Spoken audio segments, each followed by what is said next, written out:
I'm me, and there's no one I'd rather be. You can sit around and wait and see. For a moment I'll be standing free. So hurry up and wait for me. Got a bag of chips by the sea. The sun is blazing down. I've got my smile now. Here's the thing, your chips will really make me sing. Come on, relax and have some chips with me. Chill out, lay back, I'm right where I wanna be. We've got time to take it easy.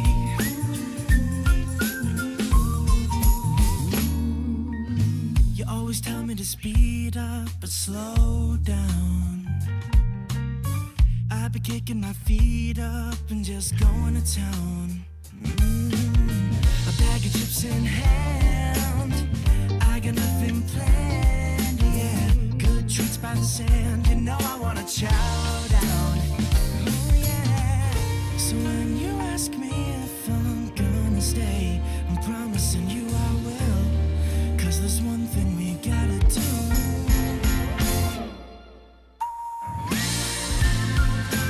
Come on, relax and have some chips with me. Chill out, lay back, and right where I wanna be. We've got time to take it easy. And all that I wanna be.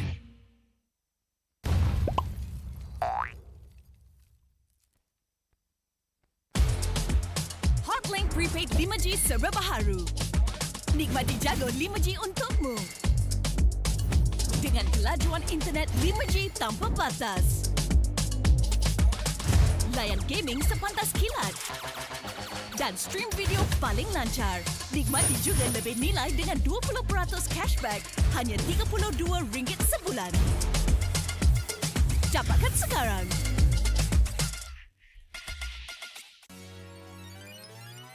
Welcome to All-Star 2024. Hey, superstars.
Fairy tale ended with the poisoned apple, and my tale began.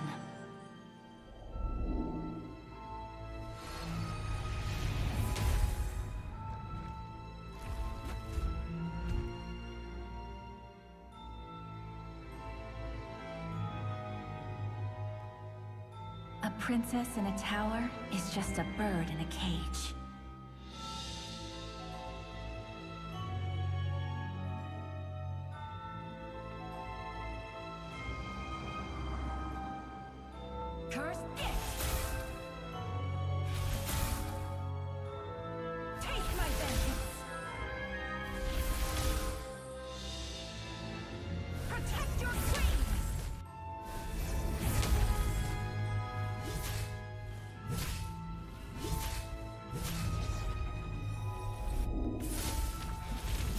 Kneel before your queen.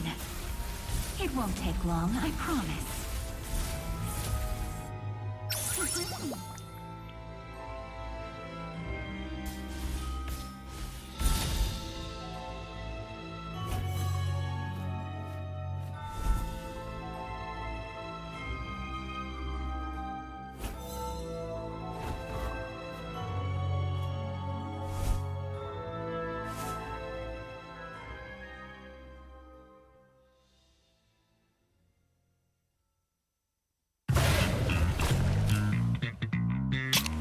Confirm mantap, confirm lah Nescafe.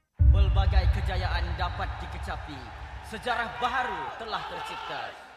Namun, setakat itu sahajakah kemampuan kita? Setiap kali ke pentas dunia, pasti kecewa.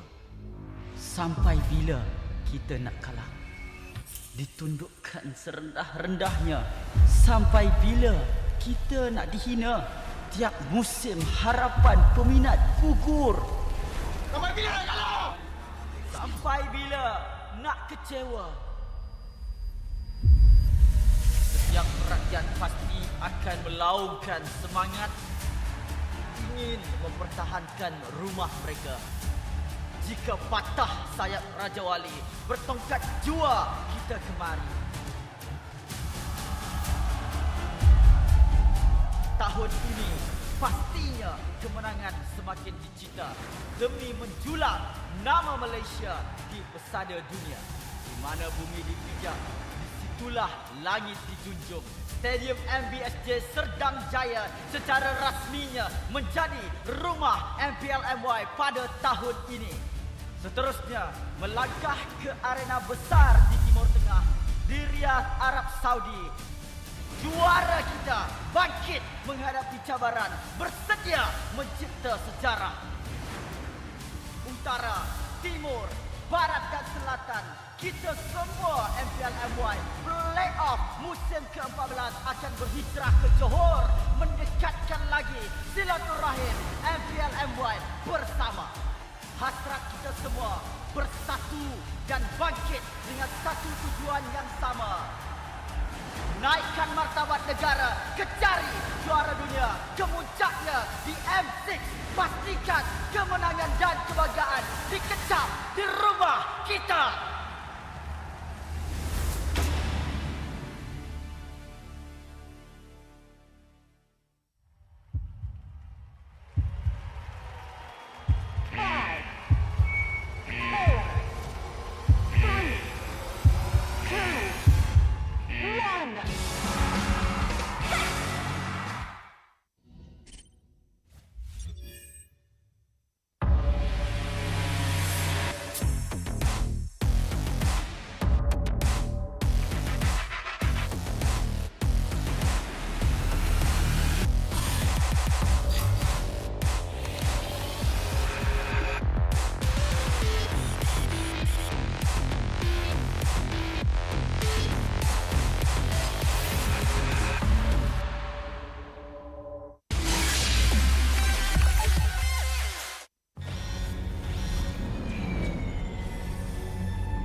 I'm a rock star. Yeah, Rockstar? Ay, ay, ay. I'm a rock star, baby, I'm a rock star.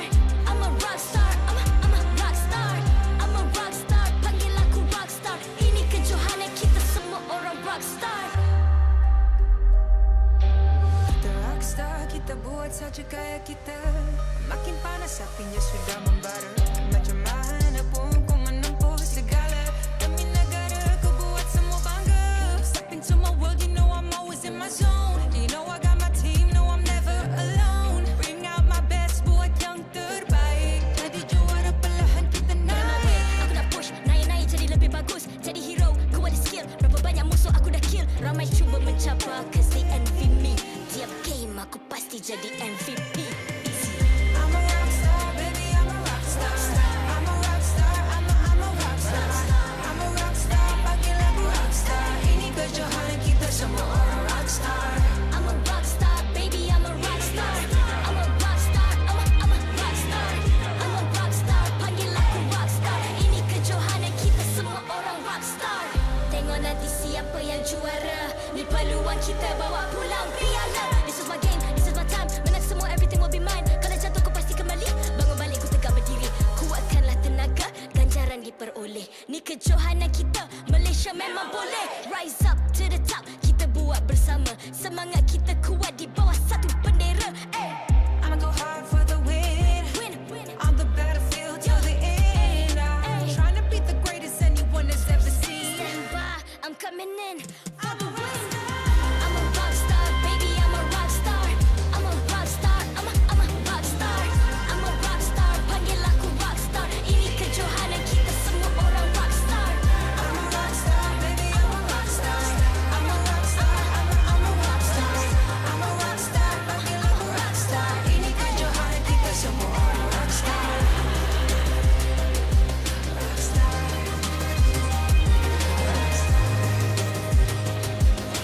Ini kejohanan kita semua orang rockstar.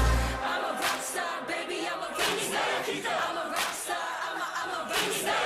I'm a rockstar, panggil aku rockstar. Ini kejohanan kita semua orang rockstar.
Ay, ay. I'm a rock star. Yeah, yeah. Rockstar? Ay, ay, ay. I'm a rock star, baby, I'm a rock star.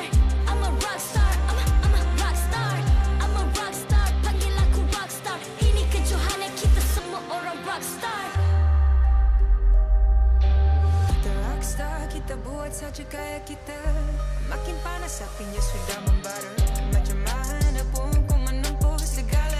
Demi negara ku buat semua bangga. Step into my world, you know I'm always in my zone. You know I got my team, no I'm never alone. Bring out my best, buat yang terbaik. Jadi juara perlahan kita naik. Aku nak push, naik-naik jadi lebih bagus. Jadi hero, ku ada skill. Berapa banyak musuh aku dah kill. Ramai cuba mencapai, cause they envy me. jadi MVP. I'm a rockstar, baby, I'm a rockstar. I'm a rockstar, I'm a rockstar. I'm a rockstar, panggil aku rockstar. Ini kejohanan kita semua orang rockstar. I'm a rockstar, baby, I'm a rockstar. I'm a rockstar, I'm a rockstar. I'm a rockstar, panggil aku rockstar. Ini kejohanan kita semua orang rockstar. Tengok nanti siapa yang juara. Ni peluang kita bawa pulang piala. This is my game, this is my time. Menang semua, everything will be mine. Kalau jatuh kau pasti kembali. Bangun balik ku tegak berdiri. Kuatkanlah tenaga, ganjaran diperoleh. Ni kejohanan kita, Malaysia memang boleh. Rise up to the top, kita buat bersama. Semangat kita kuat di bawah satu bendera. I'ma go hard for the win. On the battlefield till the end. I'm trying to beat the greatest anyone has ever seen. Stand by, I'm coming in for the win. I'm a rockstar, baby, I'm a rockstar. I'm a rockstar, I'm a rockstar. I'm a rockstar, panggil aku rockstar. Ini kejohanan kita semua orang rockstar. I'm a rockstar, baby, I'm a rockstar. I'm a rockstar, I'm a rockstar. I'm a rockstar, panggil aku rockstar. Ini kejohanan kita semua orang rockstar. Rockstar.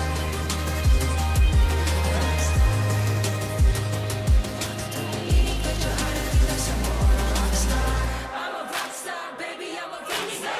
I'm a rockstar, I'm a rockstar. I'm a rockstar, panggil aku rockstar. Ini kejohanan kita semua orang rockstar. I'm a rockstar.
MPL Malaysia Season 13 is powered by Bountee. Enjoy a superior 5G network and lightning-fast gaming experience only with our official mobile internet hotline. A big shout out to ROG Phone 8, the official gaming phone, for keeping our players at the top of their game. Grind on with Nescafe to keep your gaming spirit going. Thank you to all of our sponsors and partners for your support in MPL Malaysia Season 13. Sejak penubuhan MPL Malaysia Singapura musim pertama, bermula Januari 2018 hingga kini, penyaksian lebih 7 tahun dalam perkembangan dan pembangunan. Penuh dengan keseronokan, drama dan emosi telah dirasakan. Ada masa gembira dan ada masa mengecewakan. Daripada menjadi host bagi M Series yang pertama hingga menjadi tuan rumah sekali lagi. Ini merupakan tahun yang sangat penting buat Mobile Legends Bang Bang di Malaysia. Dengan harapan setinggi gunung, menderap langkah kaki tertuju. Demi kejayaan tanah airku tercinta, bangkitlah pahlawanku demi Malaysia. Kegelapan bayang di atas pentas, diterangi lampu perlahan-lahan. Apakah yang bakal terjadi di MPL Malaysia musim ke-13? Hanya ada satu cara untuk menjelaskan.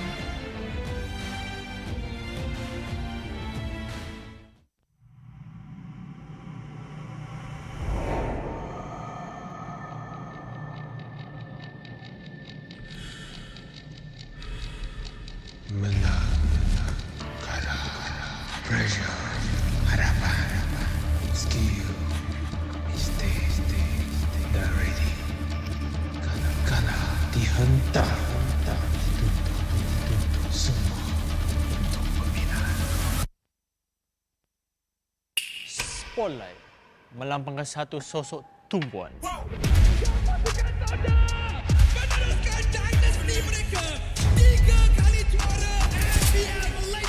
Tumpuan untuk melakukan yang terbaik. Tumpuan untuk menjadi seorang role model. Pelaburan, pengorbanan, semuanya. Sorotan itu penting. Ia membuatkan kita percaya. The supporters will witness our fights and our struggles. Memikul harapan untuk mempertahankan kemenangan. Menjadi cabaran terbesar untuk mencapai matlamat kami. Pastikan kemenangan dan kebanggaan dikecam di rumah kita. Harapan masih terpahat di hati. Untuk menjadi juara. Kembali merampas tahta. Meneruskan legasi kami. Di bawah cahaya, semuanya menjadi lebih jelas. Underdog, kuda hitam? No, kami adalah Monster Vicious. Cahaya impian telah menerangi pentas ini. Kejayaan bukan lagi dongeng. Not just a dream. Ia arti harapan yang sebenar. Mungkin ada yang sangka bahawa harapan ini akan hilang. Tapi bukan kami.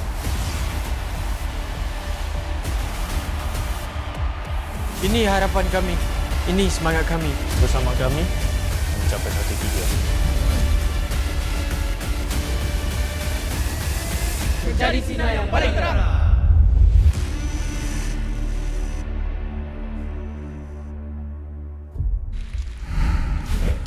Tema kita untuk musim ini adalah bangkit. Kita mengharapkan supaya semua pasukan kita di MPL Malaysia kali ini bangkit dan jadi juara dekat M6 nanti. So, sebelum kita start, I nak tanya the audience, confirm korang semua nak tengok Malaysia juara dekat M6 nanti kan? I love the energy. So guys, are you guys ready to kickstart our first match of the season? Nampaknya kat bawah ni dengar suara, kat atas pula, alright? I nak dengar the entire MBSJ kali ni, alright guys? Are you guys ready for the first match of the season? Tak cukup energy tengok, diorang semua tak nak keluar. Player semua kat belakang. One more time, alright? Sekali lagi Are you guys ready? Mantap. Alright guys, so kalau anda semua dah bersedia, marilah kita jemput kedua-dua pasukan untuk memulakan perlawanan pembukaan MPL Malaysia musim ke-13. Homebois yang akan menentang Selangor Red Giants. Ayo kita jemput player-player kita ke atas pentas.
sekarang kita menjemput masuk coaching team untuk kedua-dua pasukan.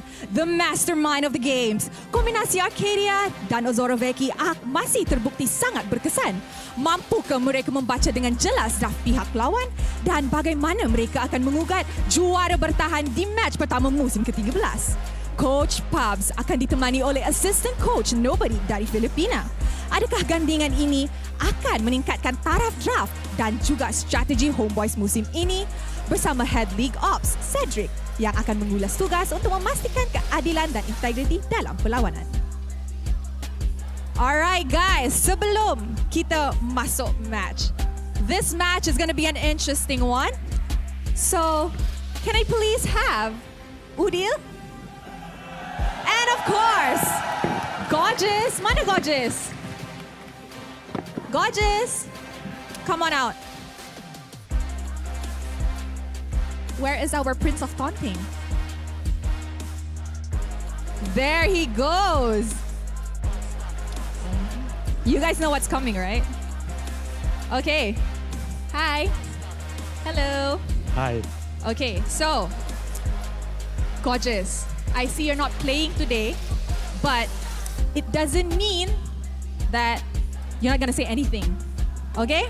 So, Gorgeous, you guys akan lawan Homebois. First match korang untuk musim ini. Apa yang Gorgeous nak cakap? Tes. So, untuk Homebois, jangan try hard sangat lah. Sebab nanti takut kalah juga. Kalah juga.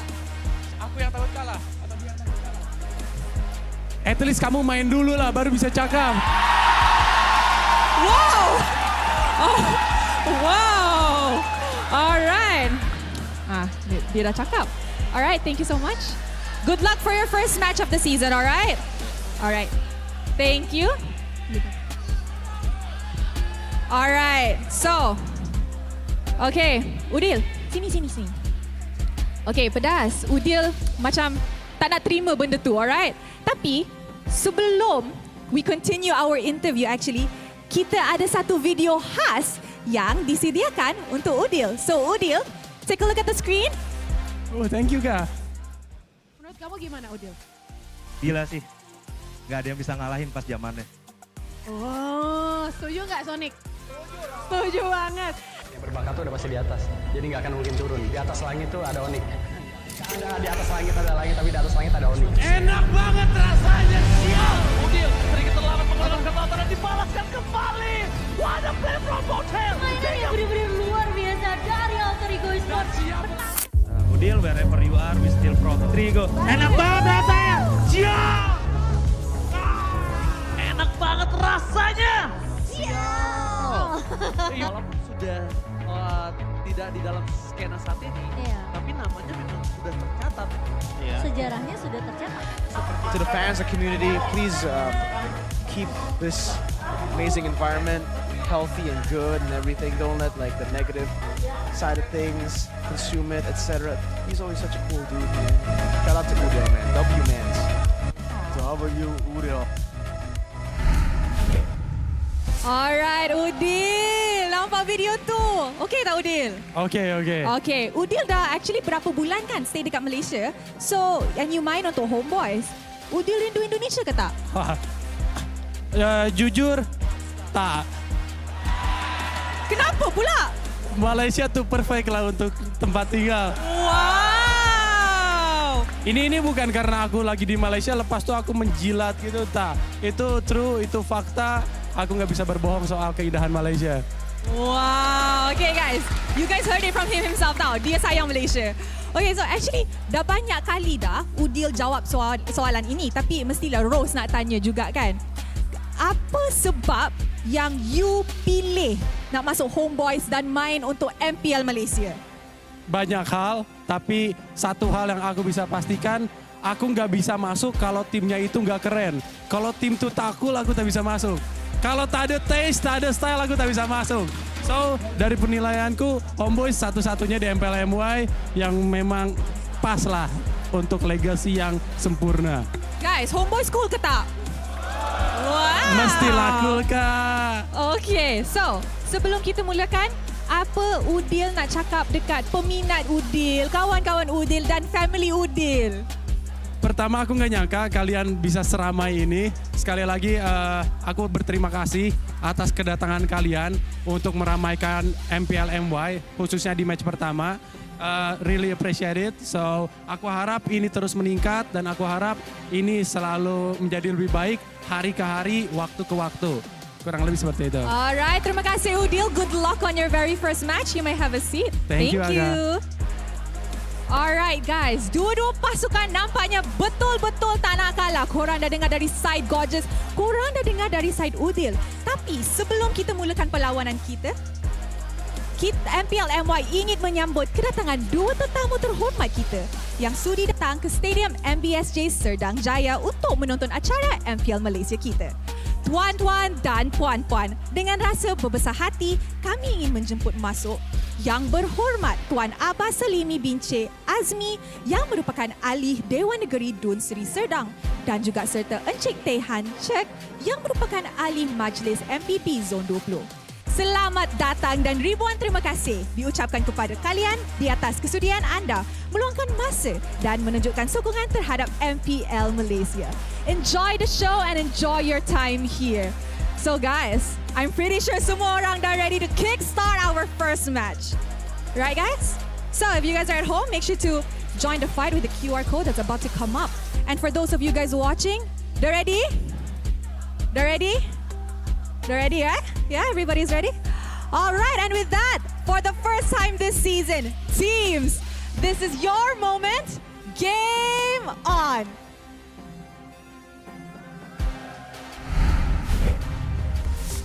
Thank you very much, Rose. Ladies and gentlemen, welcome to the new era of Mobile Legends Bang Bang! Woo! It's a celebration. This is season 13 of MPL Malaysia, and it is an honor for both of us to open up the curtains. It's me, Husky, and my partner right here is Gideon Q. Yep, it's going to be a great day today. One of the most interesting games to kick things off, to start it for you guys, for the most entertaining region in the world. Now, with today's games, and especially with the introduction of the legacy himself, Mr. Udil, I've seen this man play from his younger days, dominating the MLBB scene, and now coming to Malaysia. It's a great honor, but of course, will it stand the test of time in a more important matter? Can he hold on? Yeah, we got a sneak peek of this roster just not a long time ago, and I'd say it is already an honor to have Udil here because that means MPL Malaysia just got the addition of a second Kage, right? We talk about Sasa a lot. This man talked about retirement. He is still here in a new team, but now we got Udil with us. And the best part is that we have a chance to see the ex-teammates clash somewhere down the road. To kick it off with this series, the defending champions against the team that came so close to the grand finals last season, I couldn't have it any other way. Absolutely, and I think, it's a good way to kick things off, mainly because we are seeing these, I wouldn't even say rookies anymore. They're already coming in with some level of experience. If you don't know what we're talking about here, we're going to be pulling up the schedule just to keep you guys up to date with today's games. To start things off, it is going to be the legacy of the Homebois, previous season champions, up against SRG, the up-and-comers, now looking to find a trophy of their own. And immediately after that, it's going to be Team Hawk, and as well as the latest addition to the MPL MY of Season 13, BEST, or Bountee Esports. The Sarawakian representatives, the team that took out Team Secret in the MPL qualifier finals. I remember watching that series. I remember restreaming it. It was a heck of a best of 3, but Bountee Esports just swept the series away. And we have returning veterans, right? Dominus is coming back. Oh yeah. Malaysia is coming back. We talk about returning players. I mean, Udil, I wouldn't say he returned to Malaysia, but him loving this country and saying that it is the best place to stay, I foresee that he might be here for a while. He might just be here for a lot longer than most people would expect, and maybe he might invite the rest of the Kages to come along. Hey, Drian, hey, if you want to come on over and join the most entertaining region anytime, anywhere. Yeah, I heard that Anti-Mitch has been talking a lot about MPL Malaysia, so maybe it's time to get the Kages here, right? So we actually have a format video for you guys to take a look at and understand how this is working out.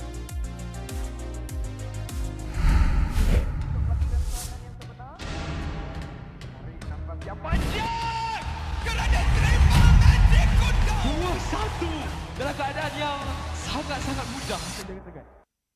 Selamat datang ke MPL Malaysia musim ke-13 di mana yang terbaik akan berentap dalam pertempuran sengit dan penuh strategi.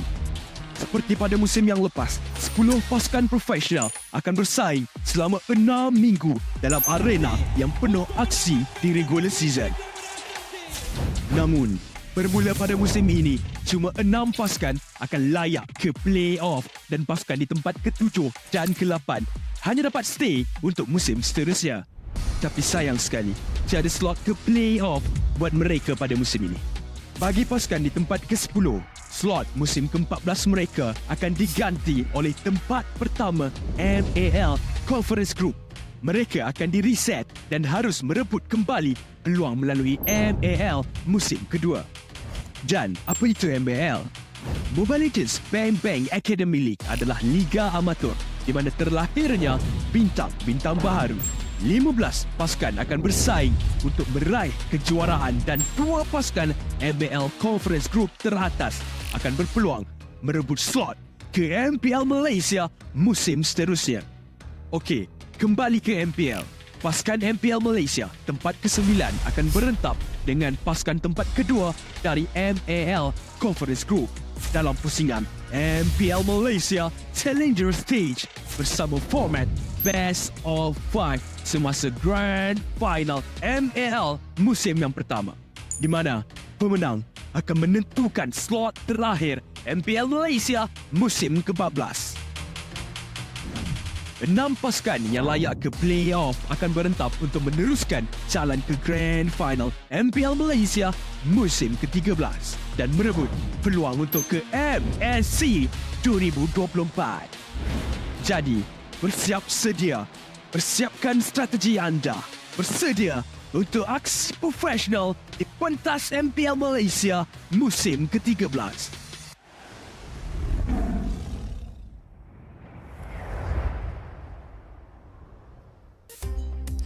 A new season, a new format, and the introduction of an academy league to challenge the best of the best that we have here.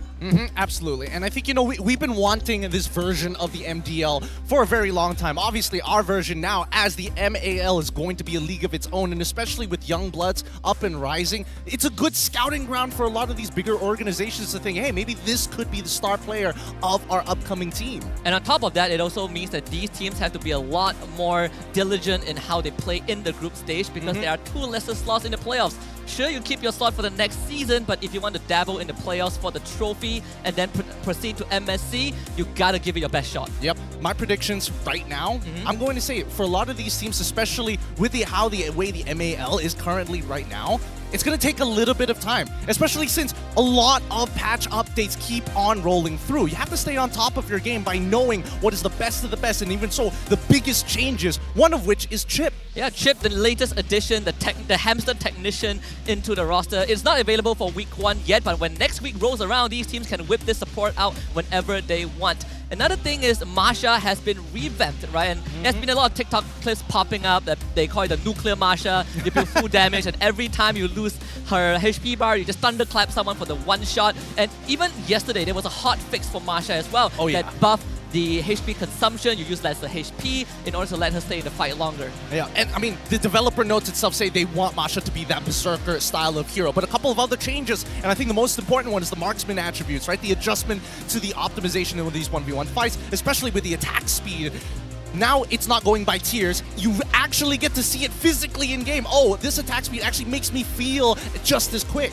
Yeah, and that also comes with attack speed from items and battle spells getting nerfed a little bit, right? All the items that give that stats is tuned down slightly, but I think the best quality of life changes for marksmen or any heroes that rely on attack speed is the attack move function.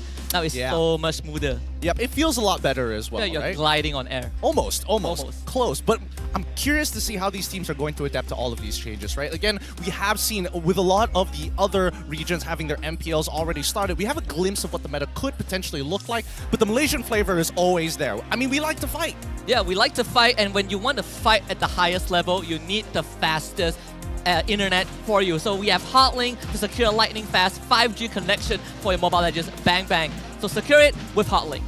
20% off MLBB in-game items, and considering some of the skins that are coming out. Oh, boy. Sparkle skins look fire.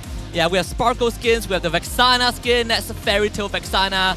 I saw a sneak peek. Edith is getting a new skin. I'm waiting for that one to come out. Yep. I mean, Zenith skin is what I'm going to be putting my eyes on, but you told me, you literally told me just before we got on how much it would total up in terms of capital to get the full pity if you don't hit it earlier than your 120 draws. 120 draws. 120 draws. But if you do the first 10 draws, you actually get a 50% discount, so it's not that bad. Let's take a look at our first team that's going to be playing on stage today. It's going to be Homebois, and this lineup, let me tell you, it is as spicy as the Spicy Boy itself. We have Udil and Nets joining the roster, alongside Chibi, Sabat, and Zorn. Yep, Homebois has been a long-stay team, a legacy team even at this point in time in Season 13. But more importantly, they're making really good decisions. They're keeping players like Chibi and Sabat and Zorn. It's great to see Zorn play again, but they're now supplementing them with even stronger laners, Nets and Udil, to make sure things kind of jive well. Yeah, absolutely. And also, there's this question I think I've been asking you, I've been asking a couple of our colleagues. I was like, well, now with Demon Kai gone from the scene, is Chibi going to be the best jungler we have? And perhaps this series will show us, because he's going up against the likes of Selangor Red Giants. You have Stormy and Yums joining the roster, Cram and Innocent coming in from the Philippines, and the only OGs from last season is Sekais. I mean, Sekais, I have to give it to him. He was a prominent player in a meta which didn't favor his specialties, right? Assassin-style heroes. The question is, now that they're adding the Filipinos, now they're having Yums, especially with Stormy, we've seen how both Yums and Stormy do with a snowball of a lead, or at the very least, the momentum with the rest of his team. Is that going to enable Sekais to play around his assassin? Is that going to allow Cram or even Innocent to play their own lanes? And the most important part, I think, for Sekais is that the current meta still does not really favor assassin junglers, right? The popular ones are almost always permaban, your Nolan, Joy. Sometimes you see a Lancelot here and there, but his signature, the Hanzo, I don't think we're going to see him play anytime soon. Nope, definitely. Unless teams really do genuinely fear, or he's been whipping it out and doing very well in scrims. I mean, either or. Yums knows that feeling the best. He's faced off against that Hanzo. He does. But with that being said, with the Homebois and especially SRG, who are you more curious for, or maybe even rooting for this time around, right? So a lot of people have been asking me, right? The team that I think is going to win, I would say Homebois, but the team I'm looking forward most to is actually Selangor Red Giants, right? Because only Sekais is the OG from last season. They brought in so many new additions. They have very solid and aggressive players, and I want to see how that can allow SRG to play a more different, a more aggressive dynamic against Homebois. Yeah, and as we jump straight into the draft, we immediately some of the picks. Interesting bans. We're already seeing the Angela, the Ruby recently hotfixed as well. The slow is just a little bit. The duration has been reduced down to about a second, and they also got rid of the farm as well. Dyroth, Harith, as well as the Matilda being banned down for the side of SRG. Yeah, and you see the Arlot, Vexana, Nolan getting picked up. In the Tier 2 scene, at least for MAL, Nolan is almost always a perma-ban, but MPL Philippines actually came out with a very ingenious idea to deal with Nolan. He likes to assassinate you, get a tanky lineup. If you can't one-shot you, he feels really uncomfortable staying in the team fight for long periods of time, and I believe that is what SRG is going towards. You get a Nolan, we get a Joy, we also have a Grok. Absolutely, and I think, you know, with this, I am slightly favoring SRG only because with the addition of Grok, you're able to start to reset buffs. We've seen Yawi do it before when he was in his time in MPL PH and even now in MPL ID. Maybe that trick might be abused here. We'll see whether Homebois have an answer towards that. But how often do you get to see Joy versus Nolan? No, not much. At least not when I was doing MAL. It's either one or the other, and sometimes it doesn't go as planned. Now we see the second stage. Oh, the drums are going off. Oh wait, hold on! I just realized the entire family of the Homebois is right behind our desk. We have the entire Homebois camp behind. We're always blessed, right? Even last season, we get the hypest teams. This is just the first day of the season, and we got this. Yep, that's the excitement that Homebois brings to the table. And I'm not gonna lie, SRG side a little quiet, but it doesn't mean that they're not packed full to the brim. Now we see the next couple of bans. I do see the Hilda, I do see the Cho. They don't want people invading the jungle and messing up Joy's overall farming techniques with Paquito and as well as Phobius for the side of Homebois. Yeah, Paquito, at first I looked at it and I was like, wait, that's Sabat's signature pick, right? But perhaps they also want to eliminate as much potential that SRG has to kind of play that side lane. The Phobius, very straightforward answer. You have a bunch of grasshoppers on your team. The Arlot, the Nolan, Phobius is literally kind of a death sentence for those two. But now we see the Barats get picked up for SRG, and this is what makes it a bit interesting because Barats is a hero that can be flexed into the XP lane if you need it. Yeah, absolutely. And I think that overall, it wouldn't be too bad if Barats does go into the EXP lane, right? Because again, it's about sandbagging your opponent. It's not like you have to actively trade, and the biggest problem with having Barats in the side lane is the fact that you don't have the purple buff to keep you topped up on mana, so he has to pick and choose his fights. We see the CC get locked in, we see the carry get locked in. Very good options for the side of the Homebois. Carry especially. You see two tanks on the enemy side, maybe you've got a chance, and especially with the tank carry build, you might be able to power through the joy. Yeah, and for a CC, you have a sandbag Barats, I have a sandbag CC. Let's duke it out. Let's fight. Let's fight. We'll fight for days on end. But I do like what Barats is bringing to a composition overall, whether you're in the XP lane or in the jungle. You're just such an annoying hero to deal with because if people want to dive you, your ultimate is always there. The Daytona's welcome welcomes you into the belly of the beast, and suddenly you're not only eliminating a key target, but you're also breaking the tempo of a team that wants to play fast. Yep. And I think, you know, the argument can be made from both sides. We do see the Roger come out for the side of SRG. Innocent is going to be playing it. Yo, Skylar has inspired a lot of Roger gold lanes. I'm going to tell you that. All right. We ran into a few like Roger gold lane into a claw that apparently is a very deadly matchup. And now into carry, I assume it brings upon the same effect. Roger gets the corrosion side, turns into werewolf form, and suddenly he just beats you 1v1. Yeah, especially with the stats that he gets on top of it.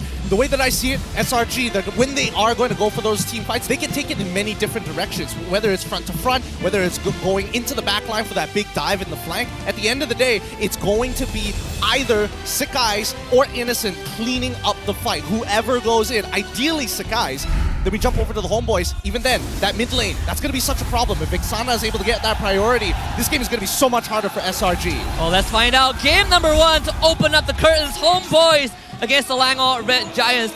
We're seeing kind of the bipolar, the contrasting personalities, right? The sword being the Homebois and the shield being the Langor Red Giants. Homebois want to play fast, but SRG says if you want to play fast, we have a couple of means to kind of break that momentum. Yep. The question is how they're going to attack each other on the map, right? I'm seeing that Zorn is going to be on this R-Lot as well, going to be as annoying as possible to Sakai's in the meantime, and this is what I want to see from SRG. Just mid-lane dominance, making sure that Vixana doesn't get to move out of that lane freely. Especially when you have a Valentina on your side, right? Valentina doesn't clear the wave as fast as the more popular mainstream mid laner, so you always need assistance to get that going. And I like how Homebois are just defending this jungle, especially making sure Chibi gets all the resources he needs to get this Nolan online and kind of speed it up as fast as possible. But of course, as all game number 1 kind of gives us, we gotta get a little pause to make sure that everything is okay. Yep, let's double check. First technical issue of the season, of course. It's the first week. We gotta get these out of the way, and hopefully it's going to get progressively better throughout, right? Now, I'm curious to see, once we hit those level 4s, right, that very first turtle fight, I don't think SRG is going to commit to that, personally. I was thinking the opposite. Really? I feel like SRG, I'm looking at SRG's lineup and I'm like, before 2 minutes, you're going to have your mid laner go to the XP lane, and both of them hit level 4, and give that mid lane away to the roamer.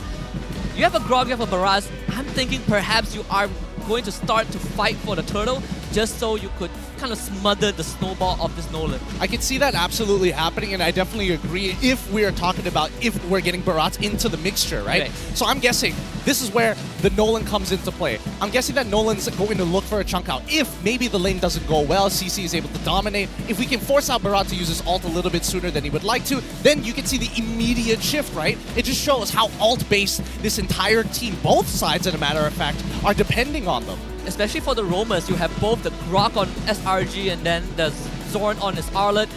One ultimate could change the entire tide of the fight. If Zorn gets a good final slash, that could not only displace SRG, but also kind of force him away from the pit and land Homebois a couple of kills. Same can be said for Grok, right? If someone catches the Nolan in the fray, then you have a completely different story. Another potential attempt that he could make, instead of saying, hey, let's give them the turtle. We don't actually need it in this point of time, right? It's about scaling up into the game and then eventually smothering their leads. I think that Homebois could potentially try to make a setup dive on the bottom side of the map.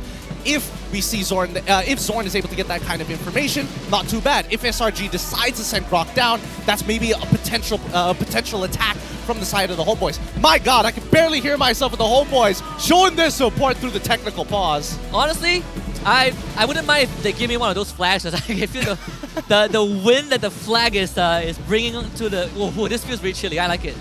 It is. But they're bringing the heat, man. That's why they're called the Flame Boys for a good reason. You're right. You are absolutely correct. And that also kind of brings us to kind of the draft, right? The composition that SRG has. We talked about MPL PH kind of showing us if you want to do it with a Nolan, you don't necessarily need a Phobius, you don't necessarily need a Franco, you just need someone that Nolan cannot one-shot even though he has a good early game. And I look at the side lanes, I have the Barats, I have the Roger who has iframes, Valentina with some sort of movement capabilities, and then you have a roaming Grok. All have means, all of them have a means to stop this Nolan from kind of getting that one shot. I agree. And that's why I truly believe that MPL MY is the most entertaining region, because it's not about how do I hard counter your opponents, it's more so can I outplay you? And that's and it's like we'll take that risk. If it's a 50-50, that's more enjoyable than saying 100% we're not going to let you play the game. Well, definitely inspired by Indonesia a lot more, because I believe in one of the podcasts, was it with Wolf, where they talked about how Indonesia is more focused on the micro mechanics, right? Like if I outplay you, I'm automatically a better player. I suppose, yes, that he did have that conversation when he was having the conversation with both Coach Yeb and as well as Ducky. Yes. Yes, that's the one. I was trying to pull it up in my mind, man. I can see their faces. I couldn't pull up the names. But it's time to get back into this game, and the early game matters so much for either side. Where is the lead going to eventually be developed? I see Zorn already making Yoom's life a bit difficult. That base damage for this Arlott Vengeance is... Ever since that buff, it has made Arlott such an annoying hero to deal with in the early game, because he's just beating you 1v1 while being tanky and gaining health back. It's just the base stats that he provides, right? And he opted to actually go for the Quantum Charge. He doesn't actually want to go for the Concussive Blast. Sakai's now caught out in the open here. He might just go down. This could be first blood on the way, and of course it is. Who better to get it than Chibi himself?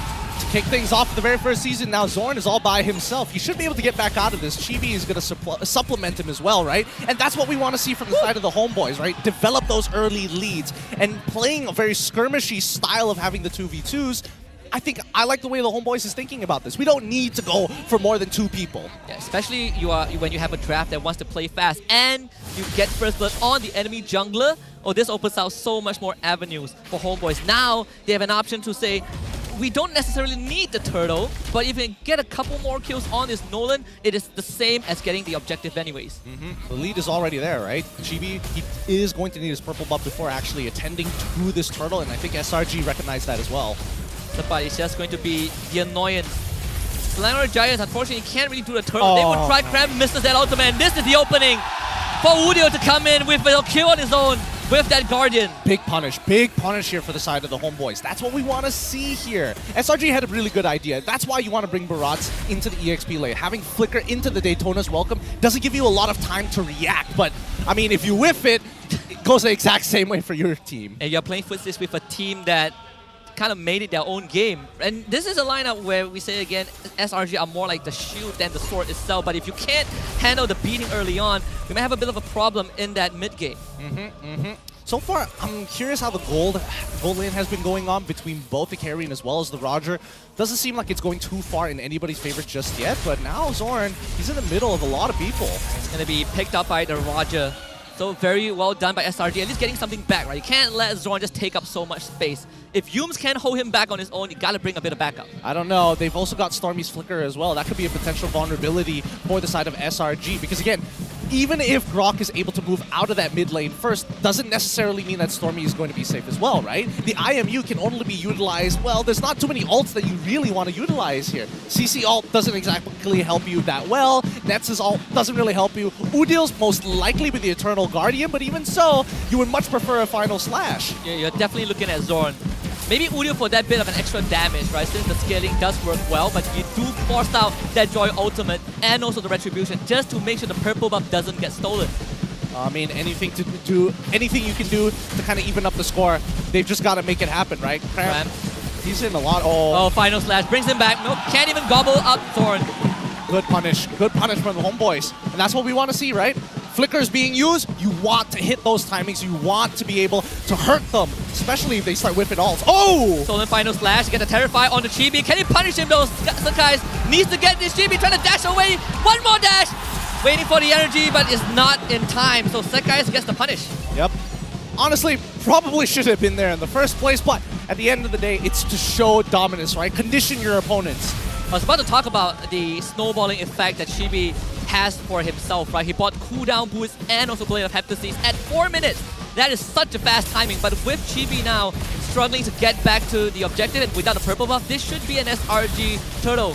Crab is a bit low, but I don't see Homebois having a way into this. So Sakai, we should be able to get the turtle, no problem, and SRG will get out. All right, Turtle Slane going over the side of SRG. 3-2, the current kill score 5 minutes into this game, and so far, so good. With bot tier 1 immediately destroyed, now we are seeing that Homebois have a direct area for a lead. Grok ultimate onto Zorn, forcing the flicker out, but of course Innocent will get the pickup. That's the second kill for the Roger. And that's just the taste of what you want to see Roger do. He wants to be able to get those big resets. He wants to be able to kill multiple people, especially in the bigger team fights. We're not going to get to that point just yet, but evening the score 3-3, now from a 1.5 to a 1,000 lead. Chibi, oh no, he's in so much trouble. Another stolen final slash, but this time, no follow-up.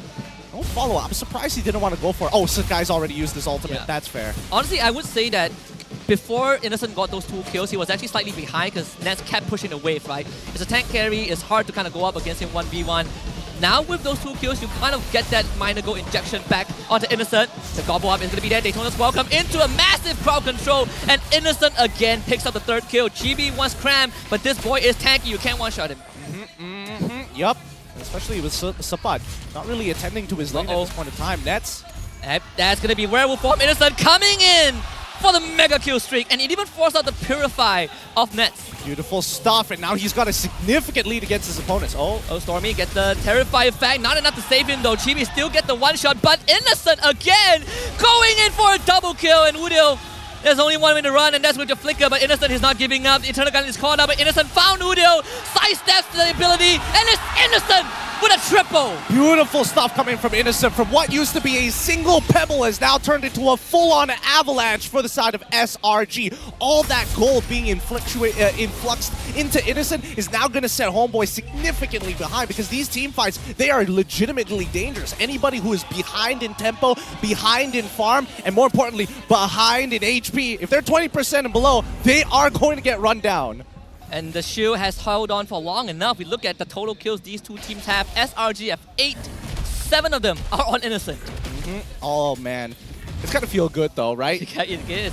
The dream game. The dream game. Getting shut down and smothered, dealing with this annoying carry in lane, and now he should be okay, right? Stormy found him. Oh my goodness, he was disrespecting him so much. Wow, and from an early snowball, Chibi has died 3 times in a row, and now they found the gobble up, this time onto Sabah, spit him back up. It's Innocent coming in! Fett to get a legendary streak. He's so big right now. Innocent is so huge. There's so little that Homebois can do about it at this point of time, right? They kind of need Udil to be in the right place at the right time. Wait for the leap to happen. Wait for the iframes to be done with before launching the Eternal Guardian. But somebody else has to force it out, right? And I think the only other person who can do it with a hard CC is Zorn. And how long can you hold on to your Terrify as well? That's also a question. Iframes making it hard, that's one thing, but you have so many means from SRG to just get to your backline. Cram swallows out one of your heroes, and suddenly you have the Joy running at you. You have this Grog charging into your back, and he is immune to crowd control as well. So many things that Homebois need to look out for. There's just not enough of a lead for the side of the Supa to actually be that threat, to be able to force out the big ultimates from SRG naturally on this EC. But for now, that could easily change.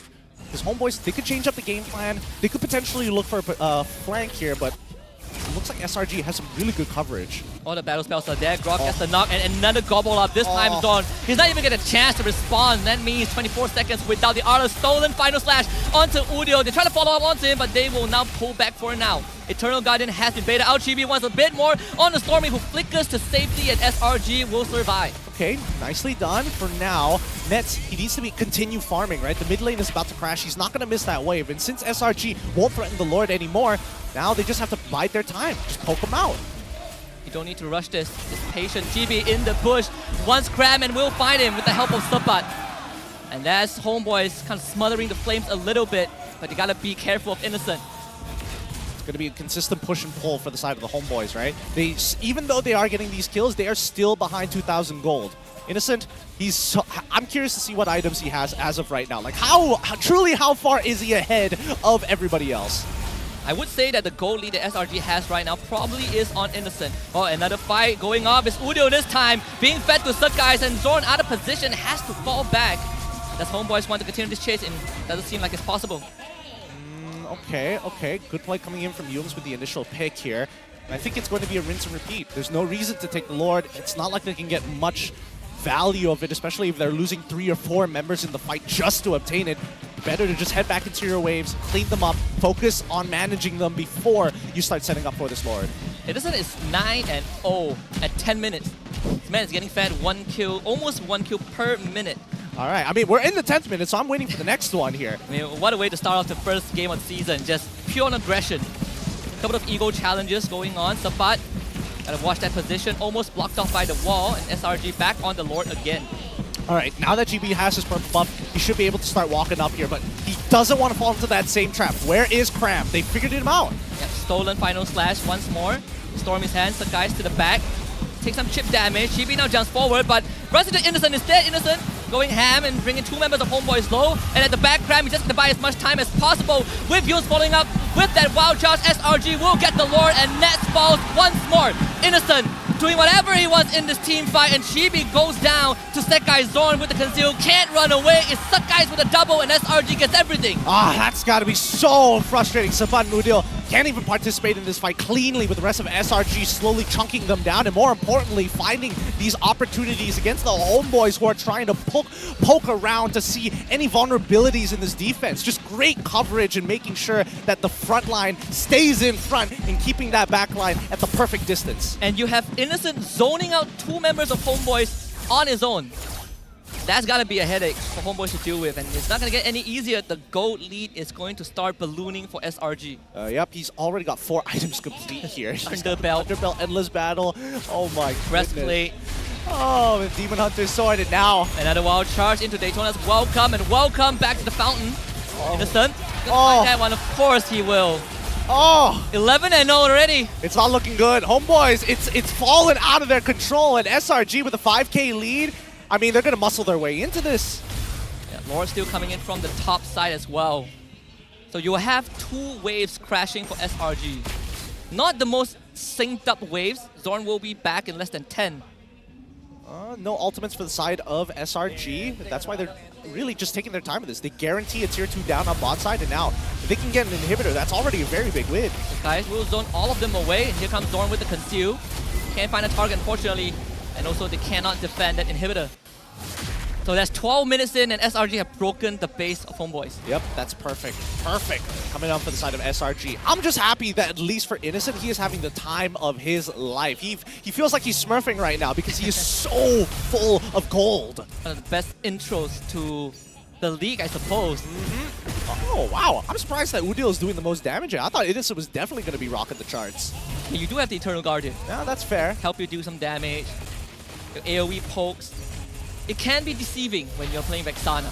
It's like playing Novaria, right? You're doing a lot of damage, but how much of that is converted into something that benefits your team?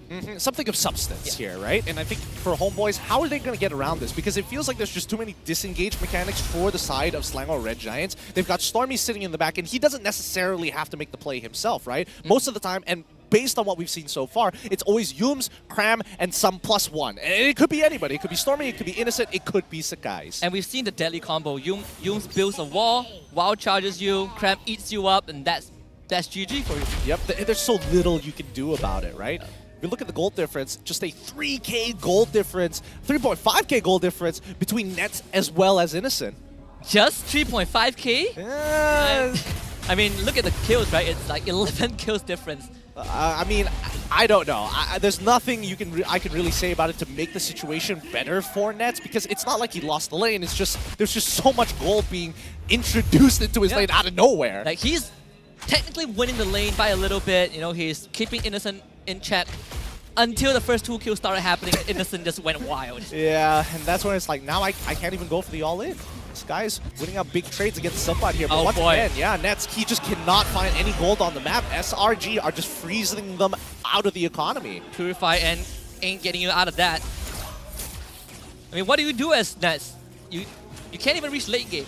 I mean, late game is going to be delayed by so much, judging by the state of the game right now, even our AI winning prediction from minute number 4, and I believe that's even before Innocent started getting a couple of kills, has predicted SRG to win. But right now, the state of the game is that SRG is going to win no matter what, unless his final slash becomes something substance. Unfortunately, it's only a crowd control, and Sapat, he'll have to yo-yo his way out of this. Maybe Cram taking a bit too much damage, still stands his ground as Innocent shows up.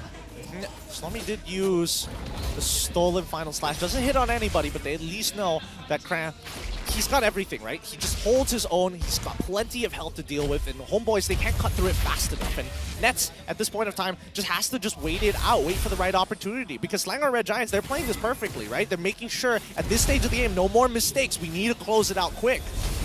SRG has not beaten Homebois in the last season. It's not even a 2-1, it was a 2-0. This could be the first game of taking down Homebois in the series in 2 seasons.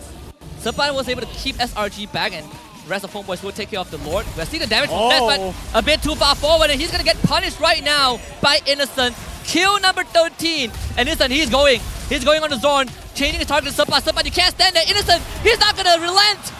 And he gets his 14. And this could be game 1 from SRG. Zorn also goes down to Set Guys. SRG have found 3.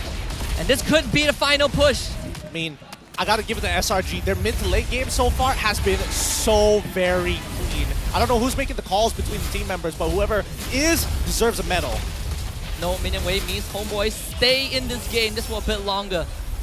Feels like delaying the inevitability. SRG, they're not gonna wave onto the crystal. There you go, Chibi tries Yimei, but he's not going to get through Innocent. And that is game number 1 for Selangor Red Giants. Woo! Nicely done. When we thought the early game was almost done from the side of SRG, they pull it back, get a couple of kills on Innocent, and really take that lead to the next level. My only gripe with this game was Innocent could have had a 14-0 KD, but died to Chibi at the end. That's a bit of a stain on that clean record, but nonetheless, he was fat. He was just happy. That's a happy Roger. He's a happy Roger. I'm telling you, the IGN Innocent may not be as innocent as he seems. The man's a killer. He's an absolute killer. Sinner. Oh boy. What a game. The first win that SRG has ever gotten over Homebois since they first met. And it's in the opening series, opening game of a new season. What a way to welcome the new era, right? We have 2 teams. One of them a defending champion. One of them a team that's improved over multiple seasons.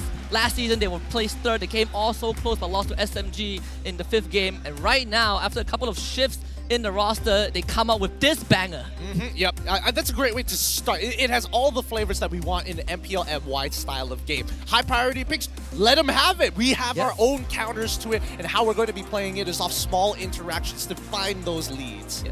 We got to see the Roger pick. That is something that I did not expect, at least not on the first day, but I agree. Now that I think about it, it's MPL MY. We do whatever we want. Yeah, we do.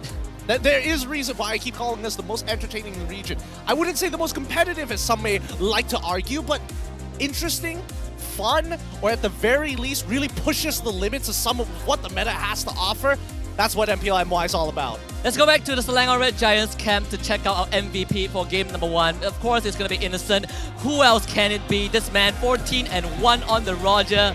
Man needs no assistance. He is his own army. Yep, he is. Oh man, with just 2 kills, that's all he needed to take this game over single-handedly with a little bit of support. Let's look at his MVP stats to see how ridiculous it is, right? How bad could it be? 14-1-1 with a 4,136 damage per minute with a 3,535 damage taken per minute. Yeah, and for assassin-type marksman, he has 75 kill participation. Tell me that's not crazy. He's the one starting fights. He's starting those fights, he's taking the damage, and more importantly so, he's really taking it to the next level, right? I mean, look, the fact that he's going for Master Assassin, he's like, whether or not this carry wants to fight me or not, I just need 1 moment of time, 1 moment of weakness to take advantage of the extra damage in lane. You let me find you 1 time, I get a couple of kills and it's over. You are never showing up on the map alone ever again. It's upsetting, but it really begs the question about the item here, Thunderbelt, because this one particular item has made both Roger and as well as Carry reach that upper echelon of marksmen to be able to run people down, almost literally. Makes you tanky, gives you true damage, and you couple that up with the endless battle, that's even more true damage, which is pretty crazy when you think about it. These two mechanics stacking together, he has DHS, now he goes through your HP like butter, he has Malefic Raw, good luck building armor, and he has Wind Talker. He saw his boots, he's like, I'm gonna get Wind Talker just so I could do it a bit faster. Yep, it's gotta be frustrating here, right? I thought that maybe Innocent was gonna go for a defensive item of some sort, maybe a utility item. No, brute force breastplate. It's only forward. We only move forward. But then we cut over the nets, right? And you can see that he has a variation of the build. Yes, he's going for the Thunderbelt. Yes, he's going for the Trinity, but he didn't make it to the Winds of Nature. It begs the question whether he might have just decided, hey, get rid of the Corrosive Strike, let's go straight, Corrosive Strike, go straight into the Winds of Nature, and maybe we have an opportunity to turn things around. I think that there are a couple of variations, at least for this carry build, right? When you go for Brace Might and then the Fighter Emblem, usually you would go Endless Battle into Thunderbelt and almost the same build as what Innocent has. In this case, maybe Nets felt like he needed a lot more damage in a shorter amount of time. That's why he went for the Trinity build, and then he realized, man, this Roger is two-shotting me. I need a Thunderbelt, but at that point, it's too late. I don't think Winds of Nature is going to change much. It would delay your death, but you would still go down. Yeah, you probably still go down considering the multiple types of damage, even if we're not just talking about Innocent on the Roger itself, right? And I'm thinking, how else could this have changed for the side of the Homebois, right? Udil was holding on his own pretty well, playing around his flicker timings as much as he can, but still going down regardless. Like, they couldn't find that big wombo combo. It's one of those situations where you just feel so helpless, right? At the end of the day, you are still a mage, you are still reliant on cooldown. That Eternal Guardian, it can only do so much in a team fight. Once you drop that and you use your first ability, No More Terrify, you are just standing there waiting for cooldowns and seeing if you can catch multiple targets with your AoE. And frankly speaking, SRG, they have Yums, they have Cram, they're not going to care about your damage. Cram has Guardian Helmet, he will just heal it back up. Yeah, and that begs the question, right? CC. So many people are like, it's a must-pick, must-ban, like every type of situation needs to have CC in it. But again, this just shows in lane, in fights, what she's able to provide is dealt with in a very smart manner. The lane, can she push very fast? Not really if the enemy hero is able to tank that damage for your minions. In team fights, what can she provide? Some kind of zoning, but not when Innocent is running into your enemy team. I think one of the kind of caveat about CC is that it depends on what battle spells you take as well. If you have Vengeance, sure, you can stay in fight a bit longer, but at the end of the day, it kind of reminds me of Fredrin when he was playing the XP a lot more often. He still clears way faster than the CC. Oh, yeah. He still sticks onto you. He technically has a lot more burst but lesser sustained damage. Overall, if you're not a hit as a CC, life becomes so much harder for you. How do you get to the backline, right? Not with this barrage around. Every single time you show up, you get the Daytona's welcome and it's goodbye. Yeah, it's difficult. It's difficult to snowball, like ultimately dominate your lane as a CC unless your opponent really makes continuous mistakes and then starts chain dying. Then it's not because, oh, I've outplayed the situation. It's your opponent is weaker. And I think, you know, Cram, especially going up against Suppa, I would say that both of these are very, very mechanically well-structured players when it comes to their lanes. They knew exactly what they had to do. And it's just unfortunate that, man, it's just a hero diff at this point. You look at Cram, he has tanked like 177,000 total damage, right? Of course, with the help of the Guardian Helmet, he did suffer a couple of deaths early on before he got his core items, but once he got it, it takes so much out of Homebois to even bring him down to critical health and not kill him. Yep. And I've seen a couple of examples, right? Because I've been following MAL very closely. They also like to pick CC. The problem is, if the enemy has a super minion pushing down that lane, CC cannot deal with it. There is no way a CC can push a lane. You can kind of split push, but only if you're in the lead. And even if you're in the lead, you gotta make sure that the minion wave is in your favor. If it's a neutral state, you're just as good as any other hero. And when I say any other hero, you're just as good as a cannon minion. Yep. I mean, that's the thing about CC. CC is very much about, I need to get up in your face no matter what, because then I don't have a lot of tools to manipulate the wave in my favor, right? Let's have a look at the total healing here to see if this is going to make any much of a difference. Oh, actually, quite a bit of a difference for Sakai specifically. Rather interesting. I thought maybe Cram would be on top of that list overall, but obviously Suppa for the side of the Homebois.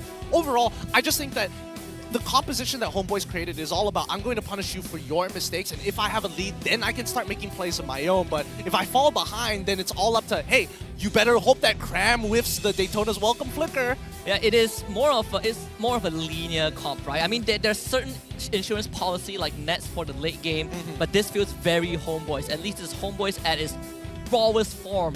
We snowball you, we ego challenge you at everything. I spam recall to break your mental, and hopefully that's going to get us the win. But you're up against SRG. They've been to trial and tribulation. Right? They have seen this so many times, and they are forged in MPL Malaysia. At one point, you are not going to get through to them. And just like how this bulwark of SRG has been able to withstand the constant offense of Homebois. Let's take a look at our Hall of Fame, of course. Innocent, our rich guy. Udyr with the most damage. Cram with us as the sandbag, and Yums as our best wingman. Best wingman. He is not forgotten this time around. And I think, you know, with the score 7-20, I think Coach Arcadia has done a very good job at understanding what the meta is supposed to be, right? Because we've seen time and time again for some of the best teams in the world, right? It doesn't matter how hard you lose the early game, because once you come to mid-game, it takes one fight to turn that gold around. A simple 10k lead is not enough anymore sometimes to close out a game cleanly prior to 12 minutes. And I think SRG also has grown in terms of the shot calling and the discipline in-game. Last season or season 11, sometimes the SRG not knowing what to do when they're behind. Sure, we call them a very resilient team. They've had some very incredible comebacks against some of the best teams in the previous season. But right now, you are seeing SRG cool, calm, and collected even when they're behind. Let's take a look at the heat map between these two gold laners from the 2nd to the 7th minute. So most of the time, they're staying in lane, but then you look at the kill feed and you realize that Innocent is racking it up. Within 5 minutes, he got 6 kills for himself. Yep, and this forces Carry in like Nets specifically in an awkward position. After dying one time, it's like, man, I can't walk up into my lane. I've already lost to tier 1. I even go into the mid lane to maybe find some extra supplementary gold, but even then, I'm just met with constant resistance of the front line coming in from SRG. And when you look at Homebois, them trying to shift their focus to the top side of the map to maybe give support to Nets, and they just can't do it, right? Every time they show up, there's the barrage waiting for you, there's Yums being the break wall, and you just can't get through to Nets. And for SRG, we don't need you to get to Nets. You can do whatever you want. We will pick you up before you even get there. Yeah, man. It's dangerous. It's one of those things where you really have to be on top of the cooldown timers for flickers on everybody on the opposing team. Because it's not necessarily like, okay, it's just Yums. We just need to stop dying to the charge plus flicker. We need to stop getting caught by the Daytona's welcome. And then guess what? It's Stormy flickering forward to go for the big final slash play. And at the same time, you look at Homebois, they do have, I believe they brought 2 purifiers, right? That means we get rid of a bit of that mobility in terms of escaping our opponents in order to play more confident in a team fight. But Purifies sort of falls off if you have people constantly jumping you. And you can kind of see in the highlights. Started off in Homeboy's favor. Chibi got off to a good start. He's feeding himself. Zorn is doing everything that is correct to kind of smother the tempo of SRG. And then the kill for Innocent happens in the top side, and it was just downhill from there. Yeah, it really has been. Because again, after the mechanical mistakes, SRG really locked in, and then they stopped missing abilities. They started playing as a front-to-back style of composition. Once they were chunked low, Innocent can just clean up the rest. But more importantly, just the smothering of the momentum developed by Chibi, right? You would have imagined that being able to get 3 kills in the game and chain killing them together as well is going to be a death sentence for SRG to not be able to have stable control over their lanes, but I don't know. I would say that this is on the shot calling from the side of the Homebois more than anything else. It feels like Chibi was overly confident playing in this Nolan, and yeah, he has the right to be. He has been to an international, but I don't think that's going to be enough against a team who's going to be well coordinated. And at one point where I sort of brought it up at around 4 minutes, right? He had his boost, cooldown, extra cooldown reduction, player Heptasis, feeling really good about yourself as a Nolan. You're getting all the purple buffs in the world. At one point, he even stole SRG's purple buff, but one death is all it takes to kind of stop their momentum. You lose the purple buff, you're not contesting Turtle, and at the end of the day, you have SRG running at you. And I'm most impressed at the manner it happened. Yes. It is so fast. At first, you don't really feel it. And then you spend a couple more minutes looking at it, and you're like, wait, this is not going well. And it's going worse and worse and worse, and okay, guys, it's go next. Yeah, it's just, there's nothing you can do at that point, right? Once you've hit that critical mass, especially when the composition of SRG comes online, I think, you know, a lot of good decisions have been collectively being made by the whole team of SRG in comparison to the Homebois. Cram, he's even sacrificing waves. He's not even fully stacked sometimes when he goes in with the Daytona's welcome. That's how much they're willing to play as a team to stop momentum. It's like, I'm not here to do the damage. I'm here as kind of that brick wall, right? I'm here as a sandbag. My objective is to stop any sort of dive, and I know I have Yums with me. And I think it's a good time to talk about Yums as a player as well. He's been on Todak for so many seasons, and there are certain occasions when you look at Todak, yeah, Yums have moments where the nerves got to him, but one thing he is good at is being a team player. He's always there for his team, through thick or thin, and in that game one, you can see him really locked in as the Grok. I think more importantly so, we need to get a mic check from SRG. Who's making the calls, right? How are they communicating with each other? That's the shot caller. That's exactly. Who is the shot caller of this team? I know that Stormy knows both English as well as Bahasa Melayu, so he can be a middleman to between all of them. I know Sakai speaks English for sure. Yums, on the other hand, I know he knows a little bit of English, but generally speaks in Bahasa for the majority of the game. Yeah, I think you can keep it simple. Right? We actually have this MPL Malaysia insider, and you can see this WhatsApp conversation that we have from Pops itself. And Pops himself said that he thinks Homebois roster is the strongest roster in the season. And not just in MPL Malaysia, mind you, the entire world. Ooh! Yeah. Oh, that's a tough one. That's a tough one. I mean, showing this after that game one, oh. Yikes. Yikes. Big yikes. I mean, there is a lot to prove, and I don't mind coaches who are setting themselves up for failure because, again, it just means that the expectations need to be high and you have to rise to the occasion rather than, it's okay if we kind of break our goals. Oh no, it's just our personal best. That's kind of mediocre. You gotta shoot high. You gotta look towards the stars. I think the main difference between whether decides how far you can go is how content you are, right? I think the hungrier you are, the further you can go. And I don't have a problem. You can call yourself the best team in the world, and now you got to set your sights on that goal itself. I remember looking at one of the mic checks from RH Singapore last season. We all remember that grand finals, right? Oh, yeah. Ben giving this team the pep talk is like, until the game is over, it is not over. This is not how you think it will end. This is not how you think it's going to go down. We have one more game. We play until the very end. And I hope this is also instilled into Homebois, especially when you are in a slightly new environment for some of the players. Yeah, I mean, they've got plenty of veterans on their side. Like, adversity is something that they have faced constantly, and they're no strangers towards it. I just think that as of right now, SRG are looking more as a team, and I'm a little concerned whether Homebois coming into this game, is it because of the new environment, or is there actually a deeper issue? I would like to bank on the latter, honestly, because they did participate in tournaments before MPL Malaysia, right, with the same roster, and they have faced off against not just local teams but international teams, and we're talking about in a tournament setting, in terms of scrims, and based on those results, they're not too bad. So I would say even if they go down, I don't want it to be a snowball. And that's the least I'm asking for. Okay. I mean, let's start with the draft first. Yeah. I think a lot of people are going to be critical about Game 1's draft after seeing how it starts panning out into the latter stages of the game. I think there needs to be a major adjustment here for the side of the Homebois. We need stronger synergies amongst the composition before we even start thinking about the players. And I think Homebois do excel when it comes to having the first pick because they like the priority heroes. For SRG, you give them second pick, Arcadia has everything under control. But now we're going to swap sides, and the bans also has shifted for both as well. Firemis and Valentina banned by SRG, and Homebois banning out both the Nolan and the Joy. Okay, getting rid of top-tier jungle assassins is probably a smarter idea. Let's go back to the basics, follow our fundamentals, play what works out in our scrims, and I'm guessing it's going to lean towards the tank jungle side. This could be an opportunity for Fredrin to show up. This could be an opportunity for even Barats as well, which seems more in tune with the snowbally side, with the snowbally style of the Homebois. Martis, Baxia, plus an Angela. That was also one of the bans in Game 1, I believe, from Homebois' side. SRG banning out the Harif, one of the up-and-coming dominant gold laner, mage gold laner that we have seen in recent times.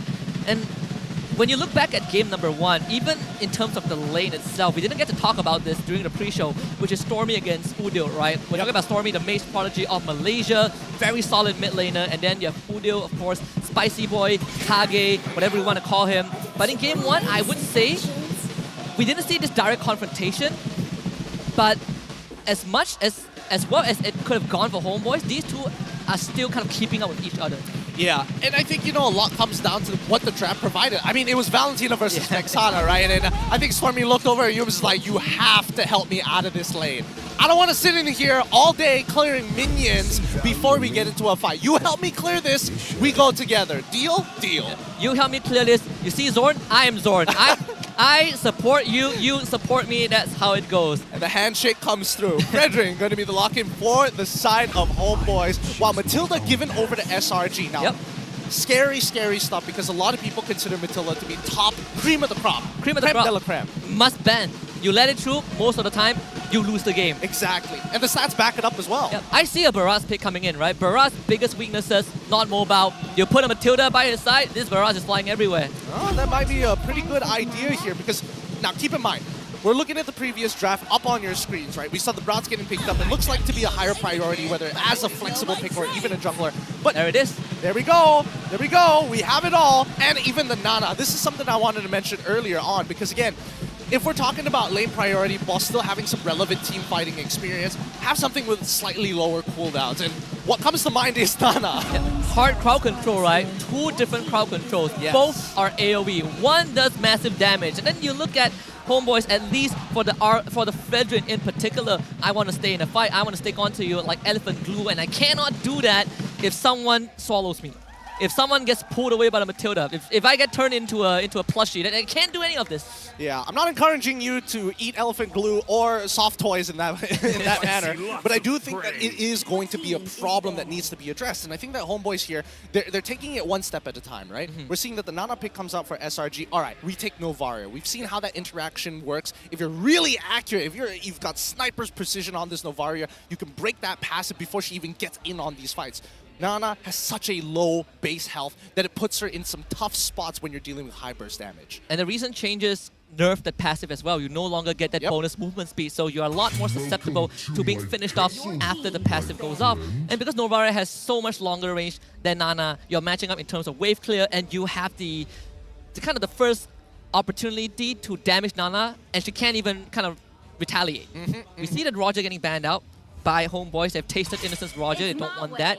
And we even have the Ixia being banned out. Of course, Ixia Matilda. Yep, Ixia Matilda, and it feels like Homebois kind of want to have a concentrated fight overall. They don't want SRG to be able to kind of reposition some of their mobile heroes, and more so, somebody who is able to kind of dominate the lane for the most part. Who can you choose to find that Novara? That has always been kind of one of the golden rule of thumbs when you're up against a Novara. Someone needs to find her. I know there's the Matilda, but Matilda has a lot more responsibility than just looking for a Novara in a team fight, right? This could be us looking at SRG's XP laner to do the job. Yeah, I'm guessing that they are. I mean, technically, they could let it through. They are on blue. They are on blue side, so they will have to finish their composition first. And I think Homebois is really taking advantage of that, right? With the Arla as a very, very good flex pick, and it's something that we both know that Zorn as well as Suppot both can play. Now they just have to show off who their gold laner is. If the gold laner, is going, if Nets is like, hey, it's fine. I'm not gonna counter pick. Just let me have it. Give me the Bruno. Give me something a little bit more lane dominant. The Swiss Army knife of gold laners, and we'll be fine. Yeah, without the Harif and the Ixia, Bruno now feels a lot more comfortable. I think the closest hero that can match up to with Bruno in an ego challenge is probably the Brody, but we haven't really seen too much of Brody. We're seeing a lot more Claude being picked up as the late game insurance. And at the same time, you also get to keep Suppot's hero for last, right? And the Paquito was led through this game. Yeah, and I'm curious to see whether or not what the EXP lane choice for the side of SRG is going to be. Because whatever it is, it's going to get counterpicked at the end of the day, right? And keep in mind, it's got to have a good amount of burst damage here. It doesn't necessarily have to be ultra tanky. It's got to be semi-tank. So I'm thinking of the likes of Rizla. I'm thinking of the likes of Yuzong. Even if they really want to play, Arla in those types of situations, it's got to be something with enough impact in the game. So we see the carry and the Yuzong being picked up. Yuzong, perfect ultimate to just find that backline. And even if you can't finish off the Novara, at least you are a distraction. Right? You are someone that is opening up kind of this battle zone for your team. That carry into Bruno matchup, that's what's going to make or break that gold lane. Whether how much Nets can punish Innocent in the early game is going to dictate how much this carry gets. Yeah, and now we see what this final pick is going to be for the side of the Homebois. I mean, they see the full composition. They have a strong dive. They can push and pull. So many different options to get across the map. It's going to be a little frustrating, but it looks like it's going to be the X-Borg. Now, this is a skill matchup here. It's not necessarily favored one way or another. Yuzong has a couple of good options to deal with the X-Borg until the X-Borg gets his first item, which again, it depends. If he goes for the War Axe, there's a good chance that he might lose. If he does opt to go for something a little bit more defensive, for an example, if he goes for Ice Queen Wand, or even if he decides to go for the Dominance Ice, there is a possibility of losing lane control. Or more or lesser seen build nowadays is the first item, Immortality, right? That could be an option.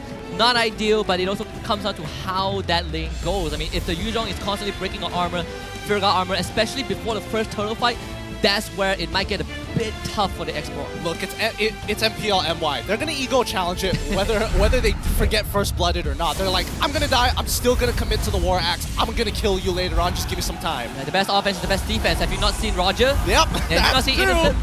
Well, it's game 2 between Homebois and Selangor Red Giants. This time SRG on that blue side and Homebois on the red. We gotta see if SRG can continue this momentum and close it out with a 2-0. All right, let's see how it's going to play out here. This early game is so important because any little bit of influence in the side lanes could really change it up. We expect that Carrie is not going to exactly do the best in the lane. The only way she beats that Bruno is if Bruno walks into the light wheel on accident. And even then, even if you get an initial kill onto Bruno, it still doesn't really stop the Bruno, right? That's how oppressive that early game can be. But at least for the middle lane, we're seeing Udio just utilizing this Novaria, trying to impact the side lanes, especially that carry as much as possible in the early game. That's what she's best at, and that's what Udio is trying to do. Yep, and here we go, Sapat. That's that armor. That's the armor, right? That level 1 can be so dangerous, and now the question is, how much can Cram get off of this, right? How many minions can he make him lose in the meantime? And Stormy doing a very good job of just dodging the Star Shatter. That is very, very crucial for the Nana. You talk about that low base health that Nana has. A couple of Star Shatters and you are missing out waves. But Zorn also pushed away by Yums, and look at that one. That burst, bringing Yums down low. Man, Innocent up against someone like Nets. Like, we know that Nets is a very good laner, right? Very lane dominant laner. But Innocent wants to ego challenge him, takes Master Assassin, and is like, just give me that one chance, one more time. I've been seeing a lot of that, of Master Assassin being taken in that gold lane, whether it's Bruno, whether it's Carrie, I mean Roger, I've seen it on Brody as well. Even Claude. Claude, a hero that doesn't fight in the early game, he's taking Master Assassin because he's like, you ignore me for one moment, I hit level 4, I get max stacks on my Art of Thievery, it's lights out for you. Yeah, that's the crazy thing. It just shows what the play style of this player is, the mentality this player has, right? It's just one moment, one opportunity. That extra bit of damage usually is going to make the difference. Because so many times, oh, you took Tenacity, you want to play defensive, you're expecting to get dove at some point of time. Oh no, I take a bad trade, I make a single mistake. Oh, I've used my slide tackle, I miss my empowered auto. Then you're in a lot of trouble. Yeah. Carry all-ins you. What can you do with a Master Assassin's extra damage? Craziest thing is that the resurgence of this emblem, right? Back then it's like a meme emblem. Oh, Hayabusa emblem. And Hayabusa doesn't even go for it. It goes for Monster Hunter. Maybe Yin, but Yin wants to farm fast, so Monster Hunter. Who goes for Master Assassin? Well, apparently gold laners do now. I mean, they'll take anything. They'll take anything to supplement that early game. Push the advantage. Yep. That's the way to do it, right? Because again, when you're thinking of EXP laners, how often do you actually want to take Master Assassin? Because most of the time you're like, man, I just don't want to buy Bloodlust Axe. Just give me Festival of Blood. Yeah. Let me greed out on a War Axe or something like that, and let me really go to town on my opponents. You see the mentality is so different on both the side lanes, right? Gold lane is, I want to kill you fast. XP lane is, I'll kill you, but slowly. Just give me some time and maybe a battle spell. Wait, I'm gonna wait for my health to come back. I'm gonna go take a sip of coffee, I'll be back. You watch out. You keep freezing the lane, keep freezing the lane. Look, brace Mike, 5 seconds off cooldown. It's back up, let's do it again. One more round. Oh man, I just wish that would be the same case for the mid lane as well, where they take Master Assassin and try to go for the kill at each other. But no, usually it's just like, I clear the wave, you clear the wave, we handshake, we walk away. It's like Wooden's blessing. Go, you're going top lane, I'm following you. Unless you're playing certain heroes like, it could be Vexana sometimes it's Xavier. Most of the times it could be heroes like Xavier, you just take Bargain Hunter. It's like, oh, you're going to the side lane, alright, I get a discount on my items. Next time you see me, Lightning Truncheon. Deal with this. The one time you don't check the items is when they get punished, you know? Yeah. But, I mean, these two teams aren't playing are trying to play at the top of their game. And we're getting a better glimpse of SRG right now. Do you see them having more potential of really dominating not just this game, but the league?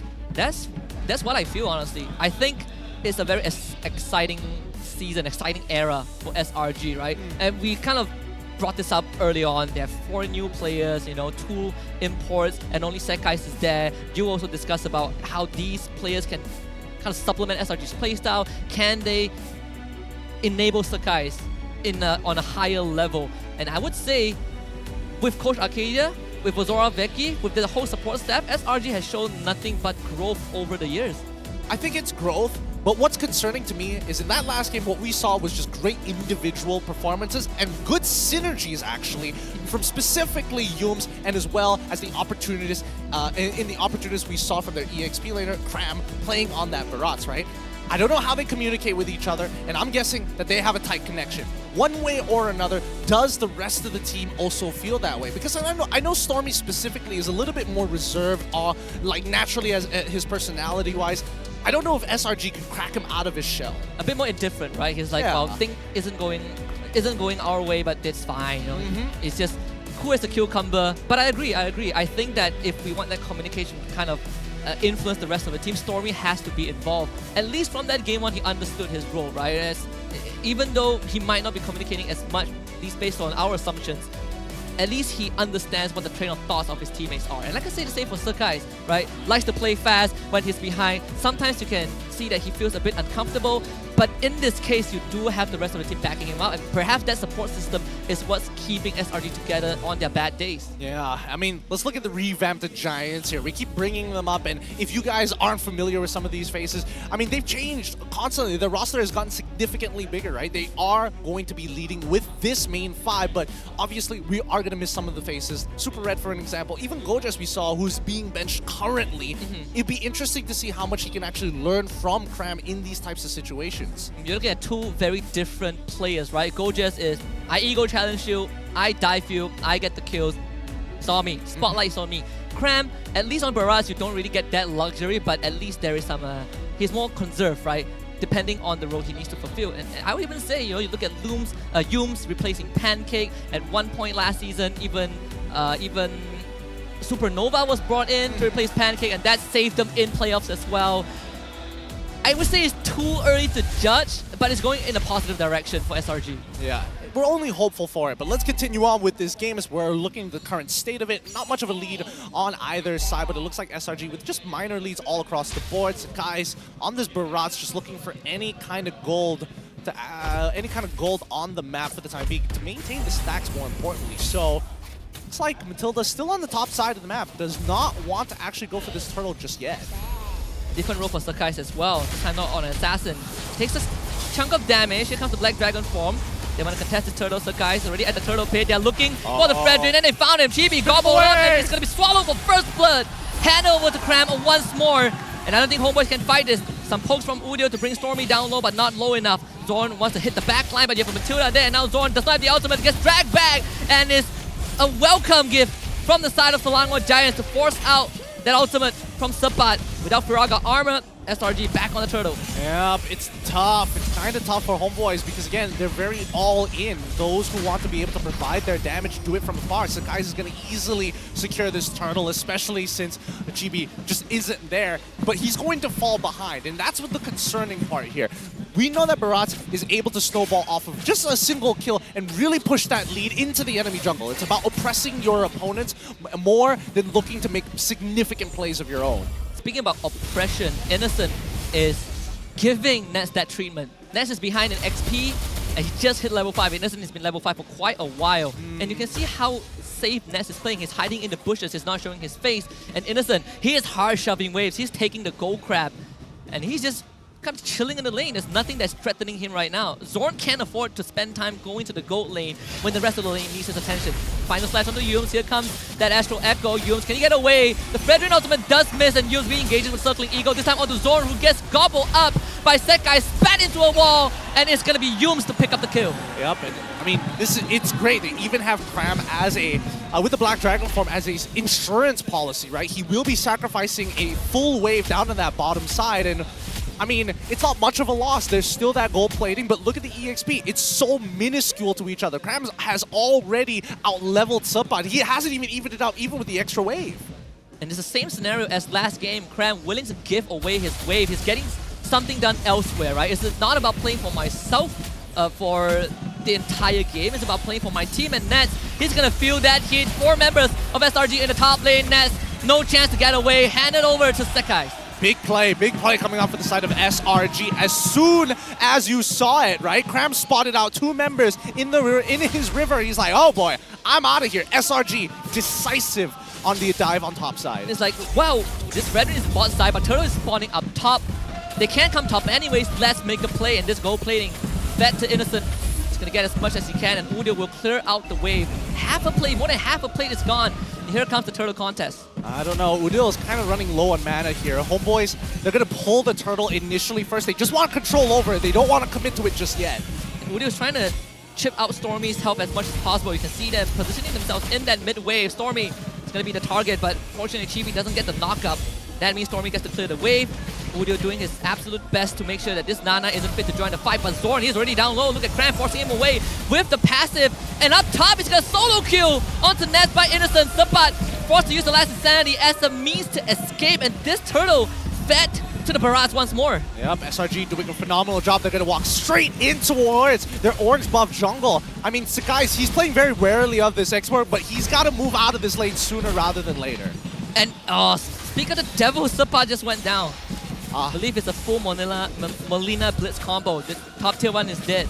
Disgusting. Remember early on we had the smack talk session between Gojes and Udio was like, talk less, play more. Oh, but then you can say, well, we lost, but Gojes, you're not playing. You know? I mean, that's essentially, either or, depending on the way you want to translate it, means exactly the same thing, right? Because again, Gojes is not up on that stage, and Kram is doing a phenomenal job right now. Phenomenal. He is putting so much pressure on this map single-handedly, zoning them out before the fight even starts. Chibi, where did that health go? He's gone. Wait, it's what, like 6 minutes? It is, yeah, 6 minutes and he's already chunking out Fredericks. Yep, they can just get pulled away. That's the advantage of having Matilda, and so far SRG are still deathless in this game. Both side lane tier 1s have been cracked. This is going to go on for at least another 3 more minutes, right? Like, Slanger Red Giants basically can take whatever they want off the map. The mid turret just needs to stay strong for the Homeboys. It's such a big contention point, and SRG, if they see Homeboys overcommit to one side for the defense, they want to take that mid turret down as soon as possible. Well, the Monena Blitz does miss. And also one of the macro rulebooks for a lot of top teams is that we can give away the side lanes, but if the mid tier 1 stands, it actually is sort of equivalent to having the side lane tower still standing, because you get control of that jungle, right? It's easier to move around the map, and that's what not just MPL teams, like MAL teams, MDL teams have been practicing a lot. I think Todak Legion in MAL has been showing this very consistently. Homeboy Syndicate as well has been practicing this routine in every single one of their games, and of course it comes from Homeboys themselves. But how long can you hold on to that turret? We'll see. These next couple of turtles are going to be really difficult for the side of the Homeboys, right? Because we're thinking about how a team fight needs to... Wait. Yums, he's going to get pulled back here. Has to shoot from the Guiding Wind. More than enough to get out, but he won't have the Circling Eagle.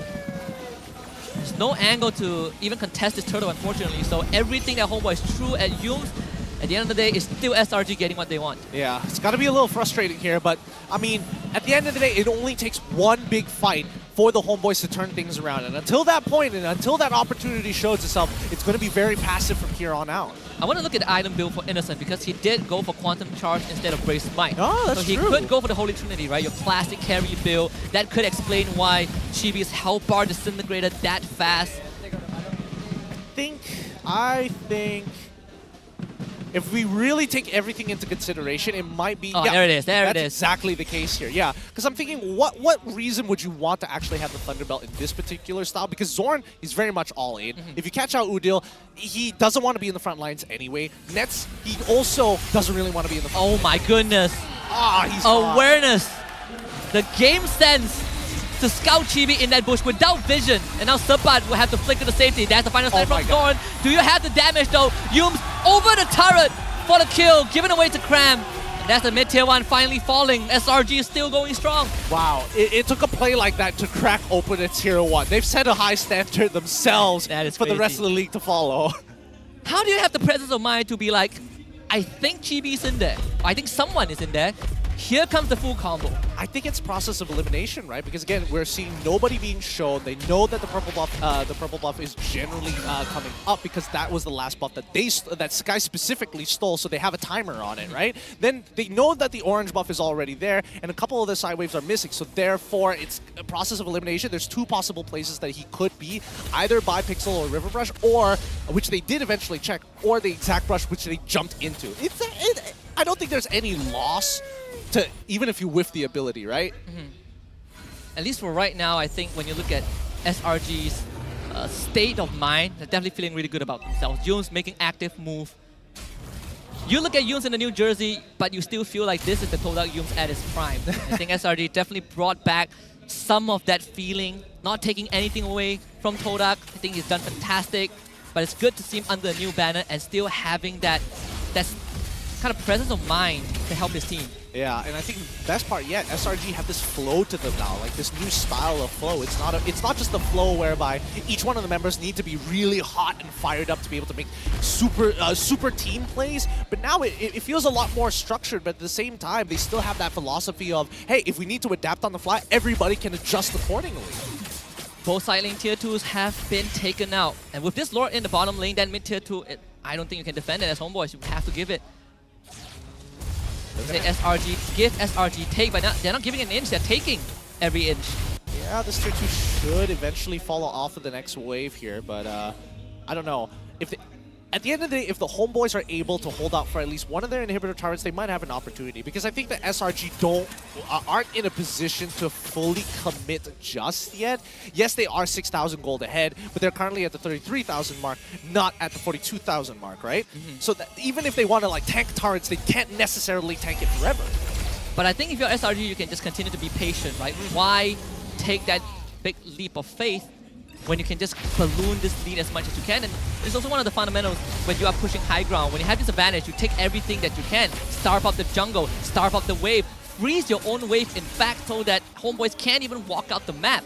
Look at that mid wave, it's been reset. SRG, they can take their time clearing this out. Good stuff from the side of SRG, right? They just posture for it. A lot of teams need to learn how to posture a lot better, and I think this is maturity coming out from the side of SRG, whether it's from the experience and the teachings of Coach Arcadia, or whether it's the fact that Innocent and as well as Cram are willing to follow these rules. To also give a bit of attribute to Becky as well. He himself is a very controlled player back then, across multiple titles.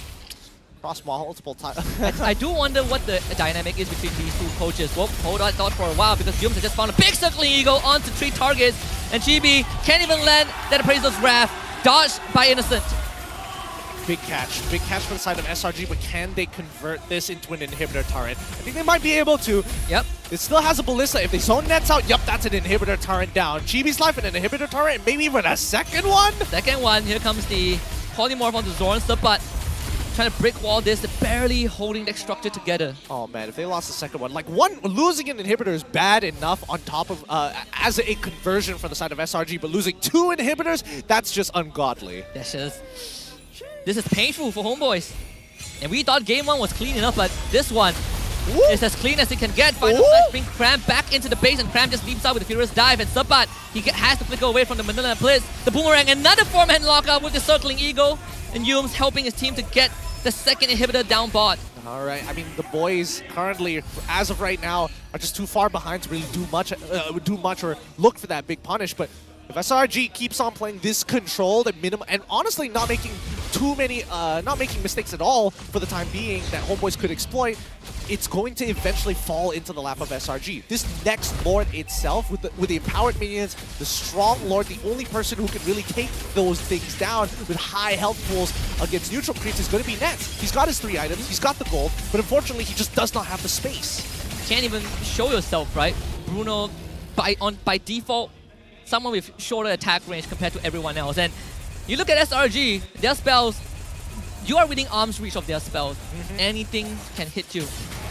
You don't want to be caught by Stormy, and that is actually the most threatening hero compared to the Yuzhong, which is pretty ironic. considering Yuzhong is the one diving you. Yeah, that's also true. But let's not forget, right? Any kind of CC setup, whoever that Skies is able to catch with Daytona's Welcome is essentially considered dead at that point, right? Nobody can really tank the damage at this point of time. And even if we look at GB, right, he just does not have the items or the gold to even compare, right? 2,000 behind against Skies. He's pulled out a complete item, and now he's just going to try his best. It's going to be knocked up, spat out, and get the final slash onto Set Guys. Set Guys Winter Truncheons to de-aggro the Crystal, and now he's a full dive with Cram, forcing out the Purify for this Bruno, but I don't need any kills, I just need the Crystal! Clean as a whistle from Selangor Red Giants. Nicely done. With the debut of a new roster here and some new imports, they're looking more like a team. A huge win for SRG. It's not often you hear the Homebois side of the crowd this silent. Yep. Echoes of the drums, but nothing more than that. But SRG, they've experienced heartbreak last season, and now to open it up on such a high note, they've definitely set the standard. Absolutely, absolutely. Beating previous champions here. It's going to be a big defeat for the side of the Homebois, but it does show that there's still room for improvement. There's ways to grow. Homebois, they're not going to be dropping any tears just yet. They understand, all right, it's going to take a little bit more time before we find the secret sauce. This is just the beginning, but a strong one at least for SRG. Game 1, clean as it can get. Game 2, flawless. So for SRG, I think this is, again, a prelude to a very, very good chapter in this new season. Yep, a clean 2-0. Hopefully we get to see a couple more in today's games and the rest of the week. Let's hand it over to Rose on the stage to talk to SRG about their first win. So, Rose, what do you got for us? Let's hear it from you and SRG. Kemenangan pertama untuk musim 13. 2-0 and that last game 10-0. Okay guys, amazing game, amazing entry to the season. Sebelum kita continue kita punya interview, I would like to hear the support daripada the side of SRG. Come on guys. Amazing. Alright guys. Sebelum apa kan, kita start dengan MVP game pertama. Alright, let's start the interview with Innocent. Hi Innocent, how are you? Kamusta ka? Okay lang, okay lang. Okay lang? Okay, so he said he's fine. Okay, Innocent, kanina nung unang game, naglaro ka ng Roger Gold Lane, diba? What made you guys choose Roger and bakit nyo naisipan ilagay siya sa Gold Lane? Okay. Because I want to pick stronger. Because I want to pick stronger heroes that can do well in laning. Feeling mo ba na medyo underrated ang Roger ngayon? Siguro depende sa gagamit. Okay, so I asked him, kenapa SRG pilih Roger game pertama tadi? Sebab dia baru je actually start muncul dekat MPL balik kan, lagi-lagi Gold Lane. Dia cakap actually dia rasa pick Roger ni ikut pilot dia. So kalau pilot padu, gameplay padu lah, macam tu. Wow, innocent padu kan? Alright, Stormy, new season, new team. How are you feeling? How is our SRG? Okay tak SRG? Yeah, it feels like family though. Feels like family? Yeah. I nak tanya, you rindu your old teammates ke tak? Sikit je. But more lagi selesa dengan sini lah. Wow! Lagi selesa dengan sini maksud ni season ni apa goal korang? Champion of course. Boleh tak? You rasa potential SRG season ni tinggi macam mana? As for now, 90%. I love the confidence, Stormy. I love the confidence. Okay, Yums pula. Mana Yums? Come on lah, Yums. Team baru juga, Yums. So, Yums, sekarang dekat SRG, okay tak? You rasa selesa dengan dorang? Selesa? Selesa. Dorang layan Yums elok tak? Dorang layan Yums elok ke tak? Elok. Macam King. Macam King? Kenapa macam King? Sebab Captain kot. Wow, Gorgeous ajar dah. Okay, Gorgeous. Since you tak main game ni, tapi dah bagi kata-kata tadi, apa pula you nak cakap kepada fans SRG? Tengok guys, Day 1 MBSG hari ni full house. Hari pertama musim ini, apa yang you nak cakap dekat diorang? Jap, sabar jap. Udil mana Udil? Udil! Tak, tadi aku dah cakap. Tak payah try, nanti kalah. Nampak telur kan?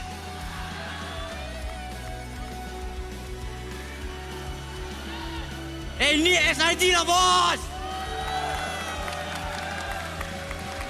Okey dah. Okey, kepada semua yang datang, pada fan Homebois, pada fan SRG, terima kasih sebab meriahkan hari ni. Sebab tanpa korang, hari ni punya match tak meriah. Terima kasih. Alright, baik juga Gorgeous ni kan. Okay guys, so tadi match yang sangat hebat.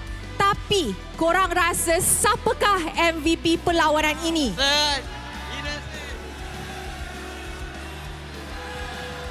Okay guys, in 3, 2, 1, MVP kita ialah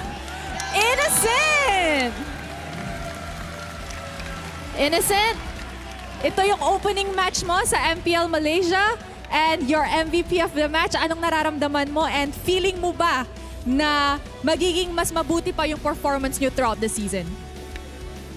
Masaya kasi yung mga teammates ko, same kami ng goal this season is makuha yung champion din makapunta sa MSC. Tapos gusto ko lang sabihin sa mga fans na thank you sa lahat ng support and sa family ko, lalo na sa girlfriend ko. Alright. So, I tanya, ini adalah match pertama Innocent main dekat MPL Malaysia. Ini adalah debut match dia. Apa perasaan jadi MVP? And dia cakap dia sangat-sangat happy. First of all, dia nak cakap terima kasih kepada semua fans yang datang sokong dekat family dia, dekat girlfriend dia. Dan dia cakap SRG, semua dorang ada satu gol sahaja. Yang itu dorang akan menang season ni dan juga qualify ke MSC dekat Riyadh. Alright guys. Thank you so much. You guys may now head on over to the media room for your media interview. Okay guys, congratulations. Nice win. Alright guys, perlawanan pertama untuk musim ini. 2-0. I rasa match ini sangat-sangat hebat to kickstart our season because you know, musim ini tema kita ialah bangkit. With that, mari let's show it back over to the casters untuk mendapat tahu apa yang menjadi dalam game 2-0 ini. Casters, silakan. The cleanest series to start off the new season, SRG just giving Homebois a bashing. The defending champions cannot even hold a candle to them. It's not looking good, and especially with a season that really, truly matters. Like, MSC is around the corner here. Yeah. 3 million prize pool. You want to look as clean as you possibly can. Yeah, first time out of Southeast Asia as well in Riyadh. Ooh, that is also something to look forward to. But I want to kind of jog our memories a little bit. Remember last season when Homebois played a debut series against RSGMY? Yes. The MVP was Rise of the Gold Laner. Wow, how ironic, the MVP for this season's opening series is also a gold laner from SRG that demolished Homebois. Yep, there's nothing much you can really say about it, right? Because when we look at this MVP score, how can you fault him for not being the MVP? Coming out 19-1 off of this game. Man, if only, you were mentioning in this last game, if only he didn't die that one time on Roger, it would have been literally the perfect KDA. Chibi was like, I lose the game, but I want to ruin that KD. This is going to be on your track record. I would take you down with me, one way or the other. One way or the other, but you can see his mentality, right? He wants to win his lanes, he wants to be aggressive, he takes Master Assassin both times in those matches, and he's looking to dominate. And a very confident gold laner as well. Rose asked him, what do you think about Roger? He's like, well, it depends on the person playing it. And I'm good at playing Roger. Hence, I get a good Roger game. Oh my goodness. I can't imagine what he's like in all-star matchups where he's able to play whatever he wants and he's still going to be dominating on it. He's gonna, probably a Layla player. I'm just gonna call it. Hey, Mia got recently updated. I got a couple of buffs for herself. Who knows? Innocent might have some blood on his hands. But with that being said, let's have a look at the post-game stats here. Because it's not just about Innocent, it's the way they kind of set things up. And a lot of it has to do with Humes and as well as Cram. Again, both of these games, we see this particular duo doing so much work. One getting information, the other executing on the plan. And I like how, SRG in particular have been...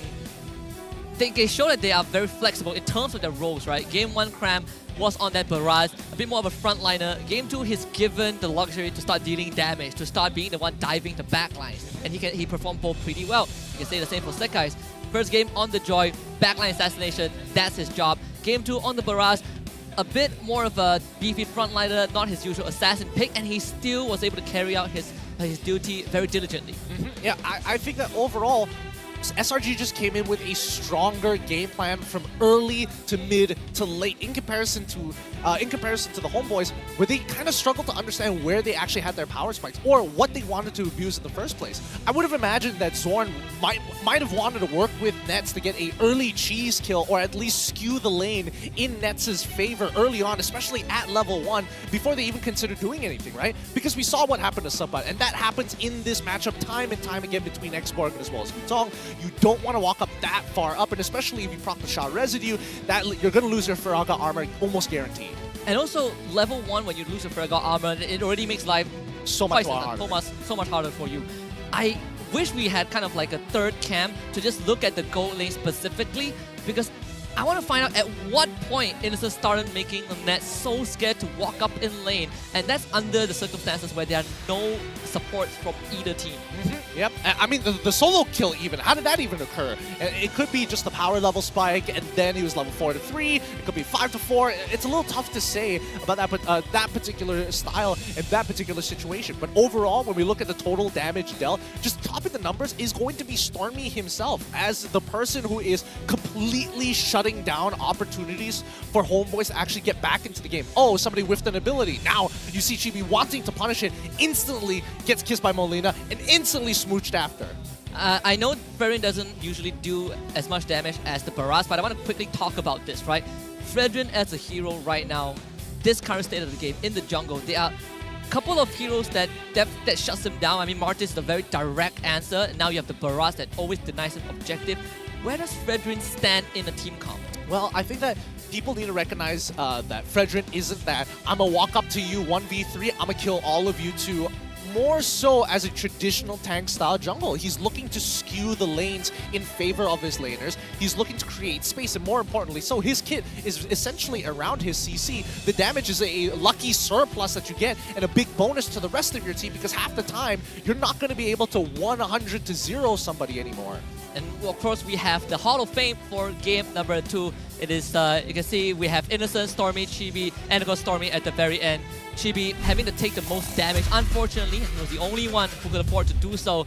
But it was just not enough. This was the first hurdle, and Barras meets Fredrin. It is very straightforward. Barras eats you up, you lose the objective, probably your life. That one, I would say it's just lack of awareness and lack of communications from Chibi, right? Because again, the side like Xborg is nowhere to be found, and let's keep in mind that Udil is playing Novaria. It's not somebody who's able to zone people away the traditional way. He is finding information and looking to find good damage on specific targets, and that's the problem here. With laners who aren't able to kind of support you in that particular way, Chibi has to be playing more around the lanes rather than greeting out for himself. And also the win condition, right? Who is the one that kind of starts chaos? That person is Zorn. The Chibi no longer can fulfill that role because of how much disturbance there is from SRG. Zorn has to find a good ult, and he's not given a chance because Chibi most of the time don't get to join the fights, right? He's getting picked off, and I completely agree with you. I think the lack of awareness is one thing, and perhaps on Homeboi's side, the focus on which role the heroes are taking on might have been a bit scrambled in the process. I mean, don't get me wrong. Having Arlet as well as having a Fredrin is a very good idea. Once he sees, and then you get multiple Vengeance procs again and again and again, you can get some pretty early kills. But if that plan is not working out, there should be a consideration of actually splitting up the map, looking for opportunities to get the people and the win conditions ahead in the lane just enough so that they have priority and control of that sector of the map. Something we can take away from SRG from game 1, right? Early game didn't go well. They shift their focus. Now we play a bit slower. Our win condition is no longer the silence, no longer the barrage, no longer our joy. We put it in Innocent's hand. Get him a couple of kills, get him a hit, and he's going to give it back to us. Something that I think Homebois were desperately trying to push, but not in Net's favor. And once Net goes down, it kind of falls apart. It really does here. And I mean, their second backup is Udil, but even then, he is still playing the Novaria. I will say that great preparation coming out from Coach Arcadia's side and Azora Vecchi during the draft. Again, a lot of mage bans coming out more often than not, really targeting down on the big power heroes that we see, the traditional, you know, Kage, Udil, go pop off hundreds to zeros people, like 1v5, no problem, I'm still live, that sort of guy. Didn't get to see that today. Yeah, the Faramis ban, right? It's something that we didn't even see in game 1, and it's also how much preparation Arcadia and Becky has done. The fact that Udil can't pick Faramis first pick. What's stopping Homebois in game 1? But they let it through, and they're like, we know Homebois are not going to go for it, and it all worked out. With that being said, let's take a look at the standings for this season. We know just one best of 3 it's just one best of 3, but still, we gotta talk to you guys about the state of the league. SRG with a flawless victory, putting themselves 2-0 up in the leaderboard, whereas for Homebois, it's a big L to take. Yeah, but it's still the first week. It's not, you know, the biggest hits. It doesn't mean that Homebois can't start crawling themselves back up. And keep in mind that the playoff format it's important. You actually get quite a benefit sitting in top seed. Yeah, you not only get a bye, but playoffs is now BO5 all the way until a grand finals where we get a BO7. So it's a battle of endurance. It's a test of how consistent you are. Teams can survive BOT, but not many teams can survive a BO5. And we've seen that example, right? SRG, in fact, is a very good example where they dominated BO3s, and come BO5, it was Team SNG that had the upper hand in the last season. So the standing shows us, as we mentioned, is SRG at the top, and Homebois taking a bit of an L, but it's just the start of the season. There's a lot more that comes ahead.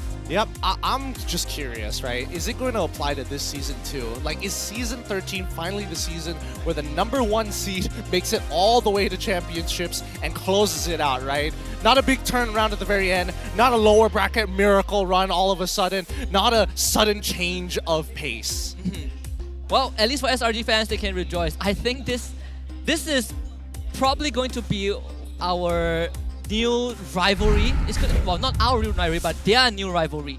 Homebois had a lot of rivalry with teams like Todak and RG in Malaysia, but with SRG, that feels more like a thing that has to be backseated. But with this opening series, I think it's going to be brought to the forefront. I don't know. Considering that Gojas initially during the taunting battle, it kind of felt like he didn't want to do it. Was late to walk up onto the stage, and even when he was delivering it, it was like not as confident. It was like a low blow, right? Yeah, it was like a low blow, and he knew about it. Udil just gave it to him, served him up. Okay, let's play the game. And immediately once they won, he's like, hey, where's the king? Where's Spicy Boy again, huh? Yeah, it's like, I'm not playing. My team is gonna do it. I do the talking. Send the attack dogs. Get him, boys. Get Udil. Novaria, no problem. Get him. Get his teammates. Make him feel lonely. The funniest part about, well, he technically, if he's playing Vexana, he's never going to be lonely. But I mean, considering that Gojas is going to be sitting in on each and one of those draft meetings, he probably already knew who they were going to start shutting down from the get-go. Yeah. Probably. It's probably targeting. Honestly, I thought that Chibi would be target #1, or maybe Zorn with all the tas recall. Oh, that's also maybe fair. Udil lighted the fire in him, right? It's like, well, since I'm talking to Udil, we might as well. We don't directly shut him down. We shut everyone around him down. How do you feel right now, Spicy Boy? Ooh, it's going to be interesting. But I do think it's that Homebois still need time. I'm surprised that this is the state that they're currently in. I would have expected them to be able to kind of push back on it. But then how much of it is the team fault compared to how much of it was it towards the draft, right? And I think that's going to be a big contention amongst the MPL MY community. Because every single time it's like, why isn't Homebois doing well? Are the players playing bad? Or is the draft just terrible? At the same time, I think we are also conditioned to seeing Homebois playing really well, regardless of in what tournament, right? Opening series last season, they got to a flying start, got the best player of the season on the very first series, and that's courtesy of Rizal, right? And he got that award, and they got one of the best comebacks in the entire season, aside from the one in the grand finals. But we don't talk about that. But overall, Homebois have gone off to a great start most of the time. That right now, it feels a bit weird to see them on the other end of the aisle. But like they always say, it's not how you start, it's how you finish, and this is just the beginning. Yep, it's just the beginning. Unless we're facing NA or something, then it's already over. No, don't. It's happening again. Hilda would petrify the jungle. I shed a tear watching that game. Hey man, we all did. We all did. All Malaysians cried just a little bit, died a little bit on the inside. But still, I think at the end of the day, right, this is why we're the most interesting region to kind of watch. This is why we have exciting games, because again, how many times do you get to see Nolan versus Joy in a full-on match? And I mean, it's a battle of wits, but also there is a certain level of egotism to it. Absolutely. Let's take a look at what's coming up next. Of course, we have another best of 3. The last of the day is going to be happening tonight at 8 p.m. And it's going to be, well, Team Huck against Bountee Esports. I'm so excited for this match, right? I mean, with the Team Hawk roster, there's so many players in there that I feel so strongly towards to. But then we look at Bountee, and I was just like, at first I was like, come on, is this the meme dream team? And then saw that game with Team Secret, saw them play in a couple of other tournaments, looked at their roster one more time, and I'm like, they could be serious about it this time. I mean, return of Lakeshire and Dominus, that's all you know. Panda is also there. No, we miss Panda. He was with Team Huck last I heard. Yeah. And I mean, even for Team Huck, right, this is a team that's a legacy. Joined the first season of MPL, their very first season, they won it, then it went out on the slump, came back into MPL, performed mediocre, and almost didn't make it to this season. So it's a very turbulent journey for both these teams, but of course, one of them feels a bit hungrier than the other. Absolutely, absolutely. And personally for me, I'm hoping that it's Team Hawk this time around. I mean, they've gotten imports. They've invested so much in this team. They've got to be able to get some results. Yeah, and I think, you know, for Bountee Esports, if they can start it off hot, then I think it's going to be incredibly crazy. We'll see how crazy it's going to be. With that being said, we're going to be seeing you guys after Berbuka Puasa to break your fast and make sure that you guys have a full tummy before watching this next best of 3. Oh, we'll see you then. Hopefully, you guys are going to be enjoying the games here at MPL MY Season 13. The most interesting region, the most entertaining. We'll see you then. I come. Nice one. Dolan dying. Die. Nice one. I push it. Cancel. No flick. Alert, send. Bot. Nice go, Sen. Nice one, set.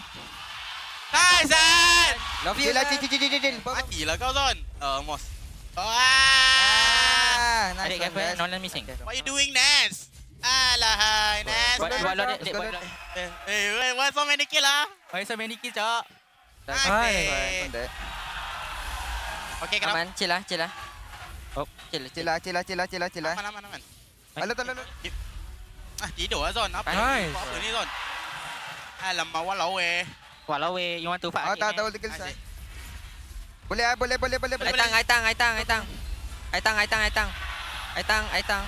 Okay, done. Chill lah, tahu. Have luck, guys. It's work no play. Aman. No pilih pa ya. No pilih. Tower. Let's go!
me alone.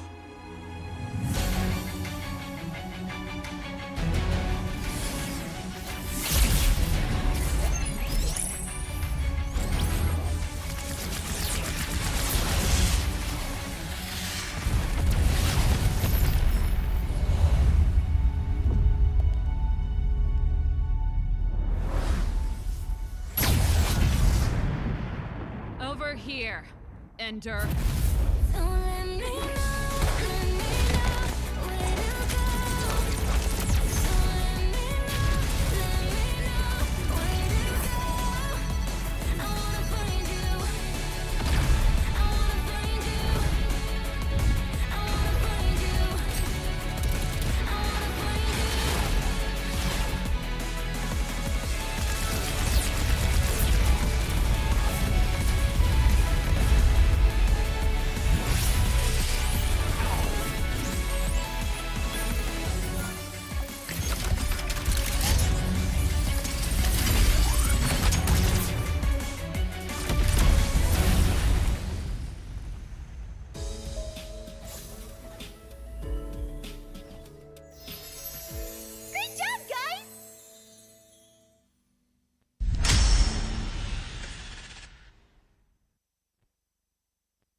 Satu skala Kenjut Doim dan Albert di sana. Ternyata harus hilang.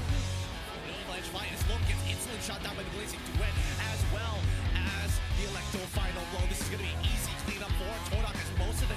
Apat yun, pero nasipa din siya. Yung ninakaw na sipa. Buhay pa rin. Ang 41! Backline already, and you're running for the lines, gunning it. David trying to drag the members of RG right underneath turrets. Not enough though. Gray coming all the way in. He cleans it all the way out. Just no way for him to run. Kita akan ada satu body weapon di polisi membuat pergerakan dari Liga terlalu benar-benar slow. Rafanya sudah tuh.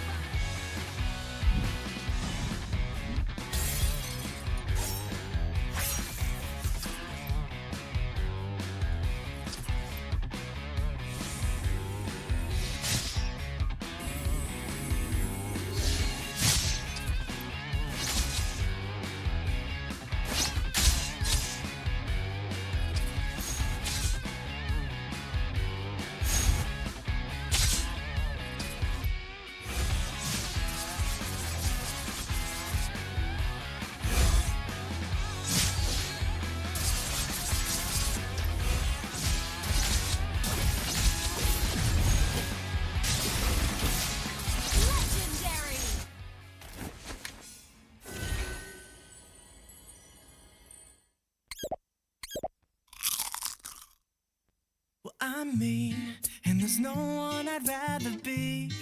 You can sit around and wait and see. For a moment I'll be standing free.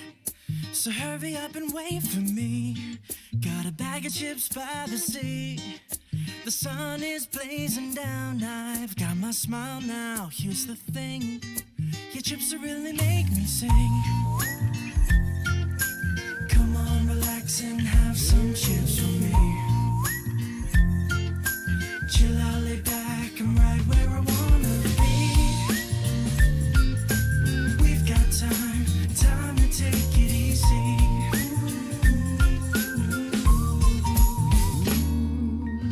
You always tell me to speed up, but slow down.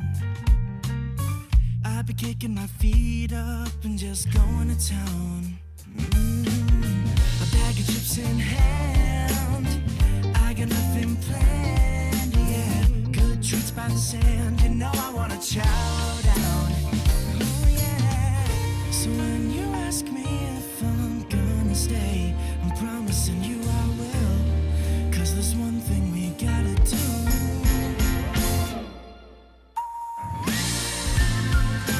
Come on, relax and have some chips for me. Chill out, lay back, and right where I wanna be. We've got time to take it easy. And I'm all that I wanna be.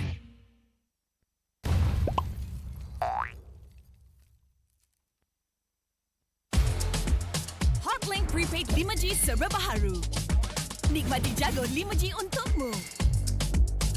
Dengan kelajuan internet 5G tanpa batas. Layan gaming sepantas kilat. Dan stream video paling lancar. Nikmati juga lebih nilai dengan 20% cashback hanya RM32 sebulan. Dapatkan sekarang.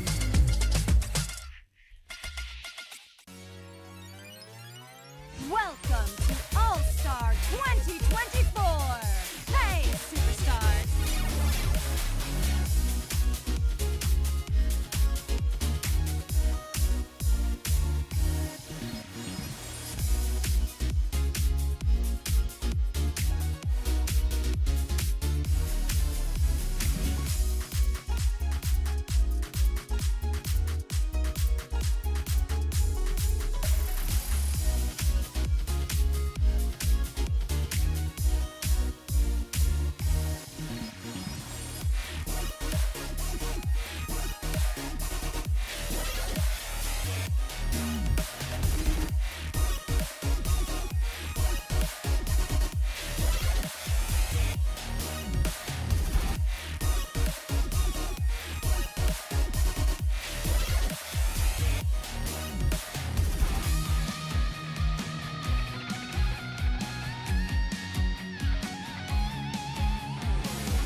Fairy tale ended with a poisoned apple, and my tale began.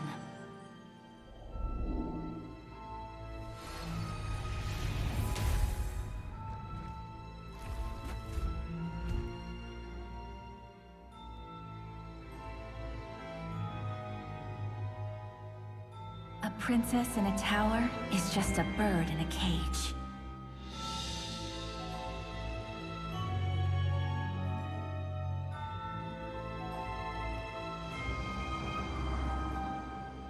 Curse it!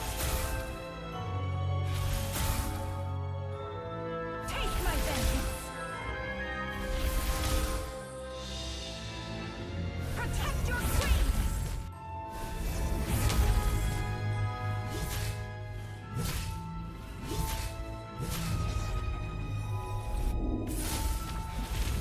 Kneel before your queen.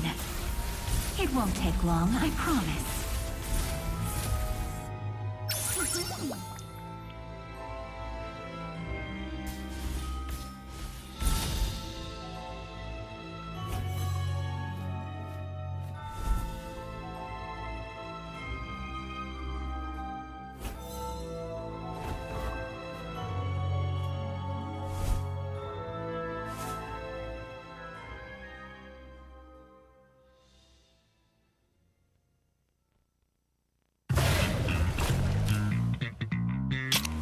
Confirm mantap, confirm lah Nescafe. Pelbagai kejayaan dapat dikecapi.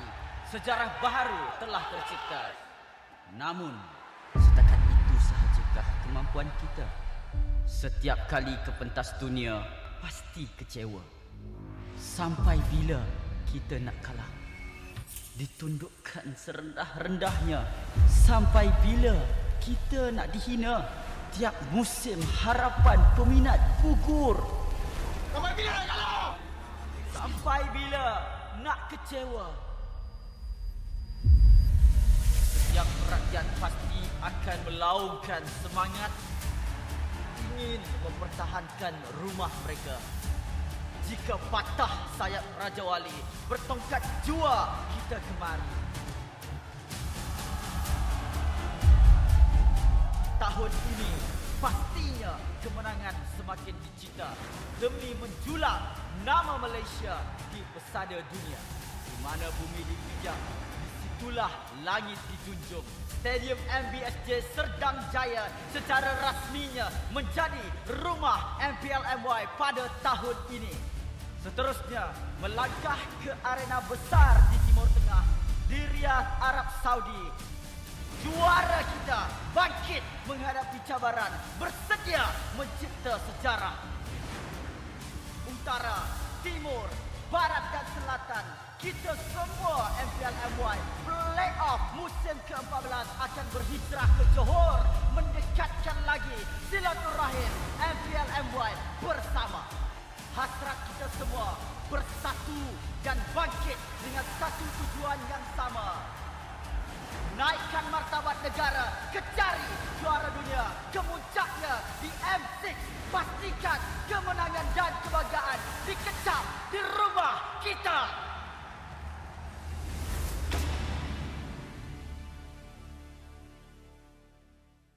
Aman. Watch down guys. Low shot. I come. Nice one. Aku lentang.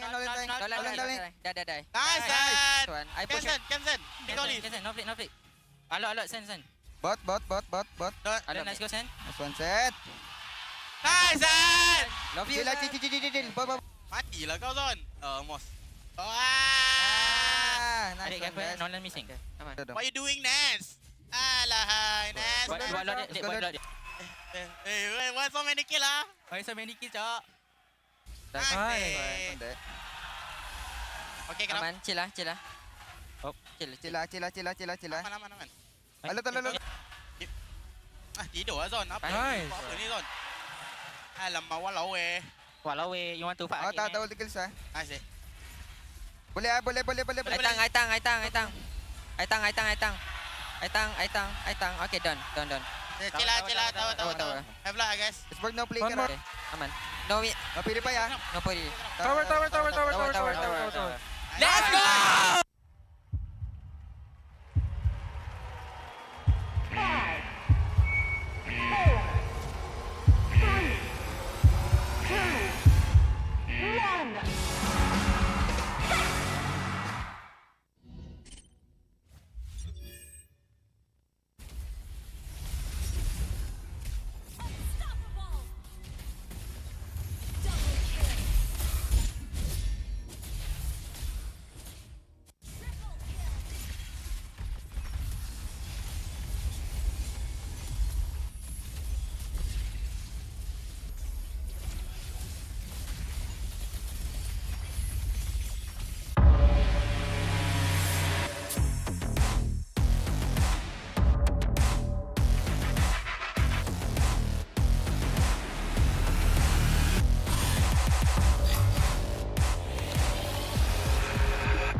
the best sniper ever!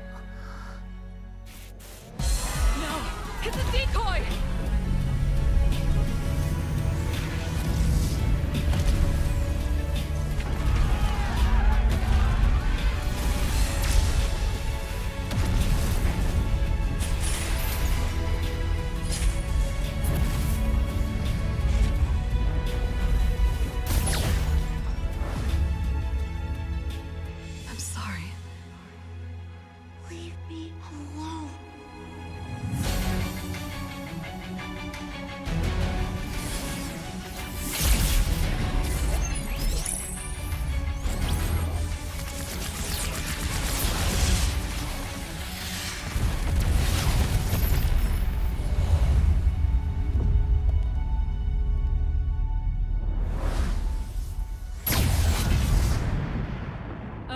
here. Ender.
Satu Scalar can you do it? Dan Albert di sana ternyata harus hilang.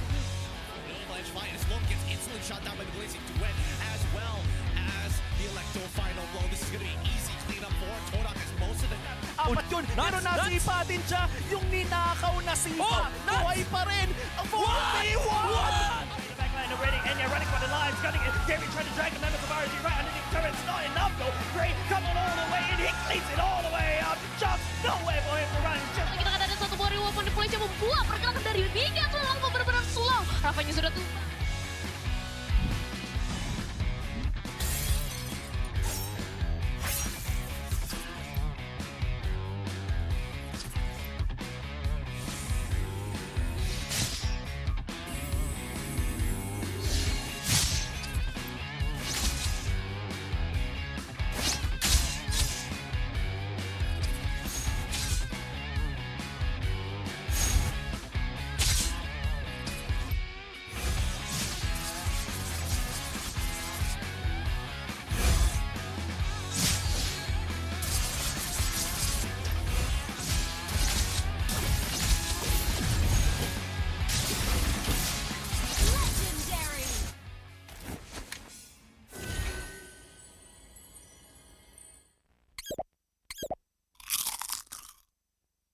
I'm me, and there's no one I'd rather be. You can sit around and wait and see. For a moment I'll be standing free. So hurry up and wait for me. Got a bag of chips by the sea. The sun is blazing down. I've got my smile now. Here's the thing, your chips will really make me sing. Come on, relax and have some chips with me. Chill out, lay back, I'm right where I wanna be. We've got time to take it easy.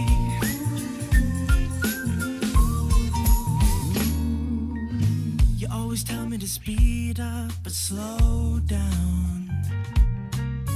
I've been kicking my feet up and just going to town. A bag of chips in hand, I got nothing planned, yeah. Good treats by the sand, you know I wanna chow down. Oh yeah. So when you ask me if I'm gonna stay, I'm promising you I will. Cause there's one thing we gotta do.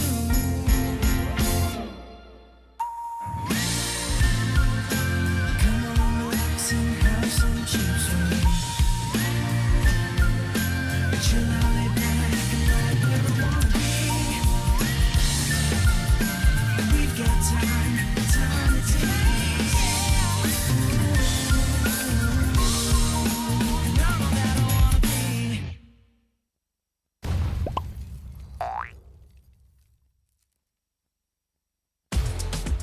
Hotlink Prepaid 5G serba baharu. Nikmati jago 5G untukmu. Dengan kelajuan internet 5G tanpa batas. Layan gaming sepantas kilat. Dan stream video paling lancar. Nikmati juga lebih nilai dengan 20% cashback hanya RM32 sebulan. Dapatkan sekarang.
poison apple, and my tale began.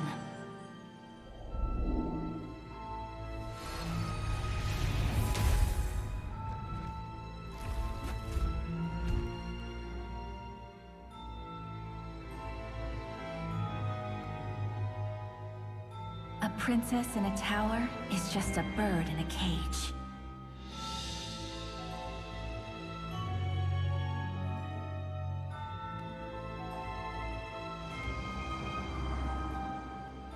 Curse it!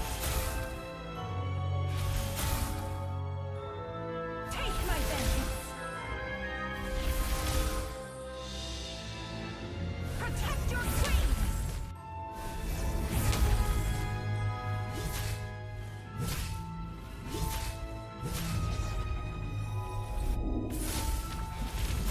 Kneel before your queen. It won't take long, I promise.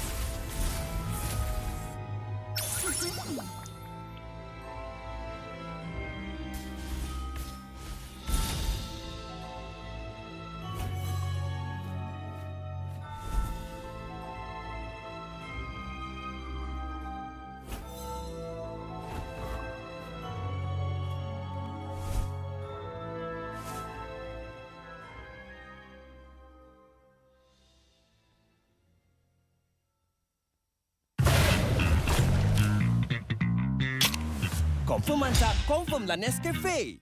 Pelbagai kejayaan dapat dikecapi. Sejarah baharu telah tercipta. Namun, setakat itu sahajakah kemampuan kita? Setiap kali ke pentas dunia, pasti kecewa. Sampai bila kita nak kalah? Ditundukkan serendah-rendahnya. Sampai bila kita nak dihina? Tiap musim harapan peminat gugur. Sampai bila nak kalah? Sampai bila nak kecewa? Setiap rakyat pasti akan melaungkan semangat ingin mempertahankan rumah mereka. Jika patah sayap Raja Wali, bertongkat jua kita kemari. Tahun ini pastinya kemenangan semakin dicita demi menjulang nama Malaysia di pesada dunia. Di mana bumi dipijak, disitulah langit dijunjung. Stadium MBSJ Serdang Jaya secara rasminya menjadi rumah MPL MY pada tahun ini. Seterusnya, melangkah ke arena besar di Timur Tengah, di Riyadh, Arab Saudi. Juara kita bangkit menghadapi cabaran, bersedia mencipta sejarah. Utara, Timur, Barat dan Selatan, kita semua MPL MY Playoff musim ke-14 akan berhijrah ke Johor, mendekatkan lagi silaturahim MPL MY bersama. Hasrat kita semua bersatu dan bangkit dengan satu tujuan yang sama. Naikkan martabat negara, kecari juara dunia, kemuncaknya di M6. Pastikan kemenangan dan kebanggaan dikecap di rumah kita.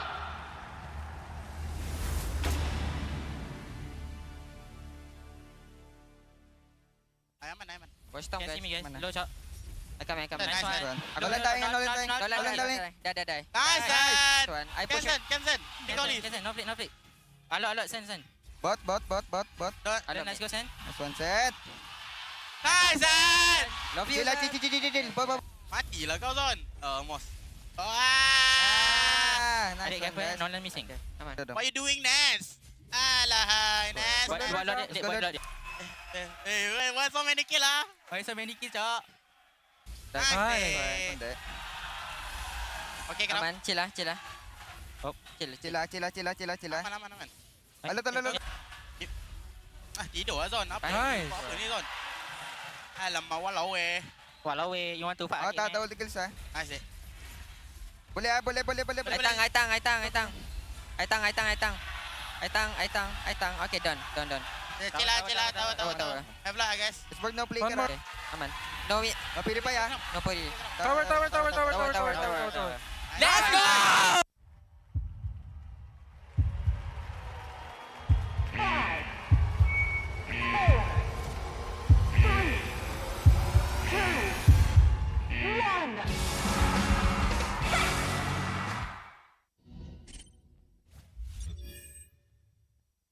dekat situ dan sekarang ini Cram dan juga Yum semua Oh, dekat Stormy. diri. Stormy hilang. Yum sangat rendah tapi sempat juga beriminasi yang sama malam bersama dengan Zayan. Masuk lagi dan lagi. Udian dicari. Udian disakar. Sekarang ini Sekas membaling seorang lagi pemain. Cepat akan coba untuk ditumpahkan juga. Hilang Piragama. Terus terbang ke bagian dalam. Dan terus Lagi kalau mereka tak berjaya untuk dapatkan Matilda. satu final slash agak berani. Tapi Cram masih lagi terselamat. Dan sekarang ini Homebois gerak.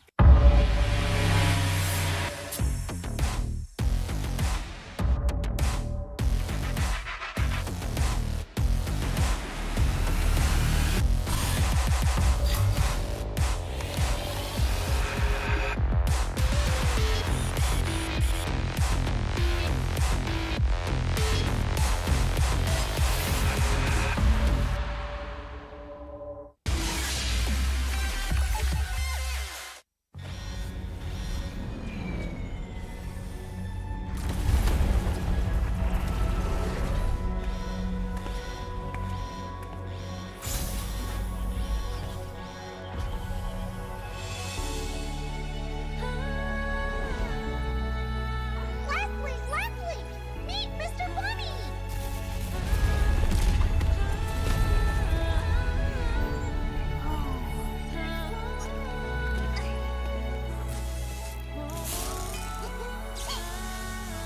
Ta-da! Now you'll be the best sniper ever! No! It's a decoy!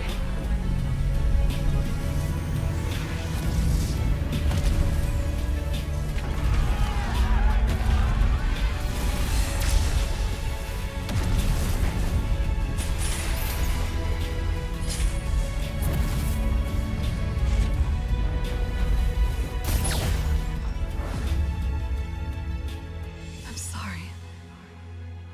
Leave me alone.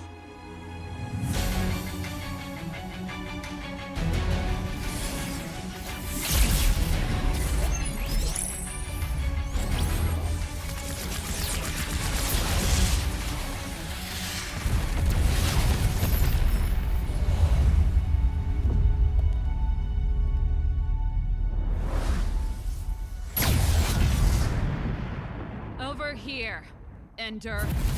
Don't let me know where to go. Don't let me know where to go. I wanna find you. I wanna find you. I wanna find you. I wanna find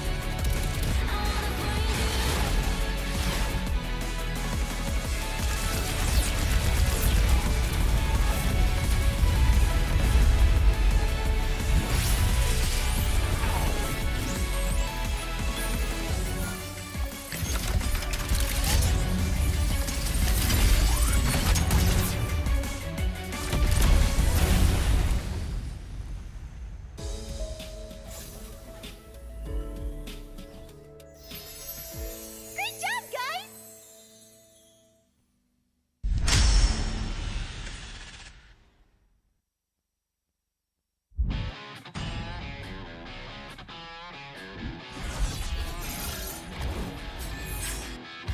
Versus satu Skylar can you do it dan Alvar di sana ternyata harus hilang.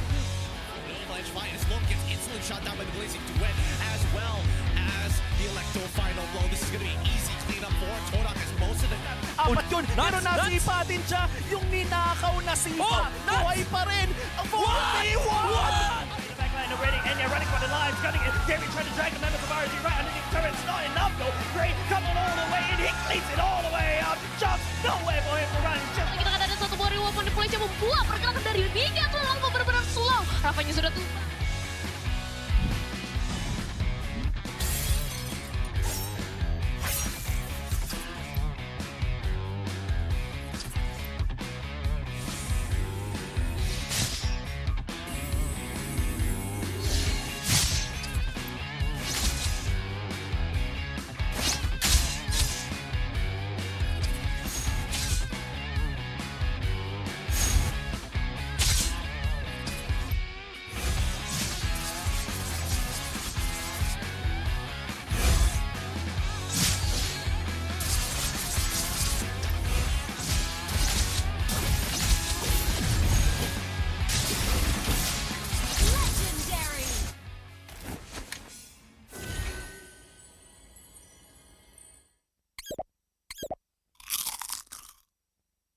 I'm me, and there's no one I'd rather be.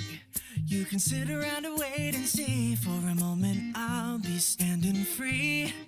So hurry up and wait for me. Got a bag of chips by the sea. The sun is blazing down. I've got my smile now. Here's the thing, your chips will really make me sing. Come on, relax and have some chips for me. Chill out, lay back, I'm right where I wanna be. We've got time to take it easy.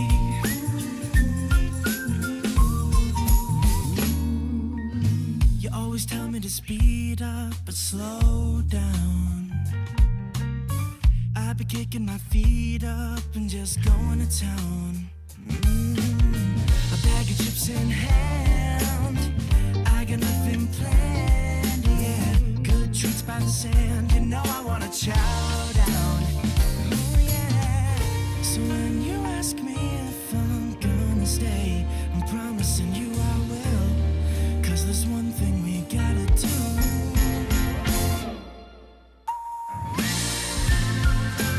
Come on, relax and have some chips with me. Chill out, lay back, and right where I wanna be. We've got time to take it easy. And I'm all that I wanna be.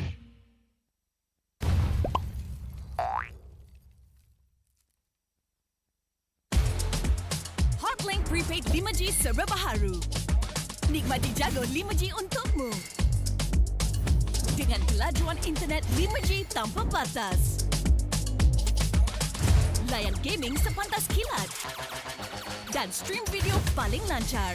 Nikmati juga lebih nilai dengan 20% cashback hanya RM32 sebulan. Dapatkan sekarang.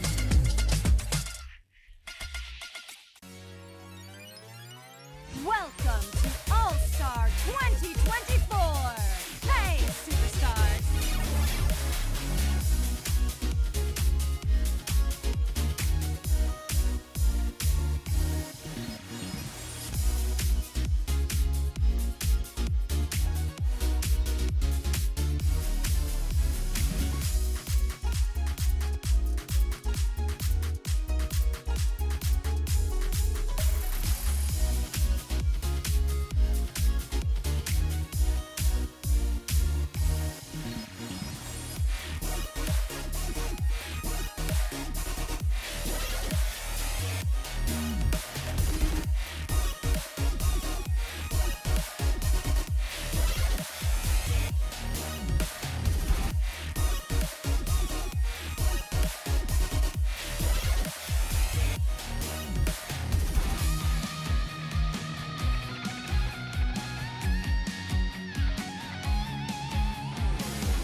fairy tale ended with the poisoned apple, and my tale began.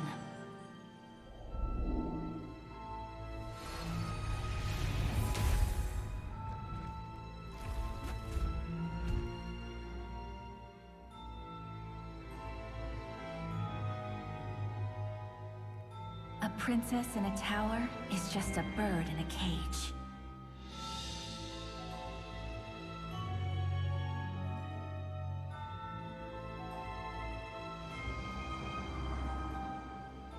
Curse it!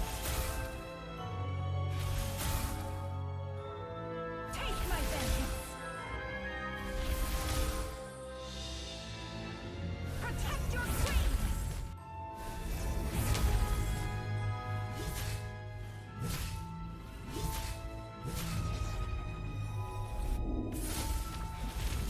Kneel before your queen. It won't take long, I promise.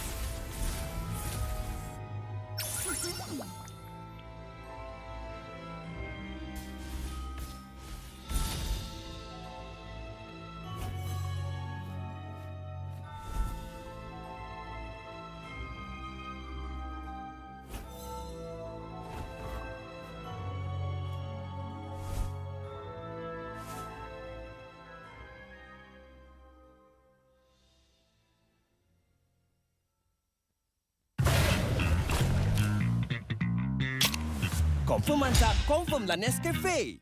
Pelbagai kejayaan dapat dikecapi. Sejarah baharu telah tercipta. Namun, setakat itu sahajakah kemampuan kita? Setiap kali ke pentas dunia, pasti kecewa.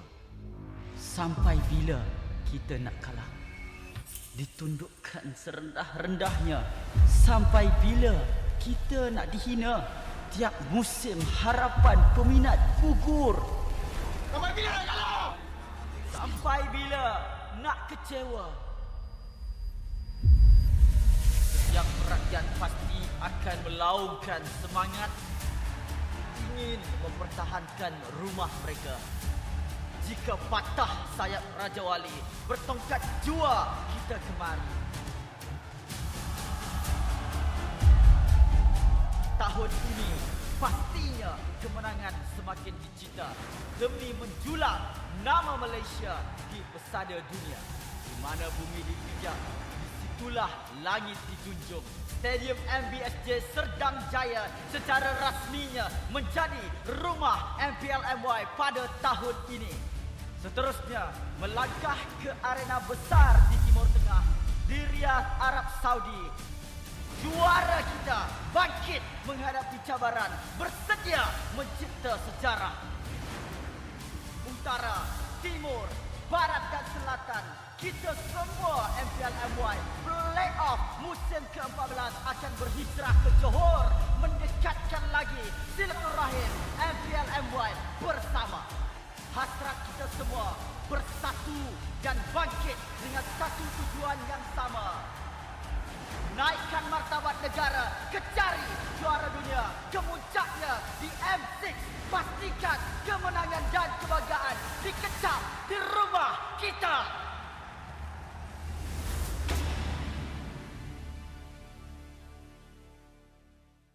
Aman. Watch down guys. Mana? Low shot.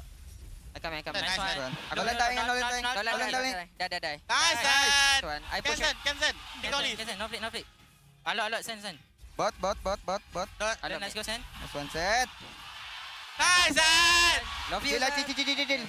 Matilah kau Zon. Almost. Adik careful, Nolan missing. Come on. What you doing, Nance?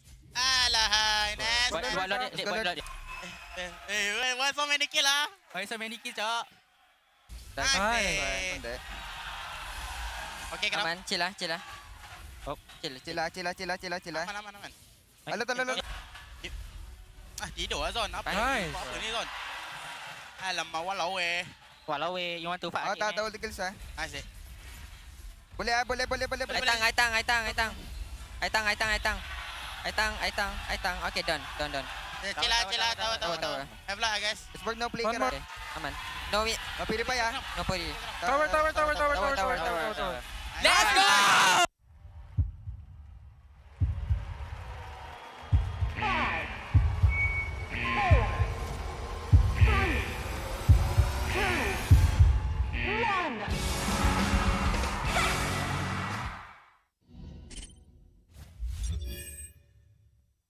Dekat situ dan sekarang ini Cram dan juga Yum cuba melarikan diri. Stormy hilang, Yum sangat rendah tapi sempat juga meliminasi yang sama malam bersama dengan Zayan. Masuk lagi dan lagi. Udiel dicari, Udiel disakar. Sekarang ini Sekas membaling seorang lagi pemain. Sempat akan coba untuk ditumpahkan juga. Hilang Firaga Ama. Terus terbang ke bagian dalam dan terus. Kalau mereka tak berjaya untuk dapatkan Matilda. Satu final slash agak berani tapi Kram masih lagi terselamat dan sekarang ini Homebois gerak.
You'll be the best sniper ever!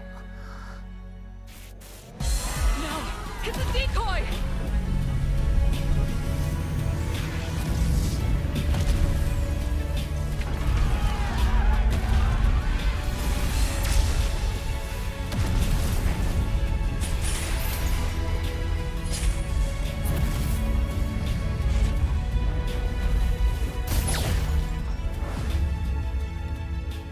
I'm sorry. Leave me alone.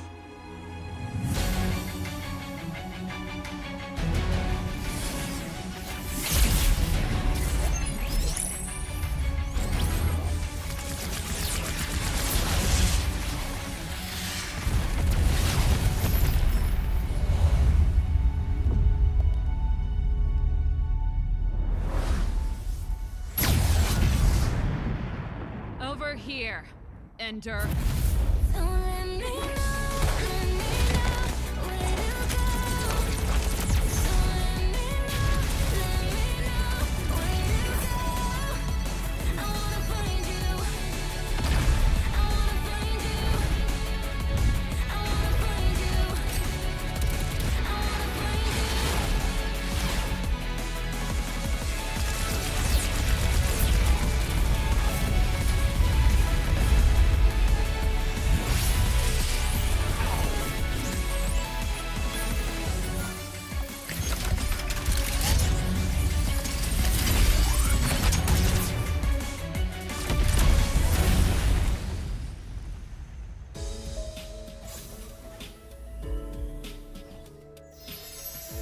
Great job, guys!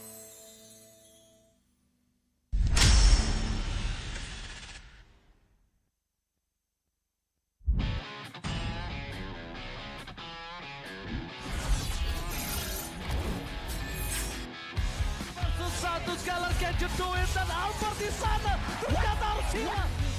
Rematch fight as Long gets instantly shot down by the Blazing Duet as well as the Electro final blow. This is going to be easy cleanup for Todak as most of the... Apat yun, pero nasipa din siya. Yung ninakaw na sipa, buhay pa rin. Ang 4v1! Backline already, and you're running for the lives, gunning it. David trying to drag the members of RG right underneath the turret. It's not enough though. Gray coming all the way in, he cleans it all the way out. Just no way for him to run. Just... Kita akan ada satu buah reward point Malaysia membuat pergerakan dari Liga ke lama benar-benar slow. Rafanya sudah tumpah.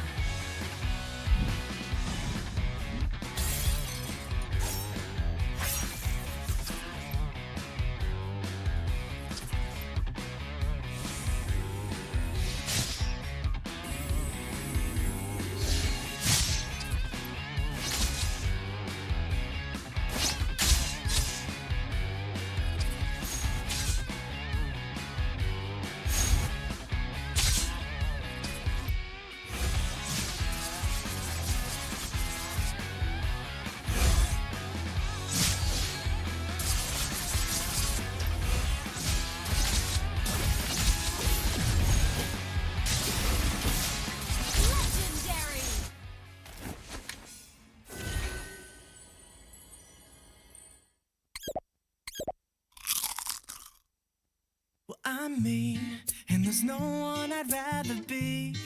You can sit around and wait and see. For a moment I'll be standing free.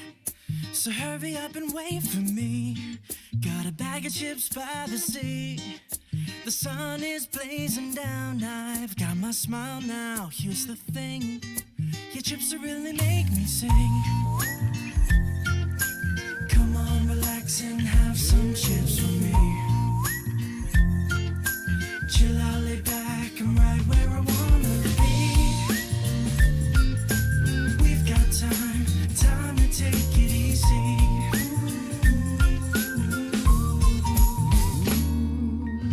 You always tell me to speed up, but slow down. I've been kicking my feet up and just going to town.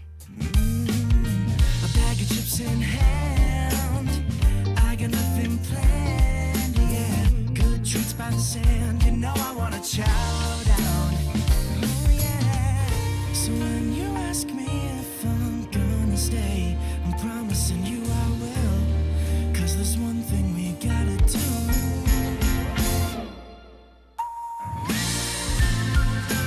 Come on, relax and have some chips with me.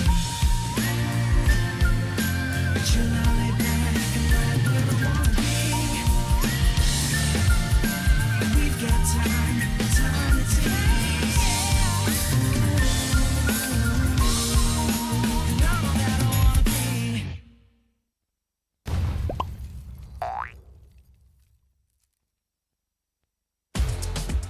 Hotlink Prepaid 5G serba baharu. Nikmati jago 5G untukmu.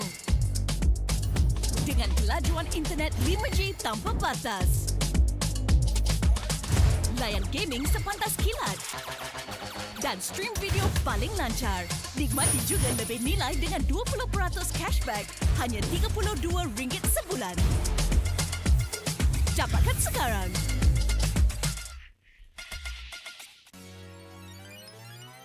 Welcome to All-Star 2024. Hey, superstars.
This fairy tale ended with a poison apple, and my tale began.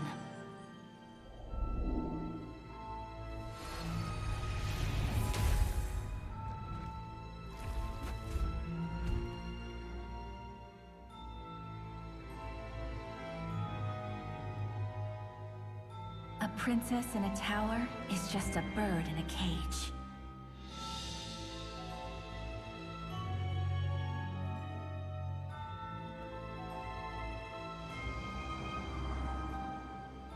Curse it! Take my vengeance! Protect your queen!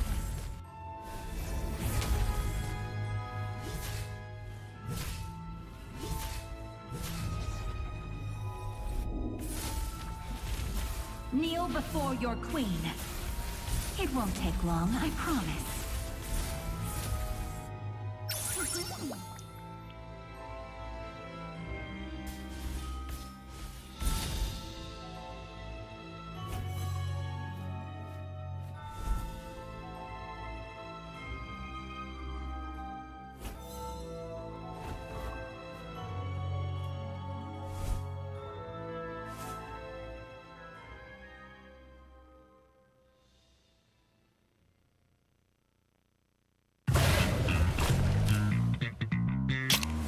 Confirm mantap, confirm lah Nescafe. Pelbagai kejayaan dapat dikecapi. Sejarah baharu telah tercipta. Namun, setakat itu sahajakah kemampuan kita? Setiap kali ke pentas dunia, pasti kecewa. Sampai bila kita nak kalah? Ditundukkan serendah-rendahnya. Sampai bila kita nak dihina? Tiap musim harapan peminat gugur. Sampai bila nak kalah? Sampai bila nak kecewa? Setiap rakyat pasti akan melaungkan semangat, ingin mempertahankan rumah mereka. Jika patah sayap Raja Wali, bertongkat jua kita kemari. Tahun ini pastinya kemenangan semakin dicita demi menjulang nama Malaysia di pesada dunia. Di mana bumi dipijak, disitulah langit dijunjung. Stadium MBSJ Serdang Jaya secara rasminya menjadi rumah MPL MY pada tahun ini. Seterusnya, melangkah ke arena besar di Timur Tengah, di Riyadh, Arab Saudi. Juara kita bangkit menghadapi cabaran, bersedia mencipta sejarah. Utara, Timur, Barat dan Selatan, kita semua MPL MY Playoff musim ke-14 akan berhijrah ke Johor, mendekatkan lagi silaturahim MPL MY bersama. Hasrat kita semua bersatu dan bangkit dengan satu tujuan yang sama. Naikkan martabat negara, kecari juara dunia, kemuncaknya di M6. Pastikan kemenangan dan kebanggaan dikecam di rumah kita.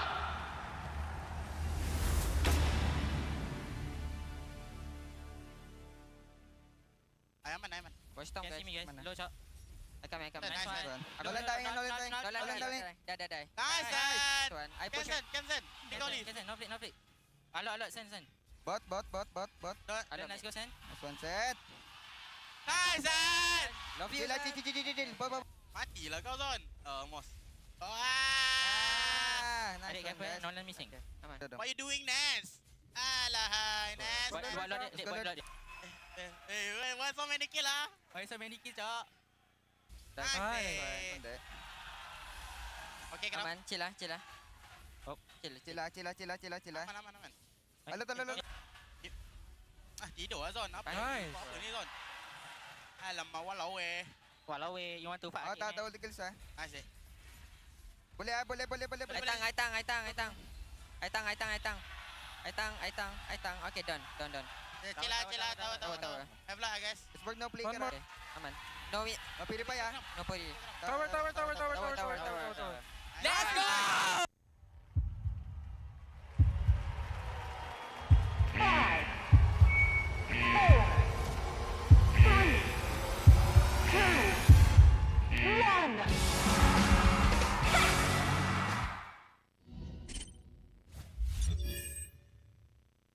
Dekat situ dan sekarang ini Kram dan juga Yum cuba melarikan diri. Stormy hilang, Yum sangat rendah tapi sempat juga meliminasi yang sama malam untuk Zayan. Masuk lagi dan lagi. Udiel dicari, Udiel disangkar. Sekarang ini Sekas membaling seorang lagi pemain. Sempat akan coba untuk ditumpahkan juga. Hilang Firaga Ama. Terus terbang ke bagian dalam dan terus. Kalau mereka tak berjaya untuk dapatkan Matilda.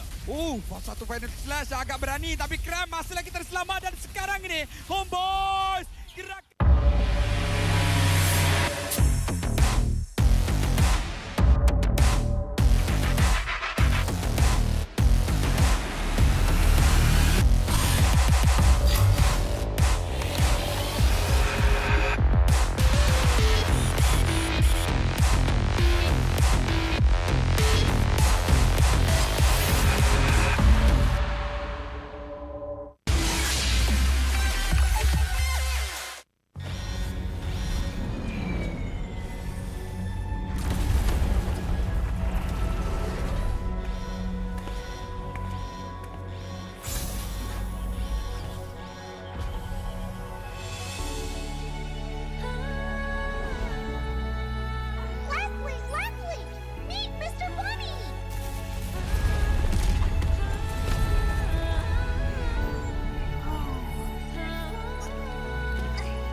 You'll be the best sniper ever!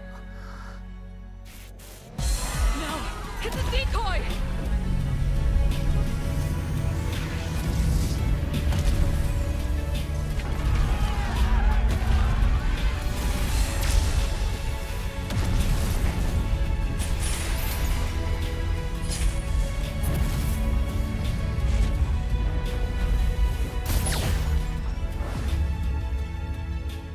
I'm sorry. Leave me alone.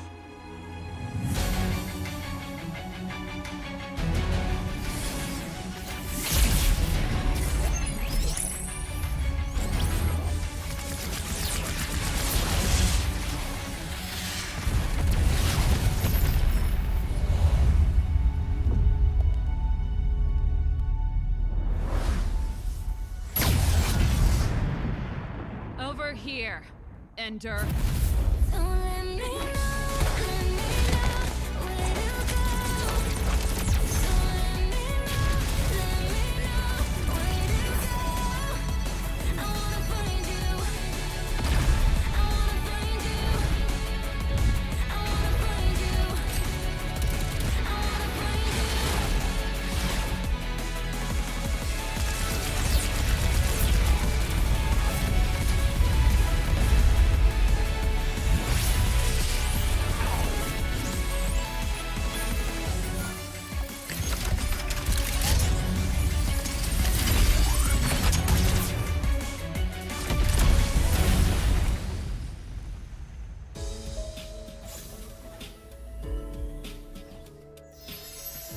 Great job, guys!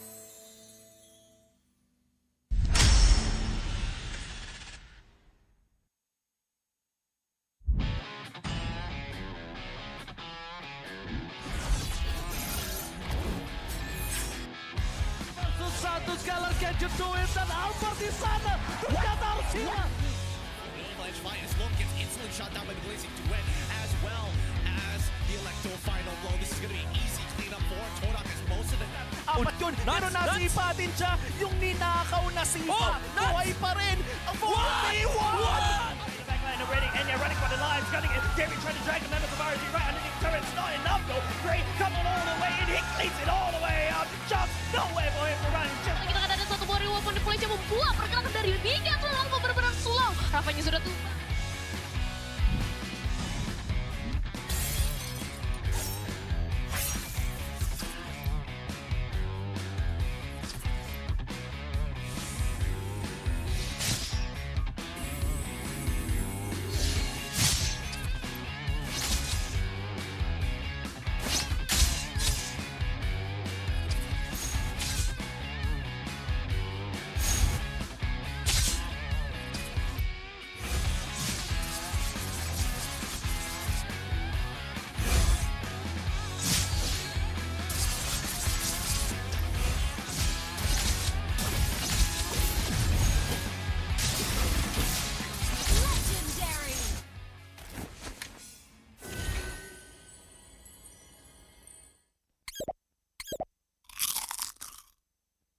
I'm me, and there's no one I'd rather be.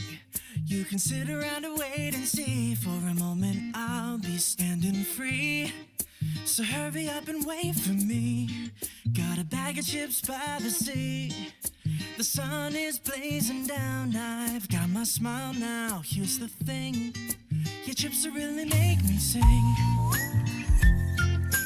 Come on, relax and have some chips for me. Chill out, lay back, I'm right where I wanna be. We've got time to take it easy.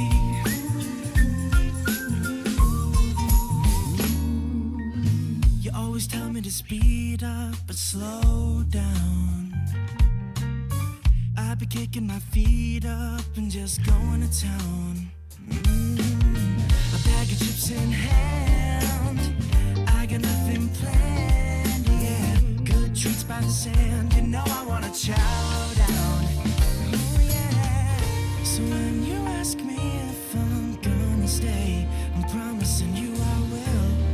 'Cause there's one thing we gotta do.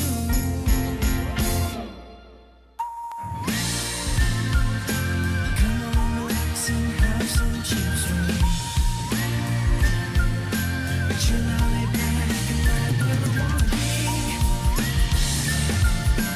We've got time to take it easy. And I'm all that I wanna be.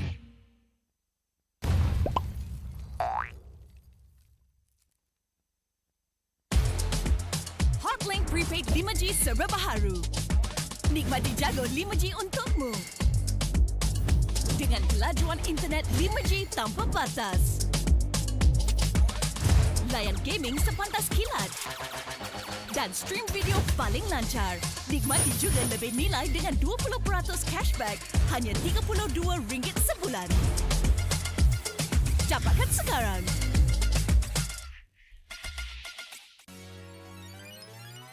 Welcome to All-Star 2024. Hey, superstars.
This fairy tale ended with the poison apple, and my tale began.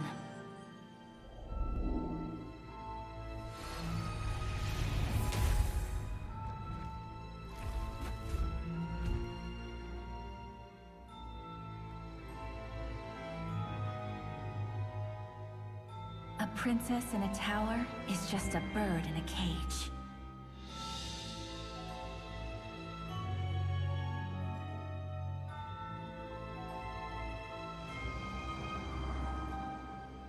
Curse it!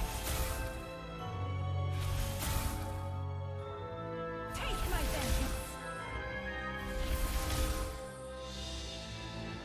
Protect your queen!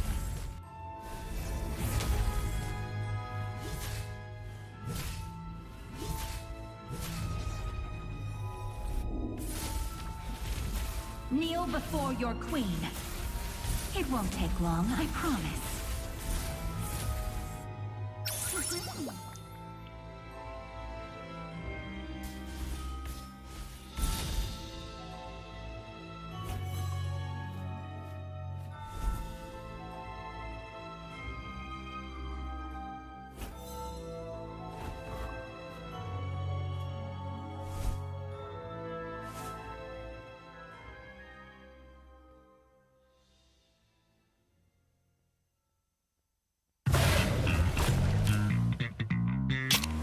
Confirm mantap, confirm lah Nescafe.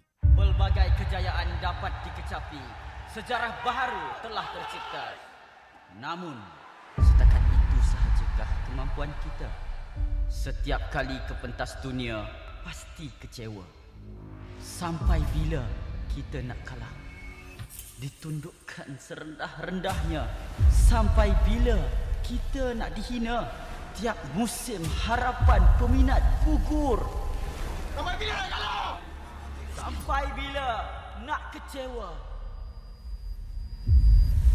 Setiap rakyat pasti akan melaungkan semangat, ingin mempertahankan rumah mereka. Jika patah sayap Raja Wali, bertongkat jua kita kemari. Tahun ini pastinya kemenangan semakin dicita demi menjulang nama Malaysia di pesada dunia. Di mana bumi dipijak, disitulah langit dijunjung. Stadium MBSJ Serdang Jaya secara rasminya menjadi rumah MPL MY pada tahun ini. Seterusnya, melangkah ke arena besar di Timur Tengah, di Riyadh, Arab Saudi. Juara kita bangkit menghadapi cabaran, bersedia mencipta sejarah.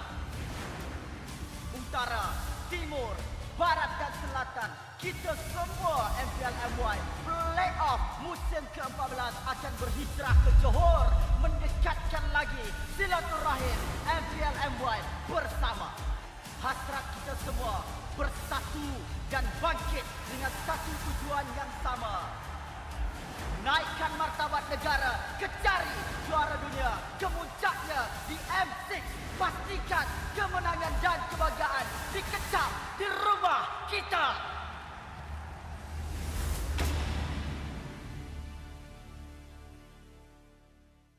Aman. Watch down guys. Mana? Low shot. I come. Nice one. Aku lentang. Dah. Nice one. I push. Cancel. Take all leave. No flick. Alot, send. Bot. Nice go send. Nice one set. Nice one. Love you. Chill. Matilah kau Zon. Almost. Nice one. No missing. Come on. What you doing, Nance? Alahai, Nance. Buat lot dia. Why so many kill ah? Why so many kill, Cok? Nice. Okay, kenapa? Aman, chill lah. Oh, chill. Aman. Alat. Tidur lah Zon. Apa ni Zon? Alamak, walau weh. You want to fight? Tak tahu tinggal sah. Nice. Boleh. Aitang. Okay, done. Chill lah. Tahu. Have luck guys. Sport no play kan? Okay, aman. No pilih pa ya? No pilih. Tower. Let's go!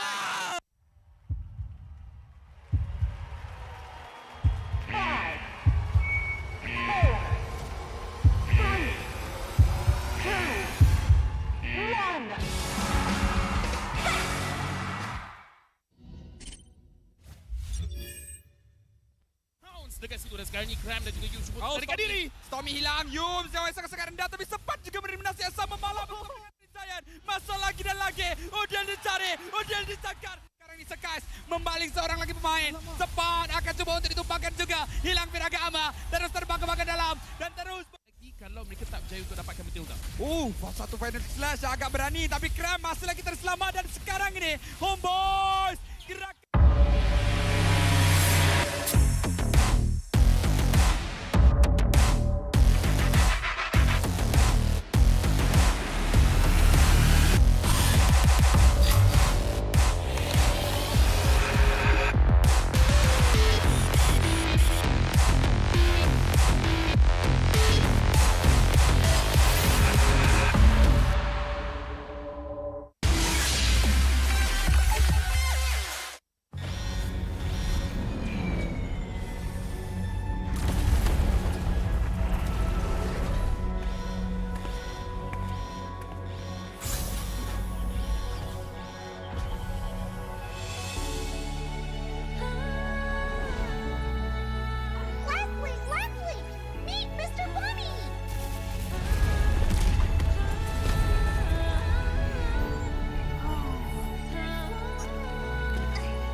You'll be the best sniper ever! No! It's a decoy!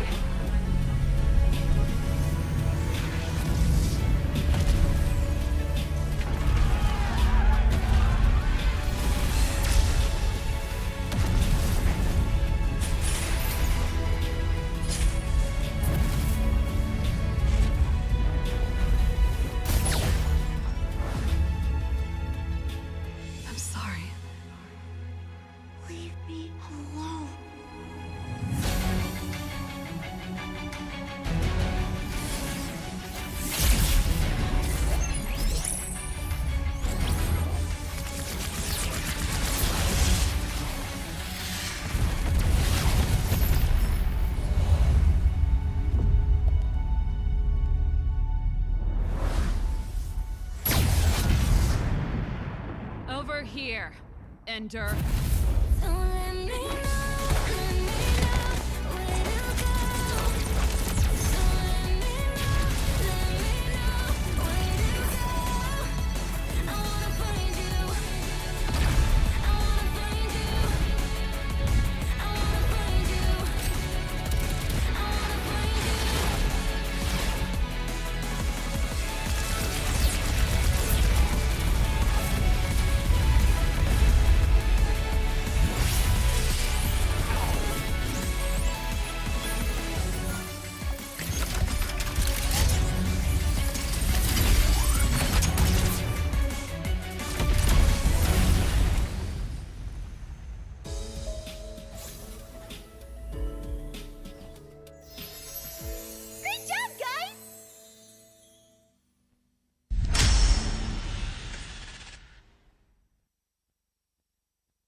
Satu Scalar can you do it? Dan Albert di sana ternyata harus hilang.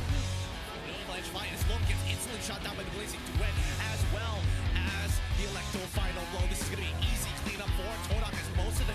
Apat yun, pero nasipa din siya. Yung ninakaw na sipa, buhay pa rin. Ang Bountee! Backline already, Enya running for the lines, gunning it. David trying to drag the members of RG right underneath the turret. It's not enough though. Gray coming all the way in, he cleans it all the way up. Just nowhere for him to run. Kita kata ada satu warrior weapon di Malaysia membuat pergerakan dari Liga ke lalu benar-benar slow. Rafanya sudah tuh.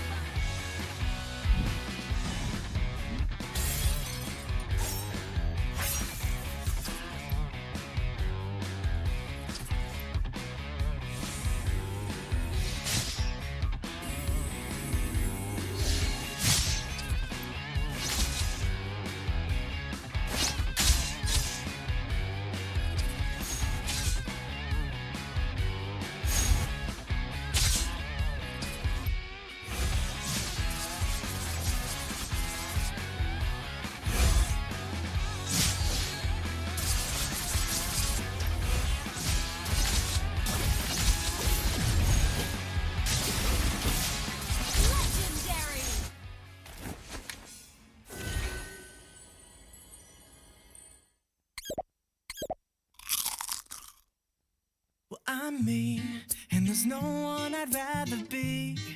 You can sit around and wait and see. For a moment I'll be standing free.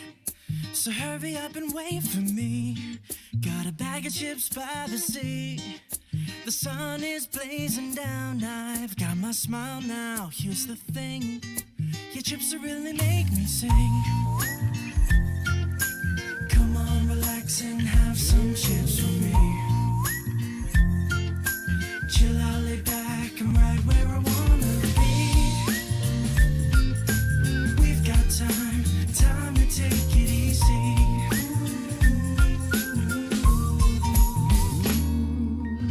You always tell me to speed up, but slow down. I've been kicking my feet up and just going to town. A bag of chips in hand, I got nothing planned, yeah. Good treats by the sand, you know I wanna chow down. Oh yeah. So when you ask me if I'm gonna stay, I'm promising you I will. 'Cause there's one thing we gotta do.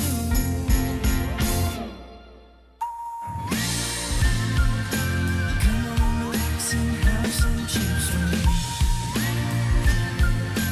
Chill out, lay back, and right where I wanna be. We've got time to take it easy. And I'm all that I wanna be.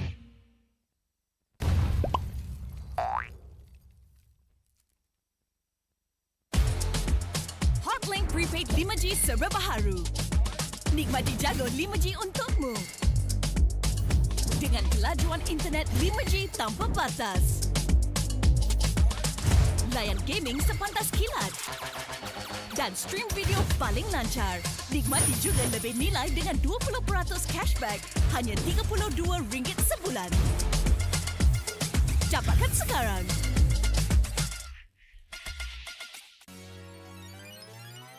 Welcome to All-Star 2024. Hey, superstars.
Fairy tale ended with the poisoned apple, and my tale began.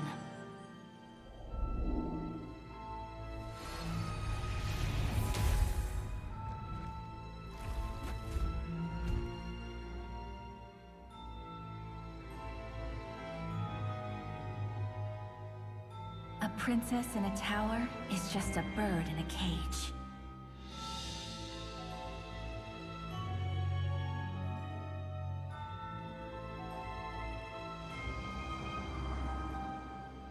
Curse it! Take my vengeance! Protect your queen!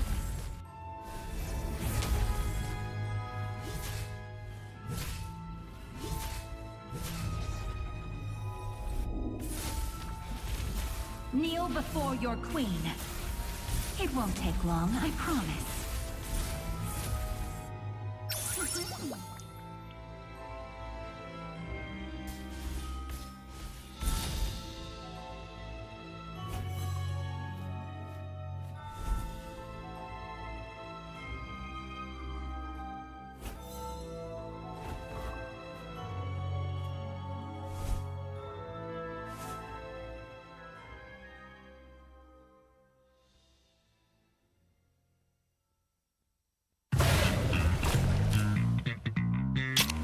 Confirm mantap, confirm lah Nescafe. Pelbagai kejayaan dapat dikecapi. Sejarah baru telah tercipta. Namun, setakat itu sahajakah kemampuan kita? Setiap kali ke pentas dunia, pasti kecewa. Sampai bila kita nak kalah? Ditundukkan serendah-rendahnya. Sampai bila kita nak dihina? Tiap musim harapan peminat gugur. Sampai bila nak kalah? Sampai bila nak kecewa?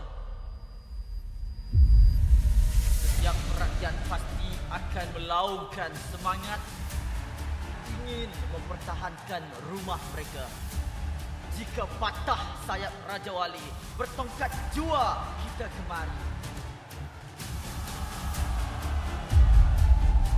Tahun ini pastinya kemenangan semakin dicita demi menjulang nama Malaysia di pesada dunia.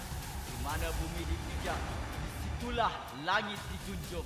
Stadium MBSJ Serdang Jaya secara rasminya menjadi rumah MPL MY pada tahun ini. Seterusnya melangkah ke arena besar di Timur Tengah, di Riyadh, Arab Saudi. Juara kita bangkit menghadapi cabaran, bersedia mencipta sejarah. Utara, Timur, Barat dan Selatan, kita semua MPL MY Playoff musim ke-14 akan berhijrah ke Johor, mendekatkan lagi silaturahim MPL MY bersama. Hasrat kita semua bersatu dan bangkit dengan satu tujuan yang sama. Naikkan martabat negara, kecari juara dunia, kemuncaknya di M6. Pastikan kemenangan dan kebanggaan dikecap di rumah kita.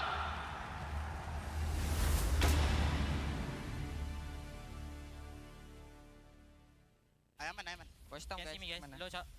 I come. Nice Nice one. one. Aku lentang. Die. Nice one. I push. Cancel. Cancel. No flick. Alot, send. Bot. Alot, nice go send. Nice one set. Nice one. Love you. Cil. Matilah kau Zon. Almost. Adik careful, no missing. Come on. What you doing, Nance? Alahai, Nance. Buat lot dia. Why so many kill ah? Why so many kill, Cok? Nice. Okay, kenapa? Aman, chill lah. Oh, chill. Aman. Alot. Tidur lah Zon. Apa ni Zon? Alamak, walau weh. You want to fight? Tahu tiga kills ah. Nice. Boleh. Aitang. Okay, done. Chill lah. Tahu. Have lah guys. Esports no play Okay, aman.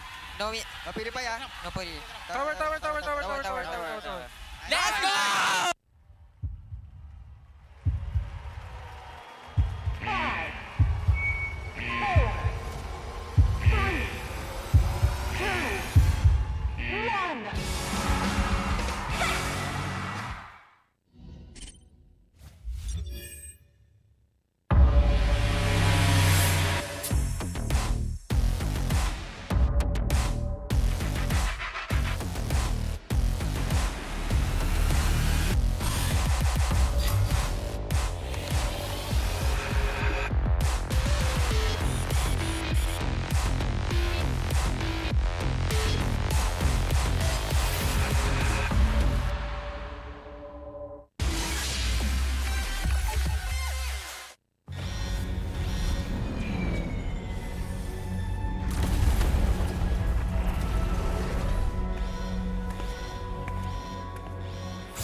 be the best sniper ever!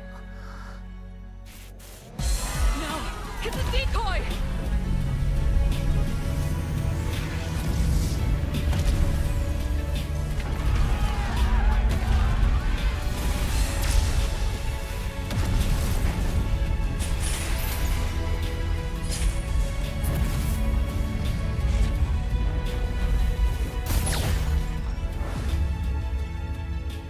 I'm sorry.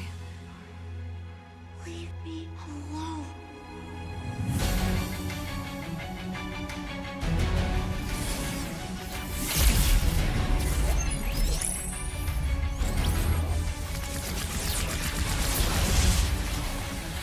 Selepas itu dah sekarang ni Grab dan menuju support.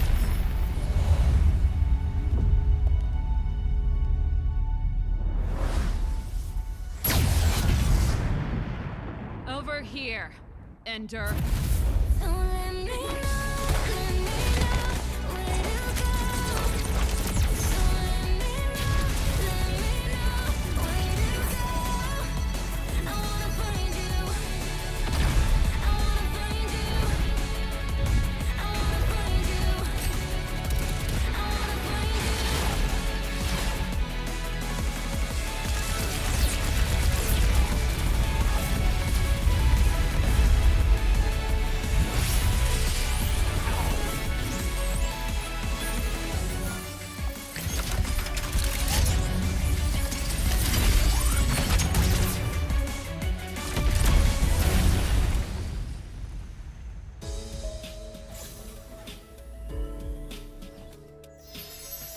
Great job, guys!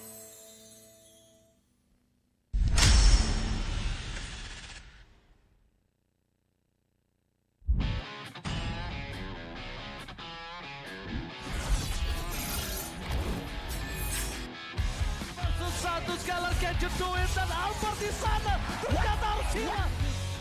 Avalanche minus one gets instantly shot down by the Blazing Duet, as well as the Electro final blow. This is going to be easy cleanup for Todak as most of the... Apat yun, pero nasipa din siya. Yung ninakaw na sipa, buhay pa rin. Ang 41!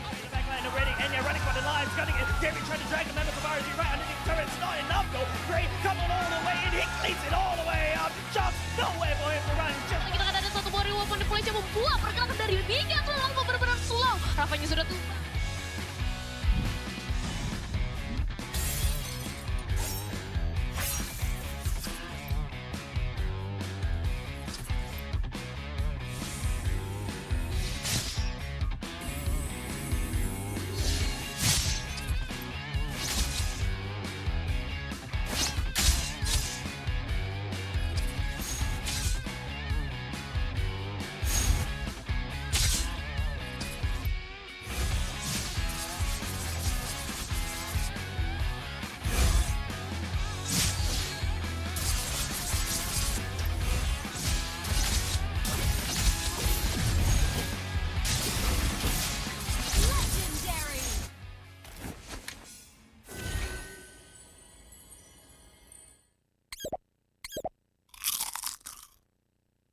I'm me, and there's no one I'd rather be.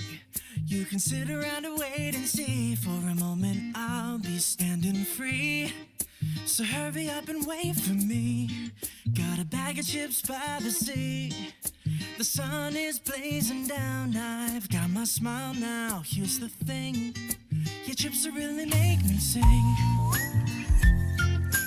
Come on, relax and have some chips for me. Chill out, lay back, I'm right where I wanna be. We've got time to take it easy.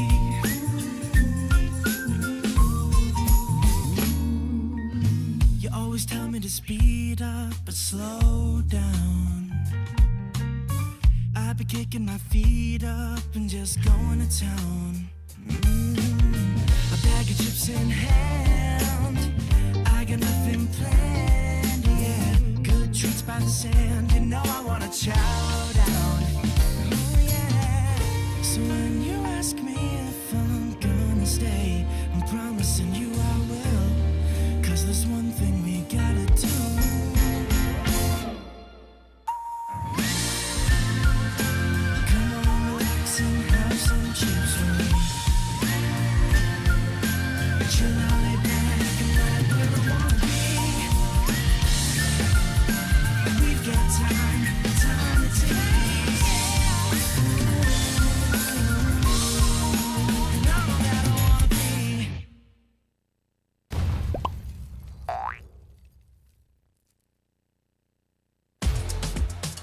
Link Prepaid 5G serba baharu. Nikmati jago 5G untukmu. Dengan kelajuan internet 5G tanpa batas. Layan gaming sepantas kilat. Dan stream video paling lancar. Nikmati juga lebih nilai dengan 20% cashback hanya RM32 sebulan. Dapatkan sekarang.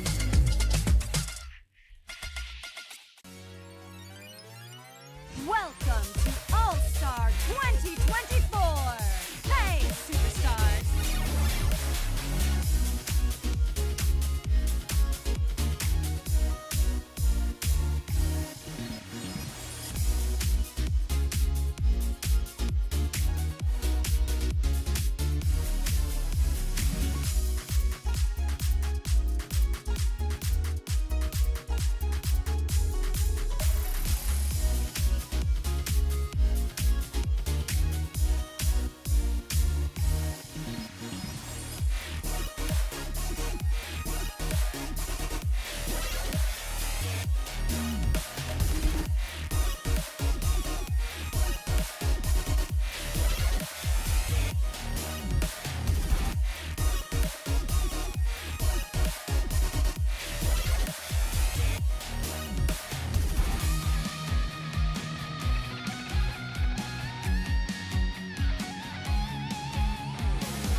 This fairy tale ended with a poison apple, and my tale began.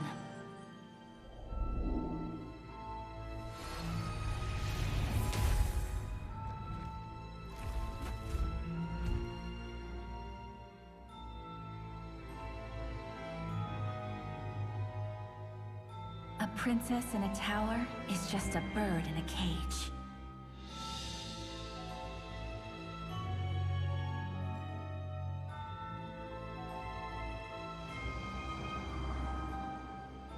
Curse it! Take my vengeance! Protect your queen!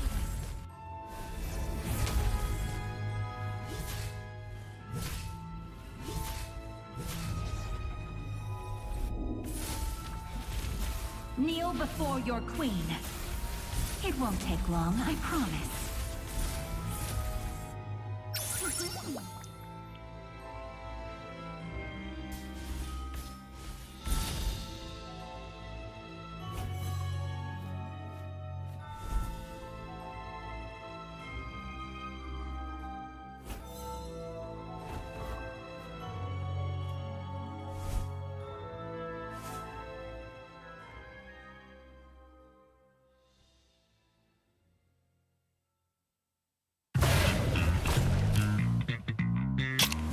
Confirm mantap, confirm lah Nescafe.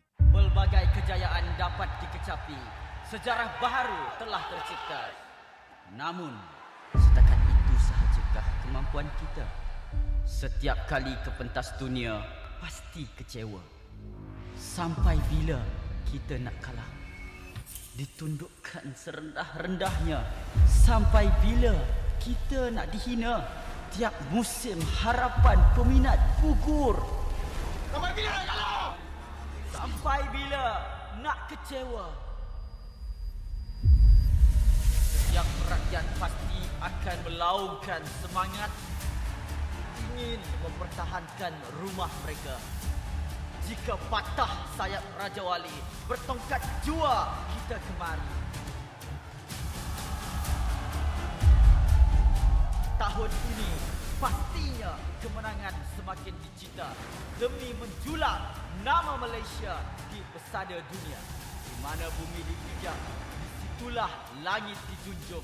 Stadium MBSJ Serdang Jaya secara rasminya menjadi rumah MPL MY pada tahun ini. Seterusnya, melangkah ke arena besar di Timur Tengah, di Riyadh, Arab Saudi. Juara kita bangkit menghadapi cabaran, bersedia mencipta sejarah. Utara, Timur, Barat dan Selatan, kita semua MPL MY Playoff musim ke-14 akan berhijrah ke Johor, mendekatkan lagi silaturahim MPL MY bersama. Hasrat kita semua bersatu dan bangkit dengan satu tujuan yang sama. Naikkan martabat negara, kecari juara dunia, kemuncaknya di M6. Pastikan kemenangan dan kebanggaan dikecam di rumah kita.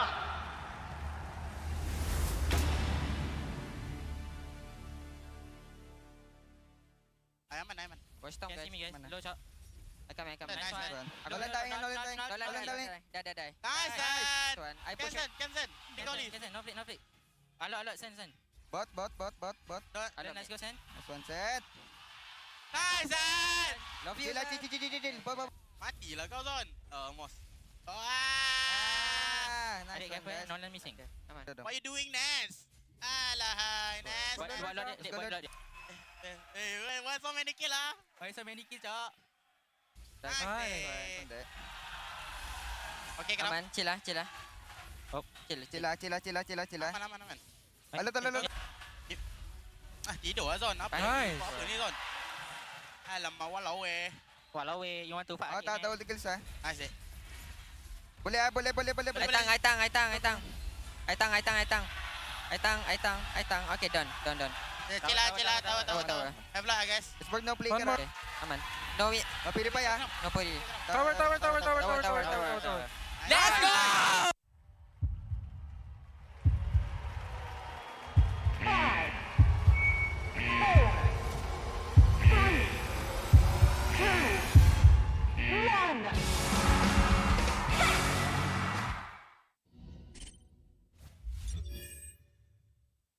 Dekat situ dan sekarang ni Kram dan juga Yum cuba melarikan diri. Stormy hilang, Yum sangat rendah tapi sempat juga menerminasi yang sama malam bersama dengan Zayan. Masa lagi dan lagi, Udil dicari, Udil ditangkap. Sekarang ni Sekas membaling seorang lagi pemain. Cepat akan cuba untuk ditumpangkan juga. Hilang Firaga Ama, terus terbang ke dalam dan terus lagi kalau mereka tak berjaya untuk dapatkan Matilda. Satu final slash agak berani tapi Kram masih lagi terselamat dan sekarang ini Homebois gerak.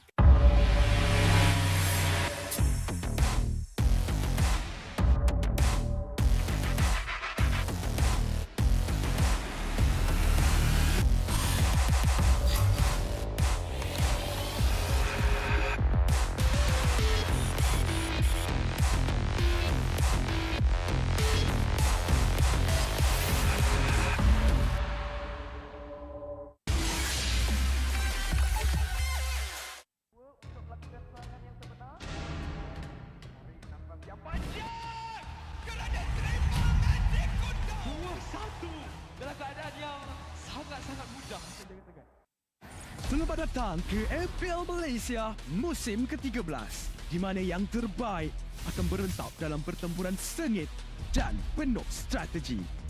Seperti pada musim yang lepas, 10 pasukan profesional akan bersaing selama 6 minggu dalam arena yang penuh aksi di regular season. Namun, bermula pada musim ini, cuma 6 pasukan akan layak ke play-off dan pasukan di tempat ke-7 dan ke-8 hanya dapat stay untuk musim seterusnya. Tapi sayang sekali, tiada slot ke play-off buat mereka pada musim ini. Bagi pasukan di tempat ke-10, slot musim ke-14 mereka akan diganti oleh tempat pertama MAL Conference Group. Mereka akan di-reset dan harus merebut kembali peluang melalui MAL musim kedua. Dan apa itu MAL? Mobile Legends Bang Bang Academy League adalah liga amatur di mana terlahirnya bintang-bintang baharu. 15 pasukan akan bersaing untuk meraih kejuaraan dan 2 pasukan MPL Conference Group teratas akan berpeluang merebut slot ke MPL Malaysia musim seterusnya. Okey, kembali ke MPL. Pasukan MPL Malaysia tempat ke-9 akan berentap dengan pasukan tempat kedua dari MAL Conference Group dalam pusingan MPL Malaysia Challenger Stage bersama format Best of 5 semasa Grand Final MAL musim yang pertama, di mana pemenang akan menentukan slot terakhir MPL Malaysia musim ke-14. 6 pasukan yang layak ke playoff akan berentap untuk meneruskan jalan ke Grand Final MPL Malaysia musim ke-13 dan merebut peluang untuk ke MSC 2024. Jadi, bersiap sedia. Persiapkan strategi anda. Bersedia untuk aksi profesional di pentas MPL Malaysia musim ke-13.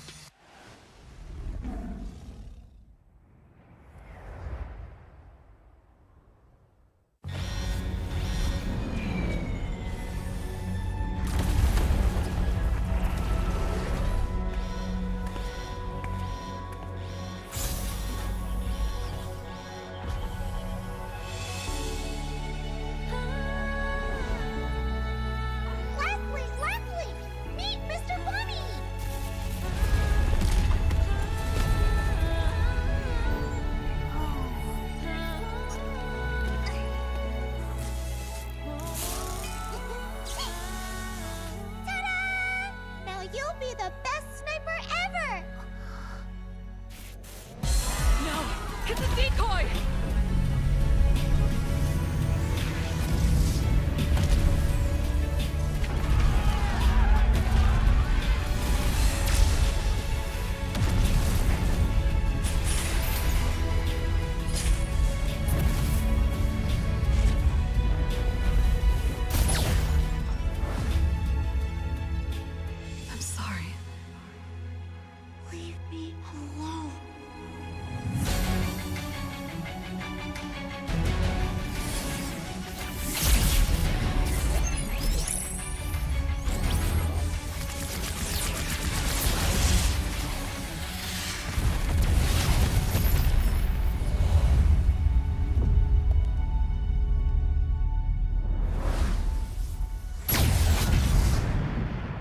Over here, Ender.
Satu sekali lagi Jetuin dan Albert di sana ternyata harus hilang.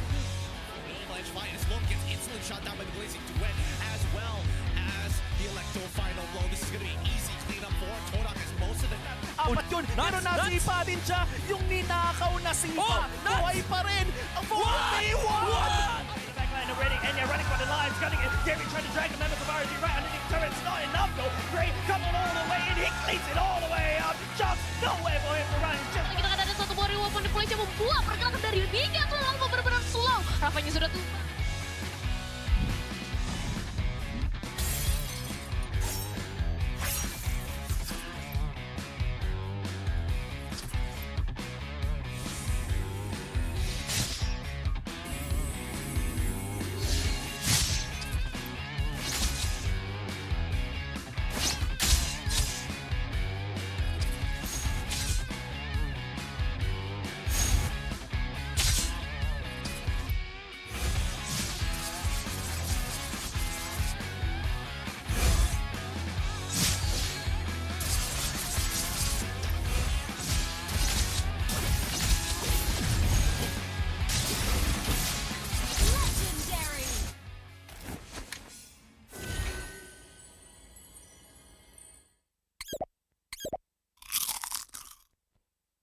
I'm me, and there's no one I'd rather be.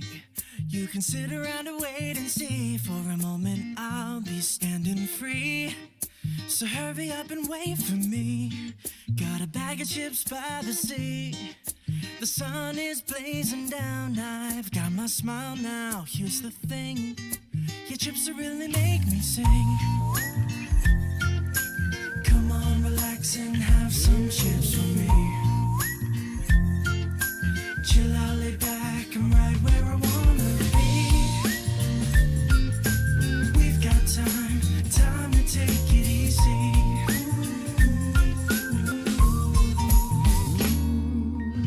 You always tell me to speed up, but slow down.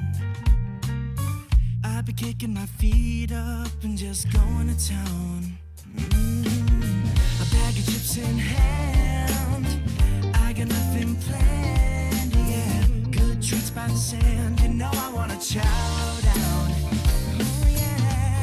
So when you ask me if I'm gonna stay, I'm promising you I will. 'Cause there's one thing we gotta do.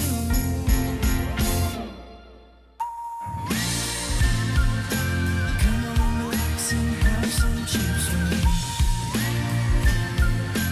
Chill out, lay back, and right where I wanna be.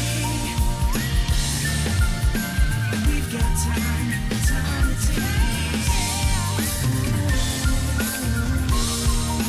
And I'm all that I wanna be.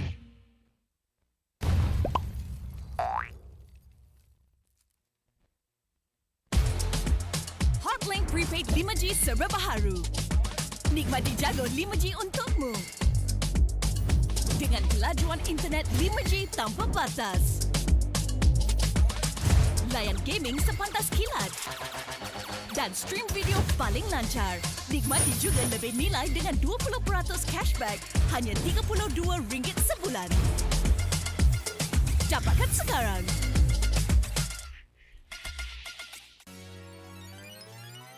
Welcome to All-Star 2024. Play, superstars.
This fairy tale ended with the poison apple, and my tale began.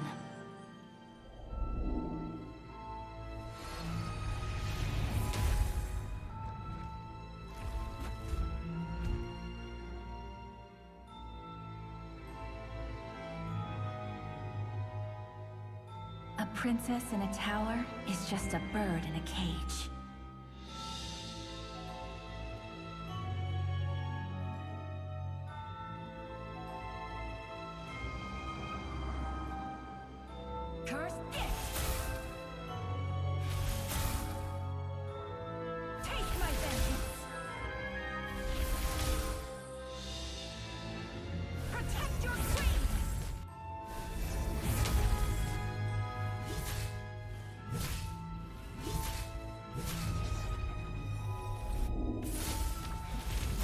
Kneel before your queen. It won't take long, I promise.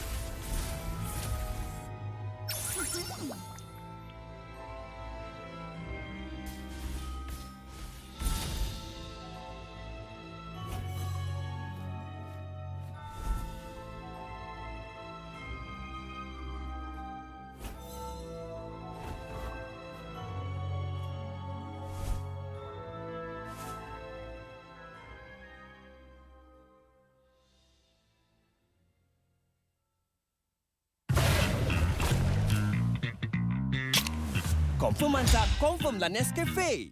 Pelbagai kejayaan dapat dikecapi. Sejarah baharu telah tercipta. Namun, setakat itu sahajakah kemampuan kita? Setiap kali ke pentas dunia, pasti kecewa. Sampai bila kita nak kalah? Ditundukkan serendah-rendahnya. Sampai bila kita nak dihina? Tiap musim harapan peminat gugur. Sampai bila nak kalah? Sampai bila nak kecewa? Setiap rakyat pasti akan melaungkan semangat, ingin mempertahankan rumah mereka. Jika patah sayap Raja Wali, bertongkat jua kita kemari. Tahun ini pastinya kemenangan semakin dicita demi menjulang nama Malaysia di pesada dunia. Di mana bumi dipijak, disitulah langit dijunjung. Stadium MBSJ Serdang Jaya secara rasminya menjadi rumah MPL MY pada tahun ini. Seterusnya, melangkah ke arena besar di Timur Tengah, di Riyadh, Arab Saudi. Juara kita bangkit menghadapi cabaran, bersedia mencipta sejarah. Utara, Timur, Barat dan Selatan, kita semua MPL MY Playoff musim ke-14 akan berhijrah ke Johor, mendekatkan lagi silaturahim MPL MY bersama. Hasrat kita semua bersatu dan bangkit dengan satu tujuan yang sama. Naikkan martabat negara, kecari juara dunia, kemuncaknya di M6. Pastikan kemenangan dan kebanggaan dikecap di rumah kita.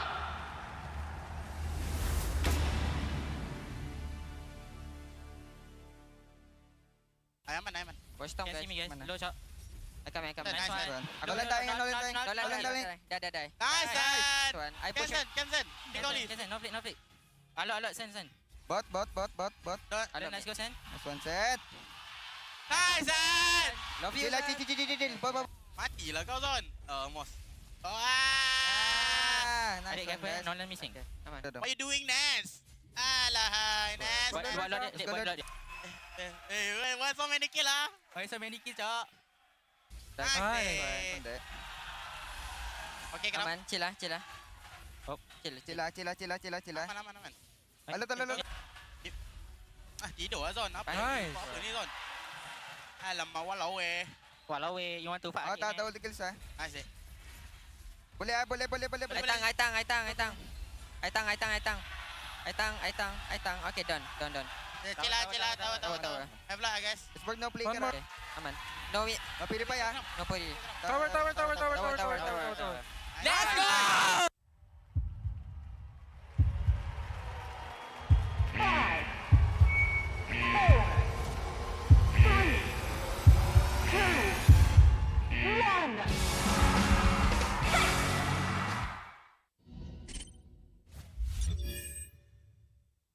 Dekat situ dan sekarang ni Cram dan juga Yum cuba melarikan diri. Stormy hilang, Yum jauh sangat rendah tapi sempat juga menerminasi yang sama malam untuk Zayan. Masuk lagi dan lagi. Udiel dicari, Udiel disangkar. Sekarang ni Sekas membaling seorang lagi pemain. Sempat akan cuba untuk ditumpahkan juga. Hilang Piraga Ama. Terus terbang ke bahagian dalam dan terus lagi kalau mereka tak berjaya untuk dapatkan betul tak.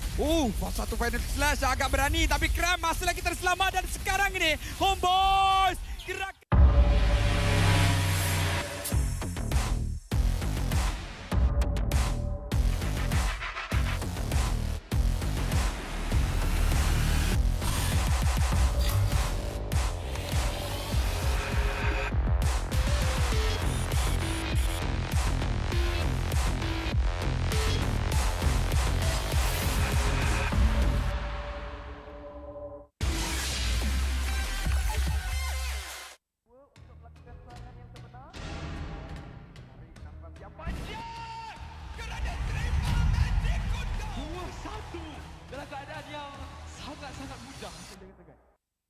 Selamat datang ke MPL Malaysia musim ke-13 di mana yang terbaik akan berentap dalam pertempuran sengit dan penuh strategi. Seperti pada musim yang lepas, 10 pasukan profesional akan bersaing selama 6 minggu dalam arena yang penuh aksi di regular season. Namun, bermula pada musim ini, cuma 6 pasukan akan layak ke play-off dan pasukan di tempat ke-7 dan ke-8 hanya dapat stay untuk musim seterusnya.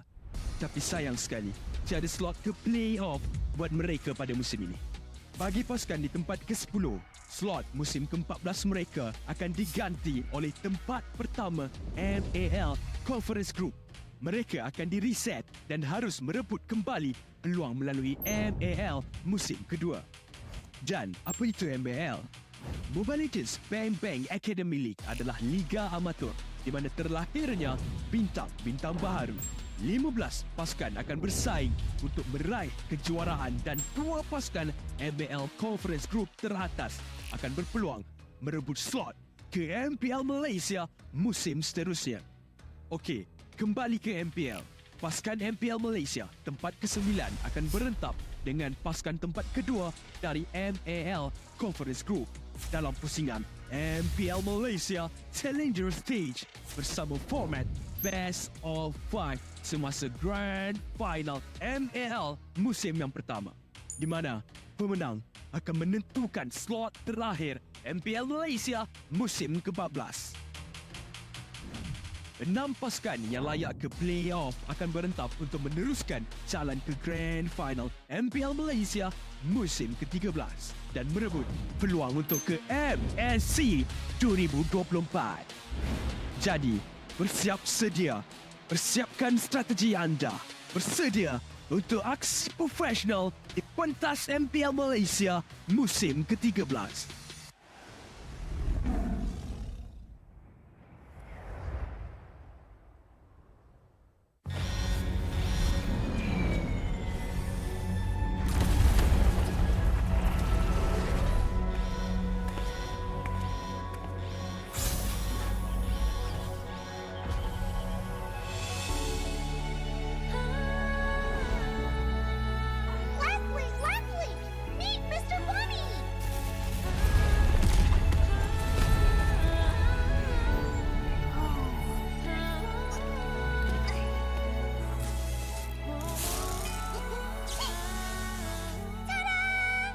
You'll be the best sniper ever! No! It's a decoy!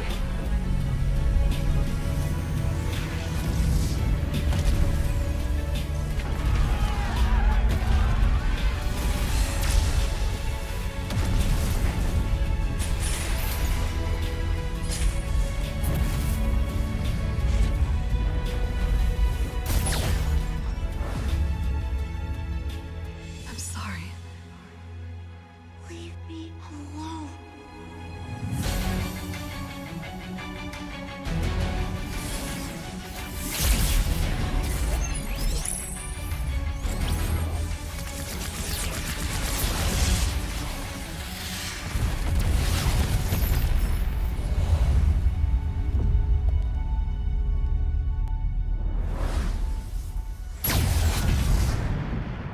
Over here, Ender.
Legend Dois dan Albert di sana. Ternyata harus hilang.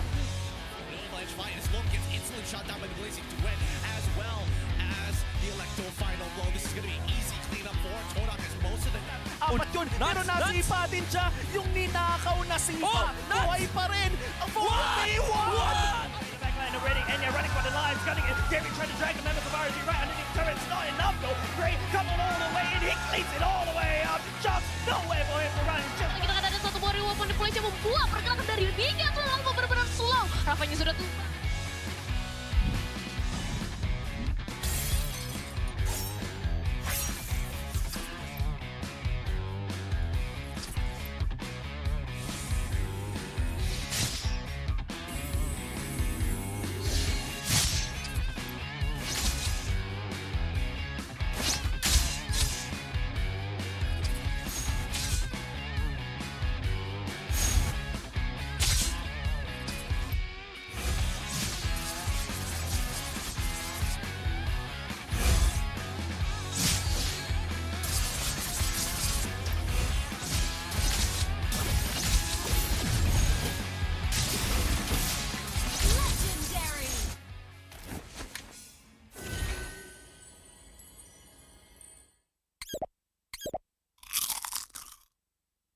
I'm me, and there's no one I'd rather be.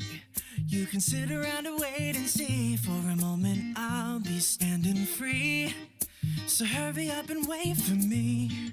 Got a bag of chips by the sea. The sun is blazing down. I've got my smile now. Here's the thing, your chips will really make me sing. Come on, relax and have some chips with me. Chill out, lay back, I'm right where I wanna be. We've got time to take it easy.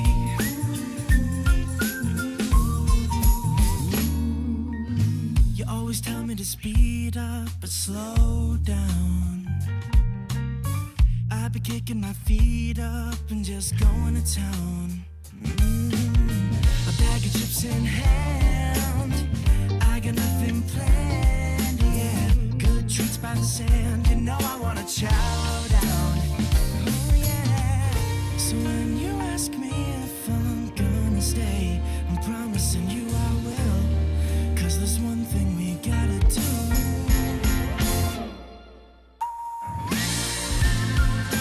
Come on, relax and have some chips with me. Chill out, lay back, and right where I wanna be. We've got time to take it easy. And I'm all that I wanna be.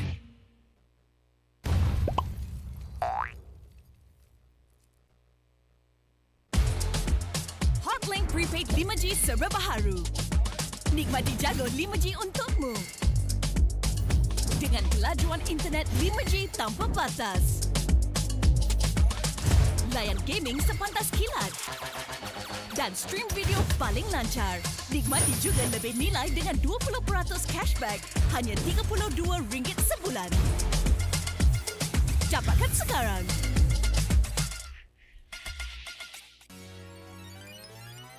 Welcome to All-Star 2024. Hey, superstars.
with the poison apple, and my tale began.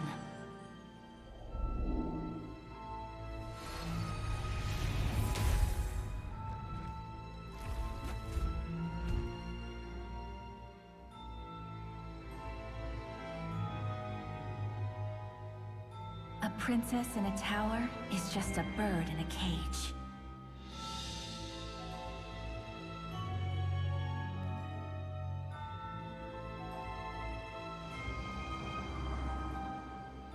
Curse it! Take my vengeance!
I'm a rock star.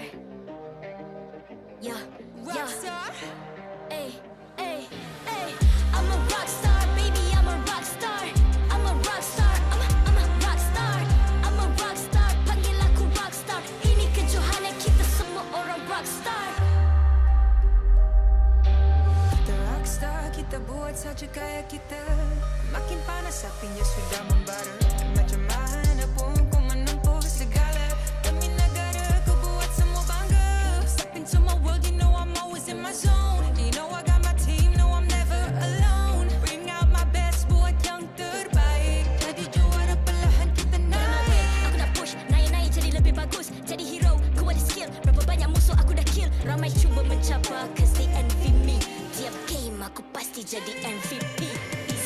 I'm a rock star, baby, I'm a rock star.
MPL Malaysia Season 13 is powered by Bountee.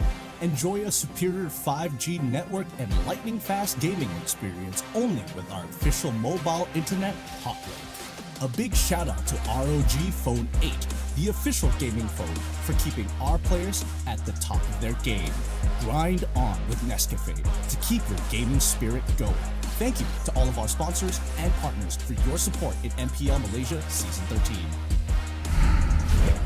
Selamat kembali ke MPL Malaysia musim ke-13 hari pertama. Nama saya Rose, host anda sepanjang musim ini. And guys, tadi perlawanan pertama untuk hari ini dan untuk season ini, kita saksikan perlawanan Homebois yang lawan Selangor Red Giants. Homebois kalah 2 berbalas kosong dengan game yang sangat-sangat kemas. So, untuk match ni, is it gonna be the same one-sided game or is it anybody's game? So, untuk perlawanan ini, kita akan saksikan perlawanan Team Hub yang akan menentang Bountee Esports. Now, for your information guys, okay? Bountee Esports ialah satu team dari Sarawak dan Team Hub used to be our Season 10 winner. So, it's gonna be the new blood going up against the Season 10 winner. Alright guys, and aside from that, kita ada juga veteran player yang lama which is gonna be playing today. Kita ada Lexia dan Dominus. Dua-dua veteran player ni pernah jadi juara MPL juga. Whereas Dominus menang season ketiga, Lexia pula menang season 7. So Dominus main dengan Geek Fam masa tu dan Lexia main dengan RSG Malaysia. So, agak-agak Bountee boleh buktikan tak dorang actually boleh kalahkan team yang pernah champion ataupun Team Hub akan bagi tunjuk aja dekat team baru. Nampaknya the players are ready. The casters are ready. So, are you guys ready? Nampaknya orang juga ready. So, marilah kita jemput kedua-dua pasukan ke atas pentas MPL Malaysia. Kembali ke musim baru dengan nafas yang baru. Team Hub hadir dengan membawa tonggak baru dari Filipina, Janus dan Saken dari Indonesia. Adakah lawangan Yibambe Team Hub sekali lagi akan kedengaran hingga ke final? Dipersilakan Team Hub, juara musim ke-10.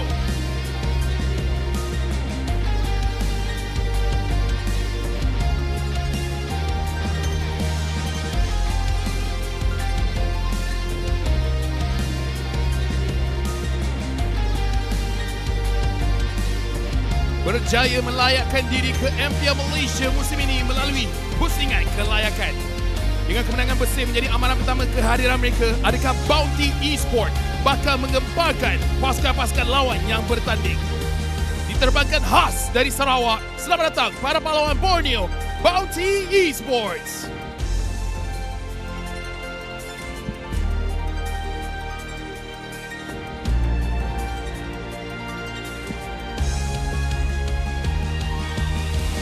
Mengalas tugas untuk memastikan perlawanan sentiasa berjalan dengan adil dan lancar.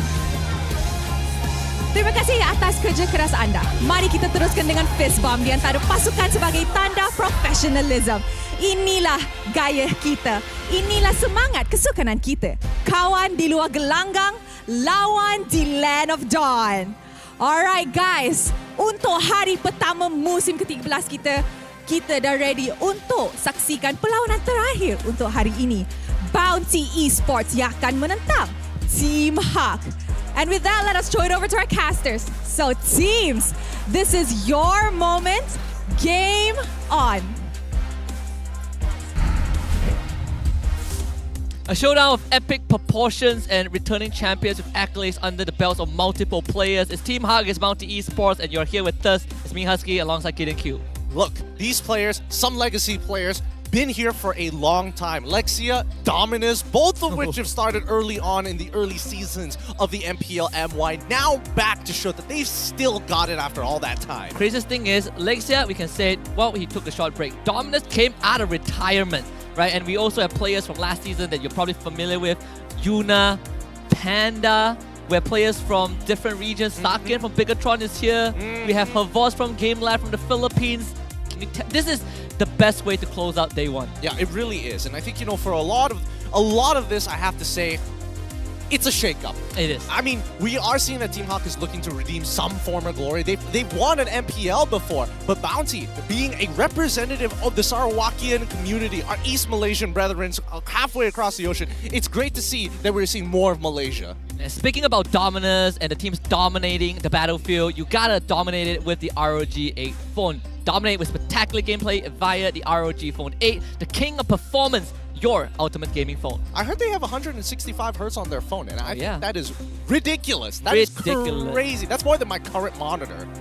You are actually right. Yeah. My monitor doesn't go that high. Exactly, right? Woo. When you start thinking about it, you're realizing that this ROG Phone 8 is built more jam-packed with a lot of features that you probably won't even know until you start digging for it. But that's besides the point. We need our players to be playing at the tip-top of their shape. And questions have been circling around, especially when we're talking about Saken specifically. You know, having great performances, getting pretty high up in MPL ID, and even, you know, dominating to a certain degree down in MDL itself. His performance is kind of tipped off that peak after the Snapdragon Pro Series. And then we're looking at, which is it's a pretty nice scenery to look at a Team Hawk, right? This team, they've been at the highest, they've went down to the lowest, and now they have a player who sort of looked at something more like a D-ranking MPL to MDL, back to MPL in a different region. We'll just have to see how Saken kind of performs in this environment, whether this could bring him or maybe the entire Team Hawk back to glory. Exactly, and I mean, especially with how much enthusiasm Team Hawk brings to the table. I mean, we know that it's especially Iris here. Iris, he's got a lot to say. I'm looking at the opposite side. His matchup here today is Homebois coming in from Game Lab that Bountee was able to pick up. That's crazy because he's also the kind of guy who wants to bite back. The craziest thing is that Homebois being picked up itself is crazy, right? I saw that name and I was like, there's no way this is the Homebois that we all know, and it is him. Watched him play the qualifiers, absolutely smashed it. No contest at all, but now can you bring it to that tier 1 scene? Yeah, and I think, you know, a lot of things need to be questioned here about these teams. Bountee, for an example, are they going to be able to stand a candle, hold a stick up to some of the namestay names here at the MPL MY? And I mean, Hawk is going to be the first on that list, and considering Hawk's overall lineup, even if we're just putting pen on paper here, I would say that Team Hawk just blindly would be the majority overall winner of this match, right? I could agree with that. I think that Team Hawk, they also kind of went through a major overhaul, right? They barely kept their previous players. I mean, Iris is still there. To be fair, they barely kept their slot too. They barely kept their slot. There was a point in time where Team Hawk was not even a part of the conversation, and yet they stayed. Maybe this could be their final run. We'll never know, but at least they stayed for another season. And I think for them, this is as important as it gets, right? They've lifted a trophy in their debut. They went all the way down to relegation the season afterwards, so they fought their way back. I don't think it's time for them to let go yet, and I'm happy that they're here. Yeah, it's the level of consistency that's important here at the MPL MY if you want to keep that slot. You can have the highs, but you can also have the lowest lows. And I'm curious to see some of the new introductions, new player introductions here for the side of Bountee, you know? We're looking at Dominus here, but next to him, right? I'm curious to see whether some of these newer players have what it takes to be playing at this competitive level. And I'm glad you brought that up because I want to talk about Yen, or some people know him as Yen Lord, right? In the tier 2 scene, absolutely monstrous off a roamer, and now finally being able to play on the big stage after such a long time. Then you have Yuna. Last season we saw him playing with Lunatics, and that was kind of a journey for him, but now I think he has found a home, and you can see that the bond between him and the rest of his teammates are good. When him and Homebois together side by side. And when you have someone like Homebois who likes to play fast, hard and fast, and you have Yuna to help him, I think this could make a very interesting combo. Yeah, this could make an interesting combo. I'm more curious to see what the draft is going to look like, right? How are you going to supplement a fast type of composition, especially in a meta where it almost feels like it punishes you for winning too well in the earlier stages of the game, but if you can't close it out, it's like, oh no, now it evens out by the time it hits 13 to 14 minutes. I want to see the Dominus cushion again. that could be a thing. I mean, it is one of that signature pick that this man has brought up way back in the days.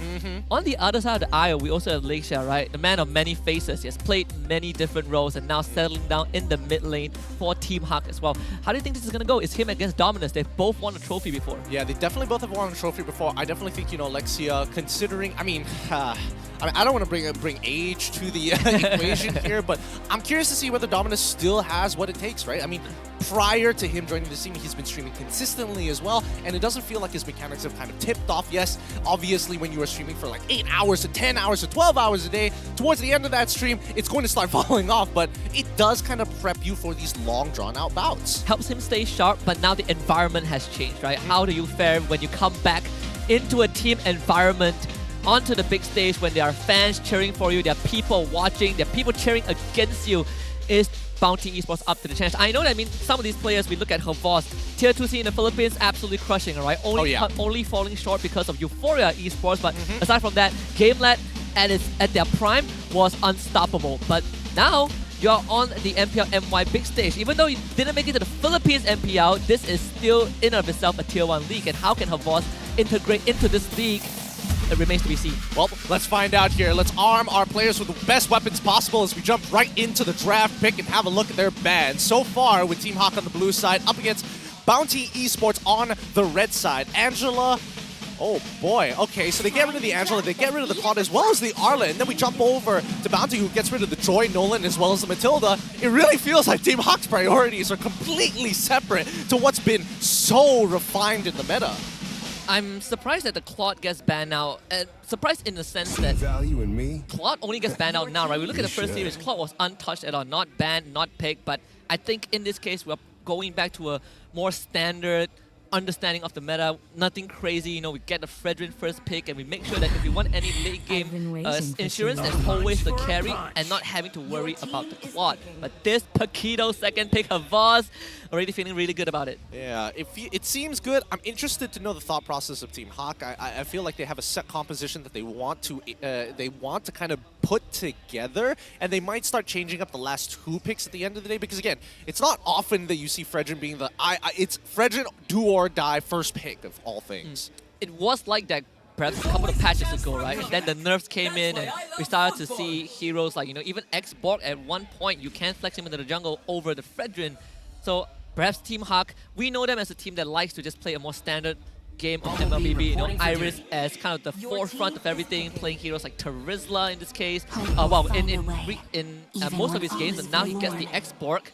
We get the Bruno, so nothing too out of the ordinary, but for the side of Bountee, they're going to have the Vexana in the mid lane. Pretty fast draft so far. I mean, we're seeing the Paquito, we're also seeing that Vexana. It looks like they have a couple of enablers, a couple of outs here for the side of Bountee, right? But they need somebody to kind of set it up. But you can't expect to see Vexana flickering forward all the time to try and get that combo off, especially when you're up against someone like X-Borg, who has that Ferraga armor to get out of these tight sort of situations. Novaria, the follow-up ban coming in from Bountee. Let's see what Team Hawk have to say about it. And it's also not, when you look at kind of the drafting sequence, right, most teams, they are going to have the jungler or the jungler in particular shown in that first draft, or maybe like a flex pick. In this case for Bountee, they are showing all three core picks at once, right? The jungler and the roamer are kind of saved for the last 2 picks. It really does give us an indicator what they're prioritizing. Perhaps Juna is going to be that playmaker for the team. We see the Kaja get banned out by the side of Team Hawk. This could indicate something. They might want to play a hero that just does not want to get suppressed. I suppose. I mean, if they are going to ban the Kaja, if they're worried about that, they could look for something along the lines of Franco even, right? To really double down on it. I mean, Kaja is a little bit more annoying to deal with because it's hard to actually find a way to counter or look to cancel the Divine Judgment in comparison to the Bloody Hunt, where you just need one person to get on top of him or at the very least break him out of the Bloody Hunt to continue playing the game. That's kind of like the different dynamics of these 2 heroes. If you want to look at a hero to ban more consistently, probably I'd say the Franco, because he just is a lot more versatile. In this case, Bountee going for the Lilia ban, so they are lacking that front line, and perhaps when we look at this jungler pickup, we still have the Baras and the Baxia in the pool. Even the Martyrs, right? You can't be that direct answer to Fredrin again. Yeah. Looks like Team Hawk really going hard on potential support options, and obviously in one of Panda's more comfortable heroes in that claw. But getting rid of the Minotaur here, all right, interesting. It looks like Team Hawk want to build a teamfight composition of some sort, a very traditional front-to-back style, and now we see how Bountee is going to respond, right? They get rid of the Novara, they also get rid of that Lilia. They want to make sure that, at least for Team Hawk, they don't have enough peel. This could indicate two things. Either one, it is a more dive style of composition, as we see the lock-in. It's going to be Ruby instead, so somebody to smother, somebody to slow down their opponents, but still has the capability of making that big play. No one can take you from me. And this one is more straightforward. You don't have to really guess where this Ruby is going to go. Like I said, the first 3 picks, Bountee, they're not they're not playing with any smokes and mirrors. It's all out in the open for you to see. Ruby is going to roam for sure. Now, the jungler is going to be safe for last, so a lot of prioritization on Yuna's hero in particular. Yeah, and man, this could be a pretty tough one, right? Again, a big pinch on towards that mid lane. There's not a lot of options left to really play. There's the Theramis or Nana.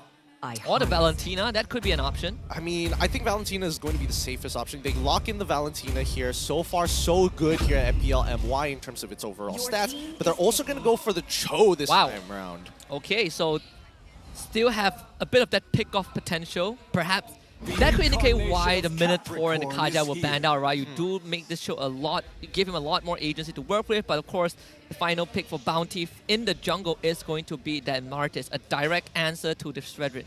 Yeah, a lot of disruptive CC coming from the side of Bountee Esports. They're generally going to be playing around a combination of somebody setting it up for Vexana to go for a big combo, and just peeling for carry. You jump over to the side of Team Hawks. This one's a little bit more interesting. They have a lot more dynamic ways of going for these skirmishes, but traditionally still want to play front to back. Tradition is kind of the word to describe this strategy. It's very, very common. Perhaps the Cho is the slight outlier. I'm pretty sure this is not a Cho jungle, by the way. But overall, I think for Team Hawk, you have a very stable draft that has multiple layers that you can fall back to if things don't work out. Whereas for Bountee, it feels like if that early game doesn't work out, you're resorting to the macro play where Homebois has to control the side lanes. I mean, it's going to be a tough fight here. Both EXP laners not going to let each other walk out of that lane without some kind of punishment. But let's see. It's going to be that first turtle that makes all the difference for either or as we jump here into the land of Dawn. Game 1 between Team Hawk and Bountee Esports, and both teams have a lot to prove. I'm looking at this XP lane matchup. We all know export into Paquito. Paquito, he might not be able to damage you too much, but he sure can constantly leave that lane. I mean, Export is put into the jungle this time it is the jungle, around. okay. Yeah, they are committing him into the jungle. I think it's about disrupting the initial turtle fight, right? The one thing a jungler absolutely hates, a lot of CC, especially when you're getting closer to that retribution timing, and when you get locked down, and then locked down again, there's nothing you can do. It's not even about a retry battle, it's who has more CC. Oh, Yenlor's flicker is going to be forced out. Try to go for an intel gathering journey, but ends up getting spotted by 3 members of Team Hawk. And that means it's been quite a long time since we see Fredrin into Paquito. Clearly, this is a very Iris pick.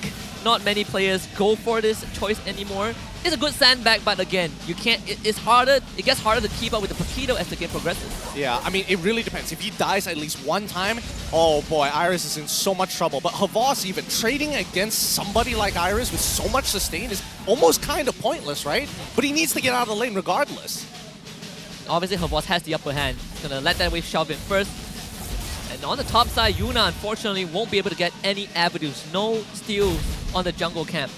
Eventually, we have to converge on the bottom side. That's where the turtle will spawn.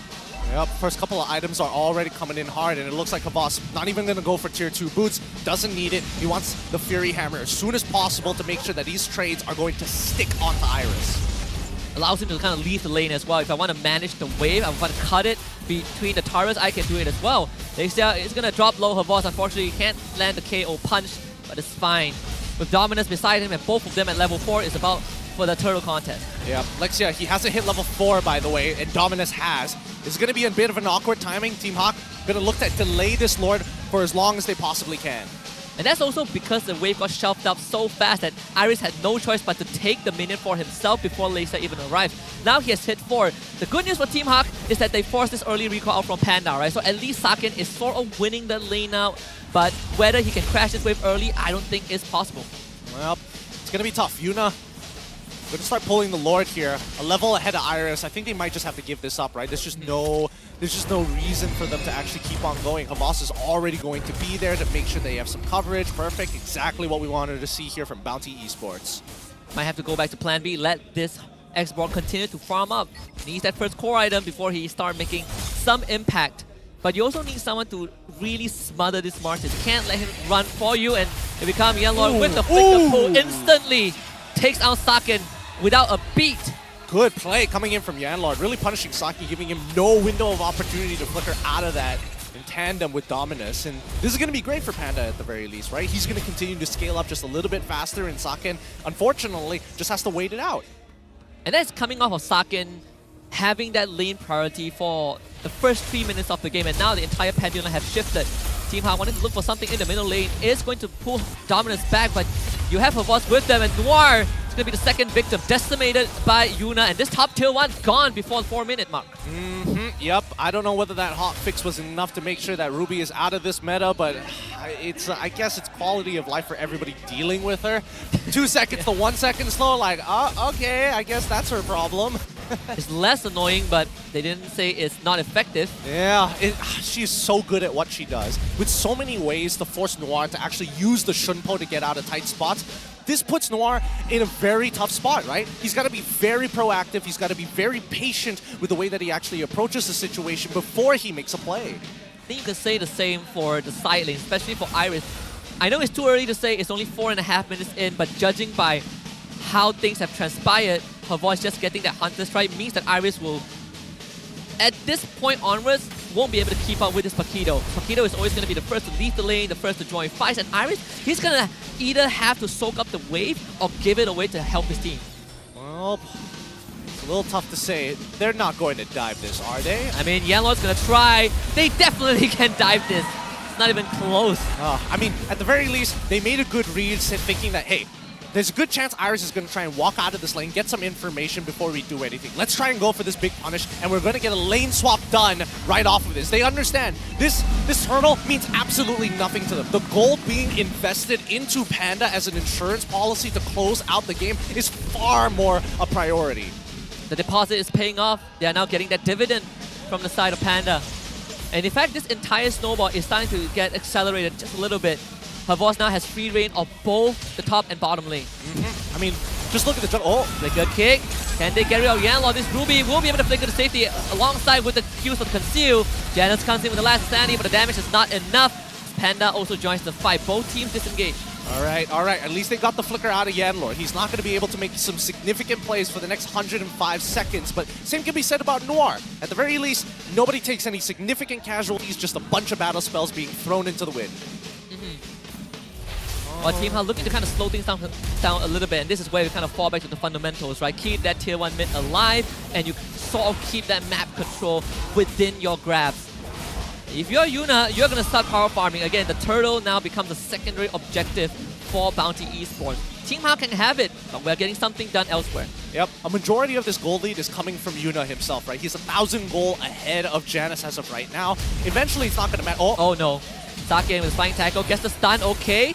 With the worry to push Homebois back, but Yuna shows up, there's the decimation. Can he get close enough? Yuna decimates the wrong target and ends up going down. Homebois also to follow. Lacia saving his teammate and finds a double. Beautiful play. Good use there with both Noir and as well as Lexia taking shots from Homebois to protect Saken for as long as possibly can. And at the very least, they are able to trade 2 for 1 in that type of situation, which is not too bad, but let's see whether this is going to start paying dividend in the later stages as we start moving into mid-game. Saken still goes down, but the goal goes into Lacia. Now middle side, Panda can't really take this fight. We see that early immortality from Janus. This should be a first item immo for the Xborg. We kind of discussed about it in the earlier series, and this is kind of what Team Ha can settle on with. Yup, and they have to take their time here. Now, both sides actually want this Lord. Sorry, they want this turtle at this point of time. I'm trying to see whether there's any pressure in the side lanes that can be built up here, but now they engage. Find a kick. Noir gets pulled back as well. Yuna is going to be in this fight. Watch out for the decimation. He is concealed. Decimate onto the Fredrin. That's number 1. Yuna looking for number 2. Fights 3 in a row with the help of Homebois. Bountee Esports have won this team fight and Team Hawk just have to take the loss. Yep, 3-for-1 trade, unideal for the side of Team Hawk as Bountee now will take the turtle 4-3. A good play coming in from the side of Bountee Esports. And this is what you meant by trying to go in fast. A very decisive decision from the side of Bountee, and everybody was on board with the plan. And you also can see kind of the synergy between Yuna and Homebois coming together, right? Homebois, he knows he has the damage. All he needs to do is to bring you down low for Yuna to get those out resets. And Yuna, unfortunately, does go down, but at the end of the day, Bountee Esports still get a net gain. It's still worth it, though. It's still so very worth it, right? Even if he does have a shutdown gold. Oh. Yeah. Oh, I think they suspect it. Yeah, they're suspecting it. Saki is going to immediately recall. Good decision coming in for the side of Team Hawk. I think they've kind of identified, for the most part of it, that, hey, it looks like Bountee really want to just make sure that Sakin never gets the scale in this game. Yeah, and we don't see Homebois in the side lane. He should be in the top lane. At least theoretically, he should be there, but he's not. But that means Bountee takes control of the entire bottom wave. They could look to intercept this, but it's still a man disadvantage here, unless they're bringing all 5 of their members to do so. I don't know how important this Tier 2 is towards Bountee Esports, but... Jungle ain't really safe either. Noir with the conceal. They will be able to get on top of Panda, and that's a target to look for. Yellow with the flicker to protect Panda. They get the kick, but in the wrong direction. It is fine though. Janus with the last insanity will get rid of Panda. Lacia pulls them back with the stolen eye offended. It is a 2-for-1 trade, but in favor of Team Hawk. Not bad, not bad. I mean, Team Hawk, at least they are making some good decisions, right? If we are going to sacrifice HP from our Tier 2, we need to be able to kind of find the right opportunities to punish our opponents. And I think especially for Iris, getting the initial lockdown onto Panda to kind of set this entire fight and this entire sequence down on the bottom side with the help of Noir, let's not forget. Wait, Homebois? He should be okay, right? Yeah. Flicker forced out, and that's another crucial battle spell from Bountee. And Saken can take this Tier 1 finally. Free up the side lanes a little bit. But I think they are going to lose mid-tier 2 at this point. I mean, there's so little map pressure for the side of Team Hawk, right? There's not a lot of safe places to actually sit back and relax. The rest of Bountee, they can just keep playing this cat and mouse game. Found Noir again. Where's the damage? Noir able to get the stun poke kick onto Panda, but the backup from Dominus is there. Panda gets out. Noir ends up dropping. Yellow is traded back, but it seems like Bountee once more. Yuna in the forefront of it. Team Hawk doesn't allow them to chase. They're trading back and forth constantly. The Team Hawk fans giving the Team Hawk supers even, giving extra support here on our side. Hopefully, we always get the loud ones. We get the loudest of the loud, right? The loudest, the best ones. The best ones, the most dedicated of fans. And you gotta give it to them. Their chants are always the best. Oh yes. I think Team Hawk chants, they've got the most iconic ones. So far, so good in the overall game here. That Bountee Esports 6-9 so far, but they're getting a lot of side pressure on the opposite side of the map. I think Bountee have recognized that it's starting to become pretty difficult to take them on 5v5. Might as well split up the pressure. And that's what I was expecting from Bountee from the get-go, right? The moment Homebois gets out of the side lane, this is what you're gonna do. Constantly put pressure there to pull members from Team Hawk, get some trades if you can't get the objective. But this means that they will be at a man disadvantage. So Bountee forcing that lore reset is a good start. Noir taking massive damage already. The lore actually didn't fully reset. This could be a 50-50. Team Hawk has to let it go. Back to square one. Yeah, the lore dance is going to keep on moving like this, right? They see Homebois leave that. Oh, bottom side Yellow almost landing the I'm offended here. And Noir, now he's going to get pulled back, terrified. This could be it, but the Shun Poke Shield keeps him alive. And now they drop the Internal Guardian. Team Hawk can't really fight this. Bountee finding some signs of life. This Lord Dance continues. Panda just constantly dealing the damage. It really shouldn't be this even. I was expecting Bountee to have taken this Lord already and look for inhibitors much early on into the game, but it looks like Team Hawk, they're playing it very well, right? The way that they're threatening their position, the way that they are pulling this Lord towards them, and more importantly, having Lexia just waiting for the right opportunity to steal a perfect ult.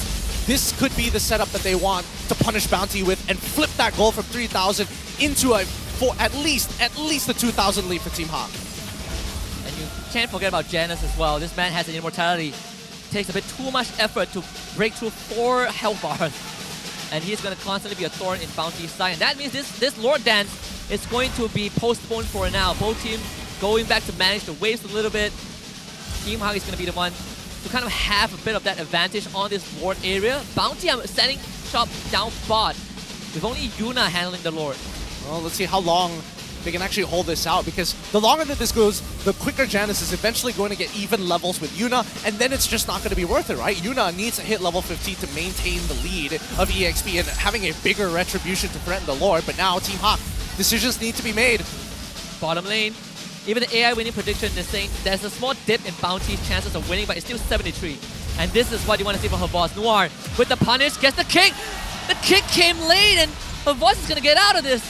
All right, flicker for flicker, Way of the Dragon being thrown away, and now no Faraga armor. This could be it, right here, right now. Could be a free for Panda. He's just running Team Hawk members down. Bountee finally finding the chink in the armor of Team Hawk and get the first Lord. Right, all right, first Lord in their pockets. 3.6k gold lead for the side of Bountee Esports. Team Hawk have to play hyper defensively at this point. They're just waiting for Noir to find these big engages. I think even for Iris, right, the fact that you are playing Fredrin, that flicker ult is going to be your most powerful tool. And if he doesn't find the right targets within it, you're basically wasting the entire kit. Flicker ult, even the flicker energy eruption, right, the taunt. Yeah. I would argue the taunt is way more important, considering how you need to catch targets like the Paquito and the carry, but you need the help of Noir. You need the help of maybe Lexia with the stolen I'm offended. I think it's a little too difficult, right? There's so many things to help peel them off. The fact that Yan Lore can easily just lock him up, lock him in place. The fact that Dominus's fear is able to hold him off so the rest of the team can heal backwards. It's either Panda walks up way too far forward, or Bountee Esports makes a crazy mistake. Well, Team Hawk just cleared off the top and mid wave, and means they only have the Lord to deal with. Mid wave is going to be crashing in, but it shouldn't be an issue for Team Hawk to at least clear it out. Panda chipping away at the health bar of the inhibitor as much as he can, as the bottom inhibitor will actually fall to the Lord. Maybe Bountee will get more out from this than we expected. I think they will. They might even get a second inhibitor here. Onto Yan Lord, able to get away in time. Here comes Noir with the kick, or at least with the knockout. No kick was expended in that exchange. Yup, and now it's coming to a point where Bountee Esports, they're eventually going to start falling off here, right? They're 4,000 ahead. Yes, this is a crazy good goalie, but eventually it starts evening out towards the later stages of the game. Iris is starting to pick up items. Sakin is finally scaled up to actually do some relevant damage here. Homebois, I mean, even if he builds full damage, right, it sounds like a very good idea, but Winds of Nature is just such a simple counter. Well, Noir, what good timing. Ooh. That Mortal Coil. Yeah, given the emote. Well played, Yuna. Very well played. 55 more seconds until the next upcoming Lord is going to happen. In terms of overall macro, it feels like Team Hawk, they're sticking as 5. There's no point pushing out into dangerous territory. There's no point putting them into Dead Man's Land. And Bountee, they're just going to start taking resources off the map for free. They've essentially opened up this map to be Voss's playground. Now he can do whatever he wants. Bottom wave is always going to be constantly in Bountee's favor, and Voss has top wave that he can push as well. And with the Lord spawning on the bottom side, Voss has a very simple task. Just keep letting that top wave shove in.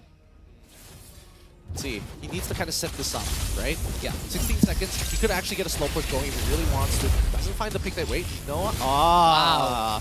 Yan Lore now with no flicker. Good choice. Good choice to preemptively flicker, because they know it's 60 more seconds until Noir gets his flicker back up, but it's not worth dying just because he has the Way of the Dragon and you messed up the initial ult. And now Noir feels a bit better, right? Your flicker is going to come up, hopefully in time, with Janus just constantly being in front with the Fire Spitter. That actually is good enough to buy time.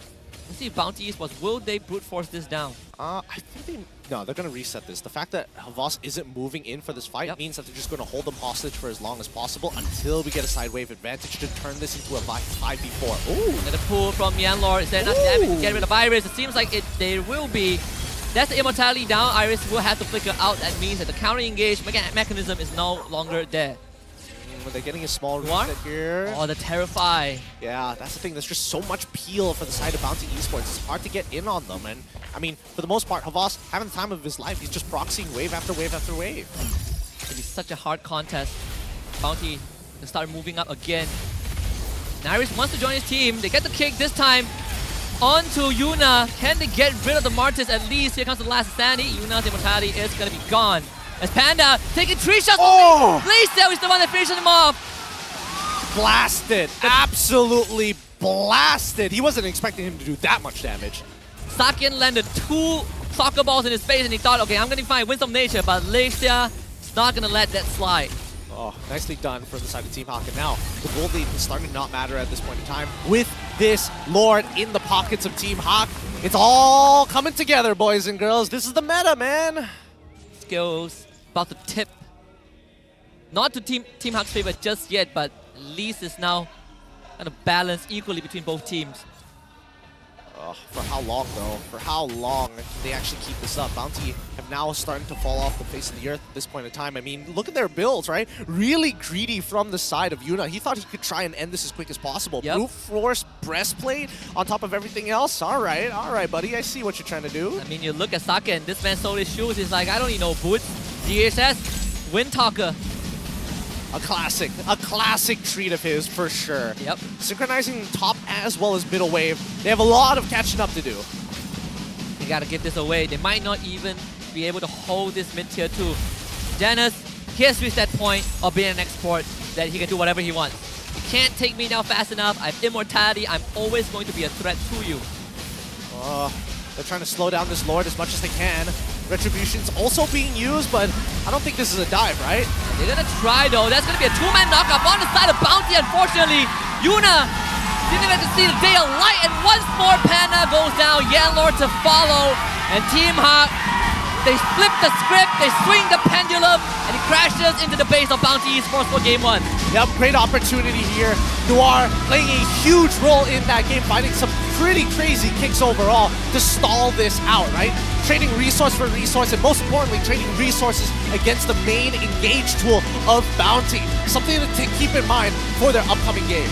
Everything coming together at the from the mid-game onwards, right? Team Hawk, from the very first time, they decided that to protect Predator Sakin, they put bodies, use themselves as species. Leisha, with amazing saves, gets the trade for himself. Yes, Sakin goes down, but they keep the game under control. And like you said, at one point, Team Hawk is going to have enough tools to deal with Bountee. And what do we see? Noir, the catalyst for this game 1 victory. Oh, makes you think, makes you wonder. What exactly is really rewarding these players in this type of meta, right? You can have a phenomenal early game. You can have your side laners really dominate, but if you aren't able to generate at least a 10k gold lead, and even then, there's a good chance that it could all go wrong thanks to one bad Lord fight. And sometimes it's not even a Lord fight, right? You get a good lead, you're trying to make a play in the side lane, and then it goes south. That cuts it down by a significant amount as well. And we've seen a couple of examples in that first game, and I think that's more than enough to keep Team Hawk going, right? We kept looking at the goal lead. At one point, it was a constant, 2 to 3k goal difference? That's not too much. Then we look at the items and the individual net worth these heroes have. Suddenly, Sakin is 2k ahead of Panda, which was not really the case, right?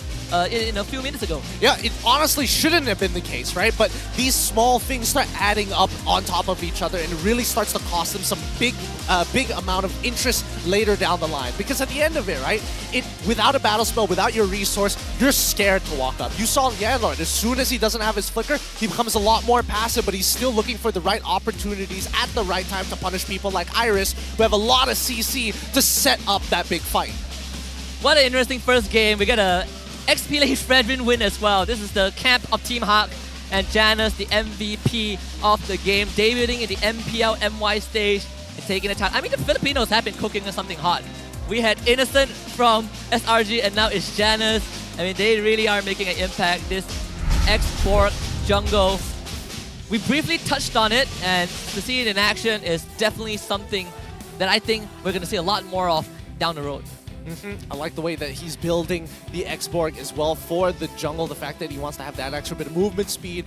War Axe into Brute Force Breastplate, completely understandable, but making sure that it doesn't get bursted down by the magical damage in the Athena shield, and more importantly, having that immortality so early on, because he knows every time that they're going to contest for a neutral objective, if I have immortality, there's a very good chance that I'm not going to die. If I commit hard enough, I might even be able to get the steal and still walk away with it.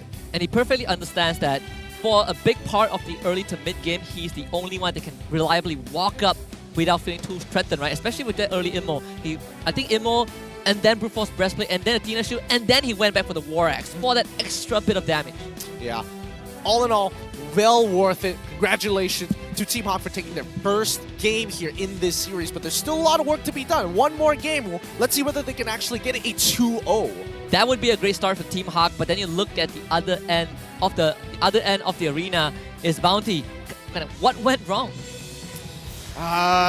It's tough to say because their early game was looking good. It's just one of those compositions that eventually falls off if you're unable to find that big kill pressure or that big vulnerability from your enemy team. You have to just put so much more effort, so much more work in for an early game composition. So maybe they're probably going to go for a draft change in game number 2, but let's have a look at the item build here for game number 1 itself to see whether or not we can nitpick at anything or find maybe even a different angle. Because so far I'm seeing that Yanlord full tank doesn't really need to go for anything else, has the anti-cuirass already ready, and even decides to have the immortality to give him just a little bit more life in his game. Because again, Ruby's not exactly the easiest person to engage upon somebody without either A, having a bush, or B, having your flicker up. And I also noticed Dominus went for the dire hit at the very end. It's like, well, I'm just going to do some extra bit of damage, there's no harm. And to be very honest, I think even when we look at the composition alone, you pointed out that there are a lot of peel from the side of Bountee Esports. And at one point, they were making Team Hawk's life very hard. But the battle spells is what made the difference, right? Team Hawk just had the presence of mind to go for these hard engages. And I mean, there's a lot of frontline that you need to go through. Yeah, I mean, a lot of frontline indeed. I like the idea, though, that Bountee wanted to just play for peel, right? At the end of the day, if Panda is able to free hit that front line without much of a front line, Team Hawk eventually starts to crumble. But let's keep in mind, Valentina, for some people, still S tier, for others, dropped down to A tier, not as good as it used to be. And of course, I can agree that even Bountee may have overtuned her at one point of time, but now I feel like she's in a nice spot, right? You have just enough damage, especially if you are ahead to one-shot your opponents, but you're never irrelevant in the game. Even when you look at the emblems, right, you can see both the roamers and mid laners took an emblem that allows you to stay in lane a bit longer, right? Just get some health back whenever you take down minions. And when you look at the damage dealt scale, this one definitely a bit closer than I expected between the gold laners, considering how, you know, Panda in the later stages of the game didn't really get to do that much. No, I can totally agree with that, right? And that's not all. We're also seeing that the team fight participation coming in from Sakin being at over 90%. Some may even say 91% more than someone like Panda, who has 66.7%. Now that's kind of shocking to me, right? It's 11-9. It's not like this was a high kill count game. I think it's also because like Bountee got a good lead very early on, so you know Panda is focusing on farming up in the side lanes, and Sakin is just forced to take these fights, or at least be a part of it. We look at the Lord Dancers, for example, the base pushes that could have contributed to the stat, but at the end of the day, you look at Sakin, damage taken is only 19,000 compared to Panda, who is almost, actually more than 2 times the amount. More than 2 times that amount. Oh, it's just so much damage being distributed all across the board, right? And I don't know. It feels like it could have gone both ways. It could have gone pretty well for Bountee if they're able to kind of keep that high tempo on and started enabling Panda just a little bit more, because Homebois had already crushed the lane, is able to do whatever he wants with it. So now investing resources into other stages like Dominus, for an example, or even Panda might have just been the play. I completely agree, especially when you sort of already have the tip of the spear to kind of open up the side lanes. I think Homebois plays a very crucial role. I personally would say it leaves a lot more to be desired, right? I feel like the silent impacts could have been a lot more in terms of frequency. Could it have been a lot more? I'm trying to think, what else could they have possibly done to find that initial engage, right? Because Bountee, it's very honest, right? It's without the flicker, you kind of have to run at your opponents, or as we saw before, hide in the bush and then catch them off the rotation. I think Homebois at one point also, you only have a top lane to manage, but perhaps we have to just look back at this export. Yeah. With 44,000 in total heals, I mean, Janus, he was power farming for the majority of the game, right? I mean, Yuna was a level ahead of him at each stage until they evened out at 15 at the very end. And at that point, when you reach that stage, she is not a target that you want to try and one-shot. I think Bountee have been actively trying to avoid him. They were looking for Noir, they were looking to punish Iris, more of those immobile heroes. But I mean, Team Hawk, everyone had immortality. If you can't finish anyone off, Team Hawk gets to reset. And Janus, for the most part, was just there. And in a good way, right? You can't get rid of him. He's always sticking on to. He's forcing you to reset your objective. He's forcing you to think twice. You want to take a fight? I have a last sanity. Panda, you better watch out. Man, it could just be an overall draft issue, right? I like the ideas coming out from the side of Bountee, don't get me wrong, but it definitely needs to be supplemented a little bit better, especially considering what the meta is right now. We've seen some of the best teams in the world, right? It doesn't matter how good of an early game you have. One fight, it flips around, then you're even, and there's nothing you can do about it once you're in that later stage of the game, and you've just fallen off the map because you don't scale. Yeah, and speaking about scaling, Saken is definitely the rich guy of this game. Focus on farming. His early game wasn't even that poor, right? He was technically dominating Panda. He was pushing Panda back on this matchup that he has the advantage on, and eventually it paid off. I would say it's either you keep putting your foot on the accelerator if you're Bountee, or you try to play that macro game and not kind of let the lead go. Yeah, I definitely think the macro game should have started earlier rather than looking to punish the rotations. Let's have a look at the goal graph here, right? Because for a majority of this game, we saw that Bountee was able to kind of just hold them hostage, even developing it almost touching that 4.8k mark. But as soon as we saw that that lore turnaround, that immediate gradient leading back into Team Hawk. And it all started with Panda's death, right? Trying to man fight Saken, took 2 shots in the face, decided can't fight this, and Malaysia, he knows what's up, goes in for the collect, and from that point onwards, it was Lord for Team Hawk, and 1 Lord push was all it took to end the game. Yep. Happened so fast. It's so quick, and I mean, it's just the state of the game as of right now. It's difficult. I think it's really difficult to start thinking of team compositions in the sense where, hey, as much as I want to snowball early, we need to really start considering. We really need to start considering investing early on, as we've seen many teams do, into your gold lane as soon as you can. Right? You find maybe 1 kill for Havas. The second kill starts to feel like it's too much unless Havas is able to make so much impact that he's bleeding it into the enemy jungle. Yeah, I was about to bring that up as well. I think when you get an early lead, maybe in the XP lane, you are looking to kind of spread that to everyone else on your team. Perhaps we could draw a parallel between what we saw in Game 1 between SRG and Homebois, where Homebois run a very fast draft, but at the end of the day, it was SRG's funnel that benefited them in the later stages of the game. Yep, and at the end of it all, the draft needs to change. And I don't know about you, but it feels like Bountee might actually opt to go for blue side this time around. I think they have to. Not have to, but I think they would much prefer that blue side. And perhaps it's also because when you look back at the drafting sequence again, right, Bountee revealed all 3 core lanes. It's Carry, Paquito, and then Vexana. They leave nothing for Team Hawk to keep Team Hawk guessing. And Team Hawk was like, alright, if you're revealing your cores, then it's fine. We can easily drop around that. Let's pick an Export. You don't know where Export is going. Oh, we have a Frederick. You think that's going jungle? We're gonna sandbag this Paquito. It was an honest draft. What can I say? A very honest draft here, right? The first big turnaround for the side of Team Hawk that gave a lot of excitement to the team. But as soon as it starts turning around, you can see that Bountee, when they find the opportunity to actually go in with such a heavy style of dive, I think maybe they should start considering playing just strong dive compositions, right? Look for backline access, look to keep on punishing Saken like they did before, because at least if Havas has something like a Yuzong, for an example, and can actually commit towards these dives alongside with his team, that might just be the ideal play. I don't know, maybe the Claude ban for the side of Team Hawk might have saved them this game. A couple of choices, right? Your Lapu is also a very strong pick you can opt for. Also true. There is the Tigreal. I know it's been nerfed a little bit. The Sacred Hammer knockup is like, well, it was 2.5 seconds too long, but 1 point isn't that bad either. Yeah, at least you have some like confidence CC, right? It's enough for somebody to react to it at the end of the day. But yeah, well, that's only just Game 1 so far. What do you think about it? Do you think that at least in terms of like quality of both Team Hawk as well as Bountee? I think Bountee definitely did show some moments of brilliance. This is kind of what I expected from them. Just a rough impression, right? I did watch them play the MPL qualifiers. I think they demolished Secret, but let's be fair, Secret were a level below them, and now they're on the big stage. Early to mid, no problem at all. But that mid game onwards, I think, again, I'm gonna go back to Havas. I think you could utilize him a bit more efficiently.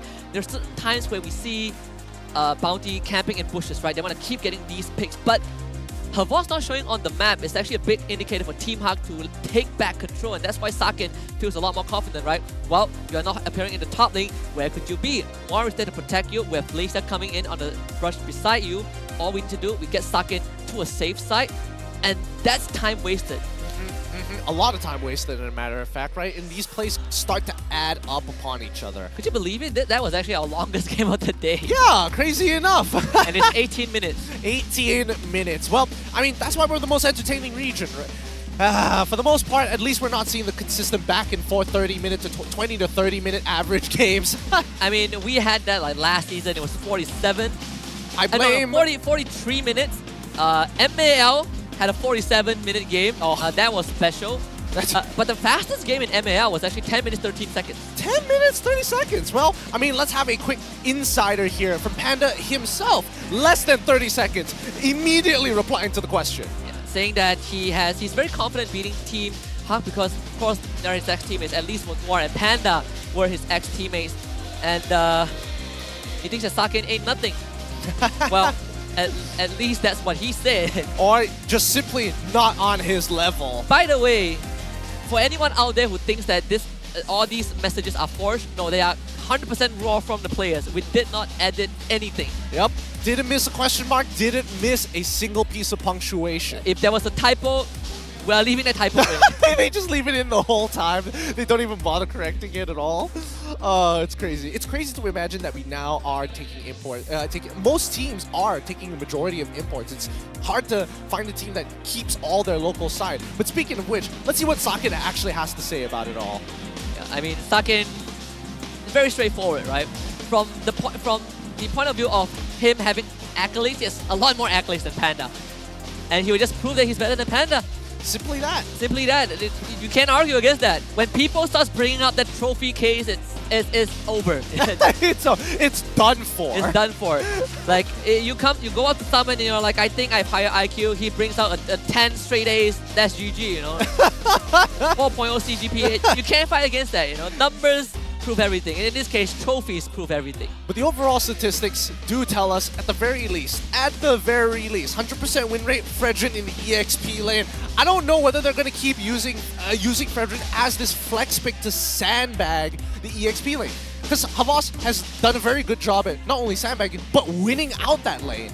To be very fair, Team Hawk, I think, even in the last season, is the only team that actively does this, right? And we also sort of don't feel that great about the Fredrin XP. I feel like Iris could have done a lot more, but considering that it worked out in Game 1, perhaps they have found a formula for it. Game 2 draft though, this time, like we both expected, Bountee on that blue side.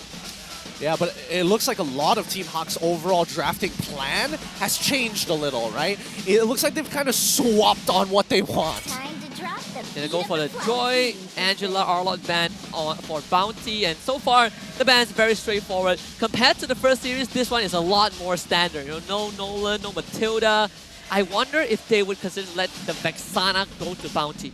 Ooh, do they want to give Vexana over though? I think there are some bigger priorities to focus on first, and then we'll start thinking about it. Because in terms of last drafting pattern, Bountee, honest, very, very honest draft, right? Do they want to consider incorporating some flex picks in there, and then Team Hawk could either reveal or decide? Because I'm guessing that this beginning is starting to look like double flex picks for either. The bans, they don't change much. It's still the Claude ban. You mentioned that it could have been a lifesaver for Team Hawk, right? They're sticking with that. So if you want a late game option, I think Carry and Bruno are the two best choices. But Bountee kind of switching it up. They don't want Vexana anymore. It's Novaria time. Yeah, I think Dominus is like, if I'm going to be standing so far away and not really participate in these fights, I might as well have Novaria, because then at least I'm dealing damage. Dire hit, baby. Dire hit, baby. But now Team Hawk, they're going to be locking in the Barats very early on. I like this a lot, actually. And they take the carry away. Yep. Now your only tank shredder is gone. I like this so much, because previously Yuna was the one being able to have this early game dominance against him, and now it's the other way around, where Janus can actually start forcefully walking into the enemy jungle if and only if they have lane priority. And it also locks the Fredrin out for Bountee, right? If you want to take Fredrin, you're automatically putting yourself in a disadvantaged position. If you look at the previous game draft, it is very obvious. Like you mentioned, Gideon, Bountee, honest draft. We want to play fast, end the game fast. And for Team Hawk, they're like, well, we got a couple of flex picks that you don't normally see, but our bans target, make sure that you cannot isolate our hero. That's why we saw kind of the Minotaur and the Kaja ban. Minotaur as well as Kaja banned. Still team fight oriented. Wow, they actually went for the Fredrin. Yeah. All right. I mean, I think at the end of the day, it's like, okay, you eat me, you're going to have barrats. We at least have the Minotaur to actually try and cut off the reinforcements from actually pushing in and committing to the damage from after the Fredrin gets spat at the wall from the Daytona's welcome. Now this actually raises a question, right? I've been making some observations. What happened to Baxia? Baxia? Oh, I don't know. I guess it's just not a preference for some of these players, right? Even down in MAL, Baxia has fallen off after the first week. Really? They haven't picked up Baxia in a while. No, not even banned. Rather People are just not considering Baxia. It's like Barats, Fredrin, Martis. Pretty interesting. It is pretty interesting. Almost the same pattern we're seeing here, but at least for us, it's still the first day. So it's a lot more sample size to be desired down the road. I mean, that's also true. Yeah. The next pick that we do see coming in for the side of Team Hawk is going to be the Lilia. I like the Lilia at the very least. Good zoning, good ways to kind of like punish your opponents. Has the black shoes, can take the Purify. Really kind of undermines the Minotaur if he is too far forward. And then we have a fun fact for you guys out there. Sarawak spirit animal is actually the Hornbill, not Kuching or Panda. Yeah, of course, of course. Must be some diplomatic trade. That's why they got Panda, right? Man's a precious being. Man's a precious resource, apparently, man. Nowhere else is it native. We see the Yuzong ban coming in from the side of THQ. Not gonna see dragons either. Nope. I'm leaning towards a Lapu ban at this point. If you want to prevent dive, Lapu is the next best option for the XP lane. And then you're gonna have a boss being forced into like Pakido or Benedetta role that you might have a way to deal with. For Bountee, they're gonna take out that export. I like that ban, right? You already have to carry and Lilia to make the life of Fredrin and Minotaur hard. You don't need another export. Yeah, I agree with this. I don't mind the export ban. At the very least, it's affecting two lanes at once. I don't know if Havas wants to be like, hey, you sandbag me. Now it's my turn to play Fredrin. Havas is like, if we get the export, I want to be the Havas export. Or better yet, it's another flex, right? We've seen Barras XP. That's true. That's also true. And I think, it's a more preferable matchup. It is. In these types of situations. Team Hawk holding priority on their final ban. Where do they actually want to invest it? Do they still want to consider getting rid of more gold laners? Or is it just focused on, it's going to be focused on EXP.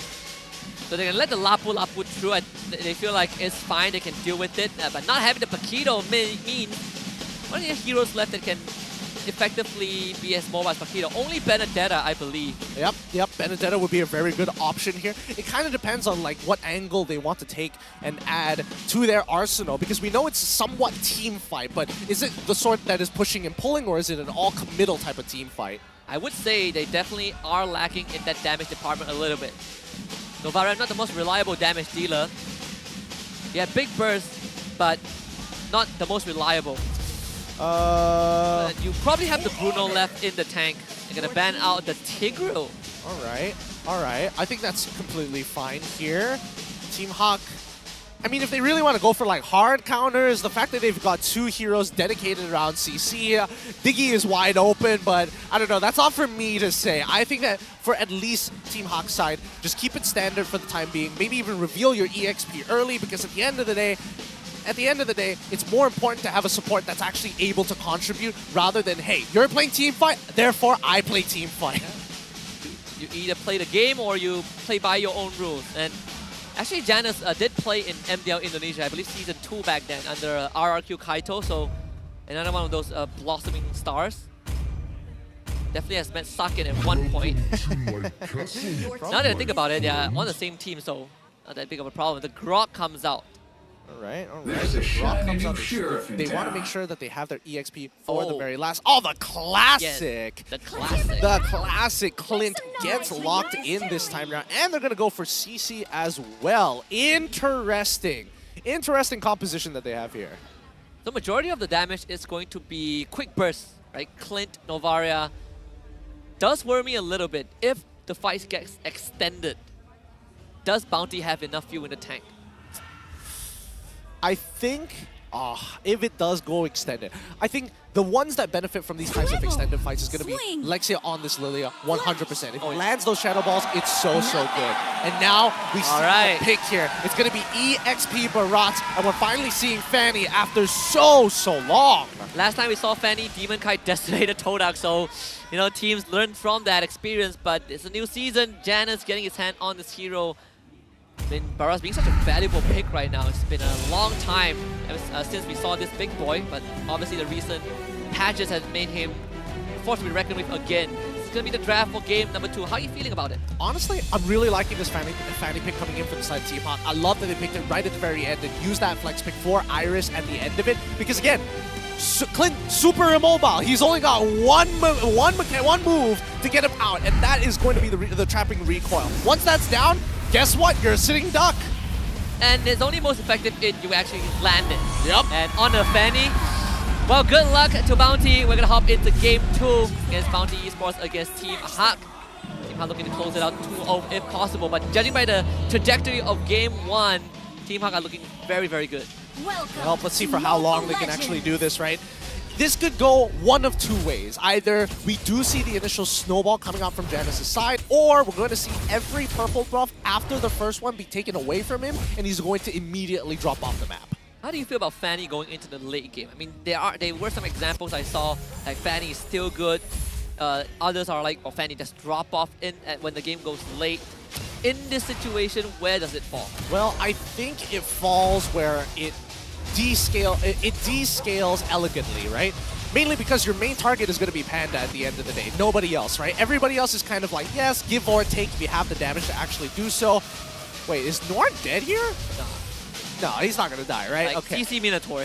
All right. Not exactly the biggest burst damage in the world, but it's good to see at least First Blood has already been given over.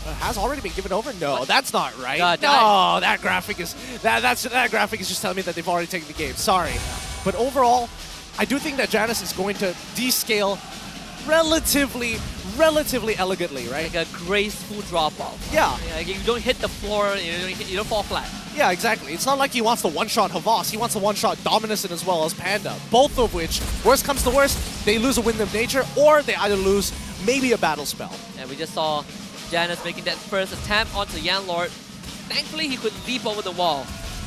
So didn't have to use the Flicker just yet. What worries me is when we start contesting for objectives. Rob, he can build new walls, and that could sometimes benefit or make life harder for Janus. But most of the time, I think look at the draft of Bountee, it's going to make it slightly easier for Janus to kind of maneuver around when you catch the crucial targets. And we talked about Panda, right? It's harder for him to navigate through terrain compared to Dominus. Not significantly. And now since they're getting right on top of this turtle as soon as they can, this is probably going to be a 4v4 fight. Marksman is not going to be involved just yet. Bountee bringing it down low. And now there's going to be a flicker from Iris, gobbling up the Brethren to allow Janus to get the turtle. Very telegraphed from the side of Team Hawk, and Bountee, I don't think they want any smoke with these boys. Yep, good red tree coming in from Janus, and now this is going to lead him to having a big lead over Yuna, a 2-level lead, in fact. Now the question is, where are they going to start developing this lead, right? Where are they going to start investing the resources? Because Panda's lane hasn't been touched just yet. This could be a very good time to do so, but Havas, he also looks like a prime target as well. Yeah, he does look juicy. Early on, you can shove against this Barrage, but only for the first few minutes. At one point, Barrage, he's just going to stand in that lane and there's nothing to do about it.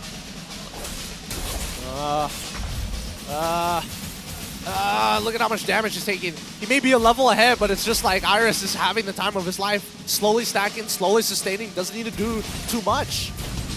Not having the confidence to walk up because Noir is around. All right. In terms of items, Fury Hammer already purchased here.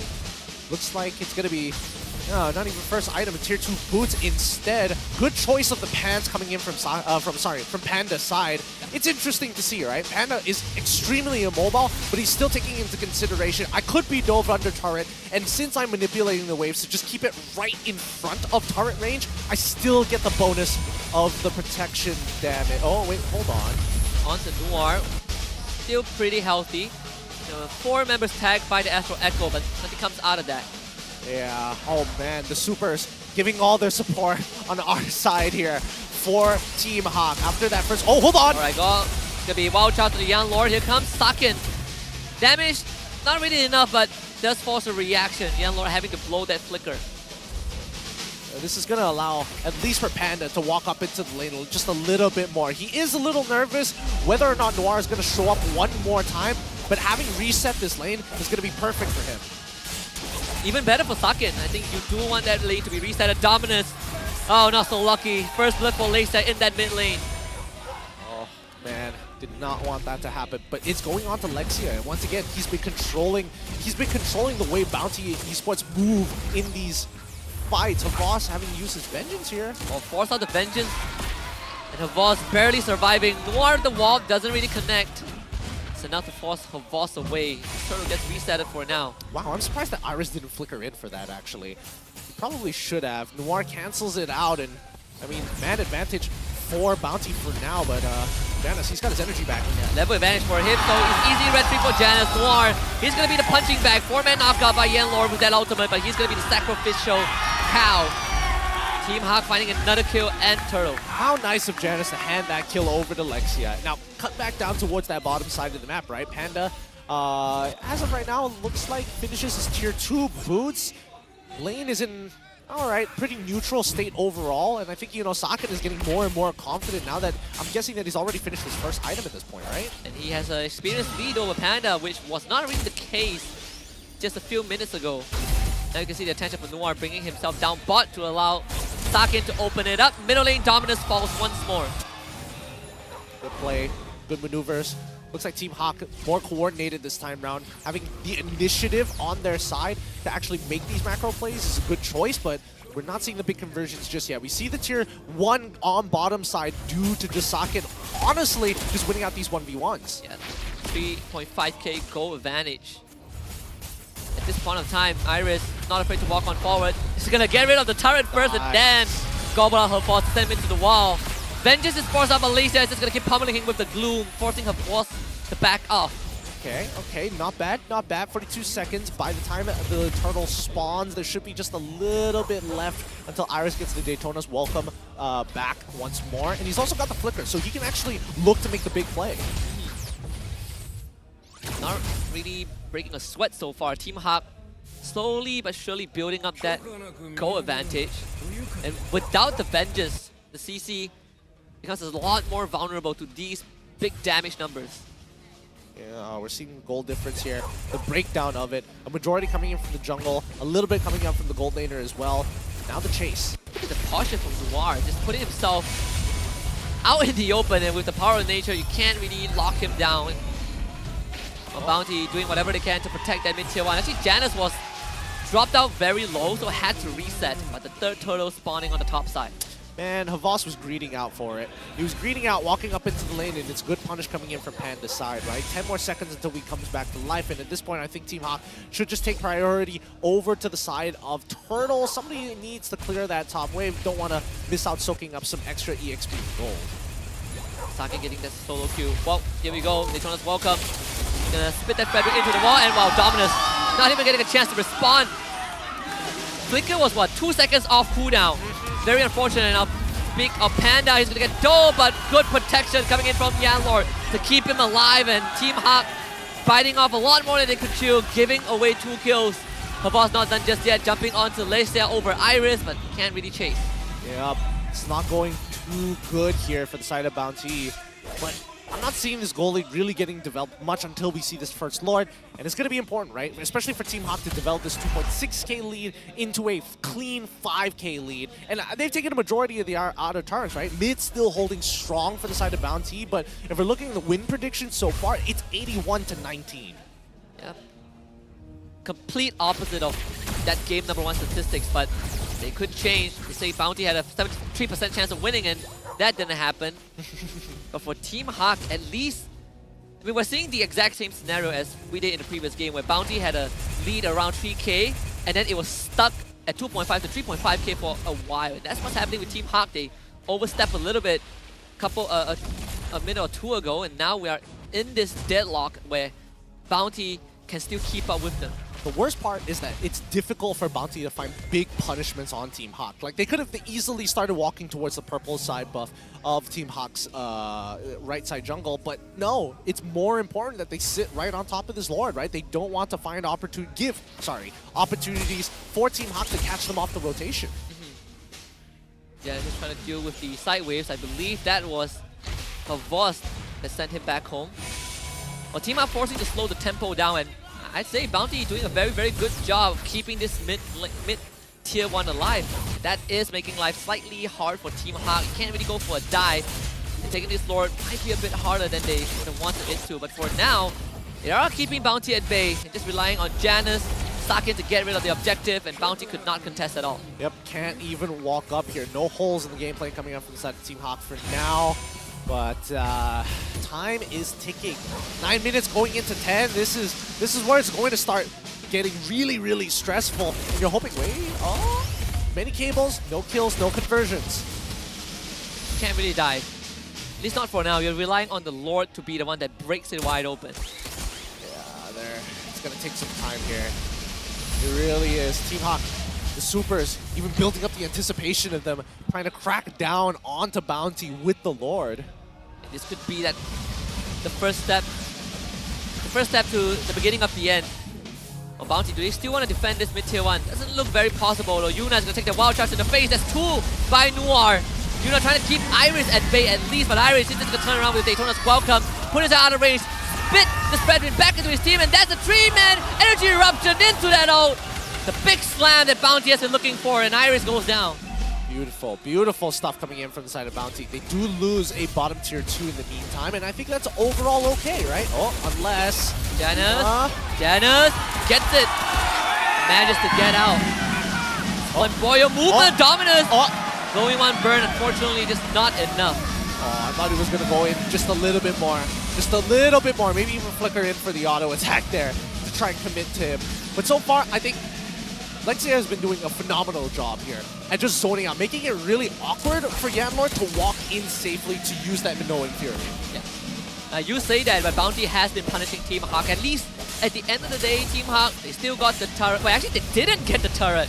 They'll get it now. They will get it now. They will get it now. Taking longer than expected. Right. Panda, it looks like he's doing some pretty significant damage. I'm pretty sure he's starting to finish off some important items. They take away the purple buff from the side of Bountee, and now that Panda, with the Malefic Roar, should have enough damage to start dealing with people with like Noir. I'm not 100% sure whether he can start chunking out Iris just yet. It might change the game a little bit for Janus, right? You put yourself within range of those revolvers, you're also going to take a big chunk of damage from this Clint. So it's now slightly different for Team Hawk to approach these team fights. Yeah, 33 more seconds to do so. How do we play this out? It's annoying because CC, yes, she's great at 1v1ing, but she's terrible at pushing waves, right? It just takes so long. Yeah, it's absolutely atrocious for CC, but we also have the hand cam brought to you by ROG, and in this case, I mean, we're looking at least how these players are kind of slowing down the pace, at least for Team Hawk. We might start to slowly look at the descent of Janus. This game starting to go into that later stages. 13 minutes in already. Not good. He's already showed himself topside. This could be a potential force for the side of Bountee, right? It's 4v4. It's gonna make it actually commit to this? No. This is just a long, drawn-out Lord Dance. They're gonna bring the whole squad to ensure that this falls into the hands of Team Hawk. This is where CC is gonna struggle a little bit. Can't deal with the wave, but has no choice to attend to it. Team Hawk should get this Lord without any contest, and I say it's as clean as it can get.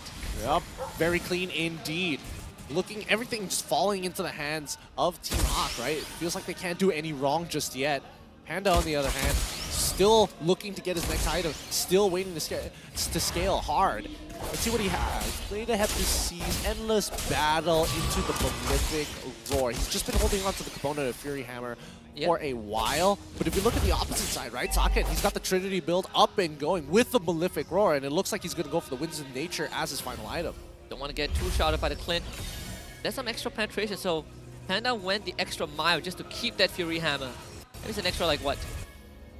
500, actually no, 800 plus gold. Yeah, 800 plus gold. That would be roughly around there. But now, let's see how this is going to play out, right? They delayed that Lord to get synchronized waves. They want to make sure that the Lord walks in at the as the very last man here. In comes Lord crashing into the middle lane. Natural Echo with a 3-man ping. Bountee Esports was on the side to look for an angle, but can't find any. Good news, they got rid of the Lord very fast, but Iris actually wants some smoke. He's gonna flicker backwards, and here comes Yellow, gets stunned before he could follow up with the ultimate. Janus ends up picking up the kill onto Panda, and Bountee Esports right now with the momentum broken means that Team Ha can continue to snowball his advantage. Everyone on Bountee is now down low. Janus wants a bit more of that. Can't find any, but 2 inhibitors will fall. Yep, this is looking good. Very good for the side of Team Hawk. Now developing into a 9k gold lead. I mean, Bountee have one last opportunity to try and pull this back. Down by 2 inhibitors is not ideal, of course. Down by 3 might just be too much. Yanlord without his ultimate right now is going to be a bit harder to get things done. And oh, Yuna is blown to smithereens. Panda will be back. Could be enough to mount this defense. Maybe not for long. Panda needs to start really pumping out the numbers. Team Ha getting all 3 inhibitors, and now another gobble out by Iris. This time onto Homebois. Homebois falls. War with the wild charge onto Panda to force him away. Team Hawk have done more than enough. Oh, they've done so much. They've done so much. I mean, look at... Oh! Dominus. Whoa! Consolation prize on the way out. So I want to quickly point out that the idea for Yanlord to counter-engage with the Minimum Fury was great. But he flickered in the line of fire of the Daytona's welcome and got stunned by a boss who was spat out, which was very, very unfortunate. That was the combo breaker. I mean, the most ideal situation would have been to, oh no, you see the Daytona's welcome coming, you start channeling that ult, you flicker right in front of that ult, and you have the anti-CC to block it. That would have been the most ideal, but that's only prior to that, not after you get yoinked up. But now with 7 seconds left on the clock here, Team Hawk, they don't have to force anything. Yeah. The most minuscule of details to make the difference. And Janus, oh, Janus in that bush. He's gonna be found. Yuna stopping it in his tracks. He whipped him up. Uh-oh, Janus! Barely getting away. Saved by just the presence of Grace at the very end. Oh man. One cable could have been costing him this entire game. One missed cable was all it was going to take.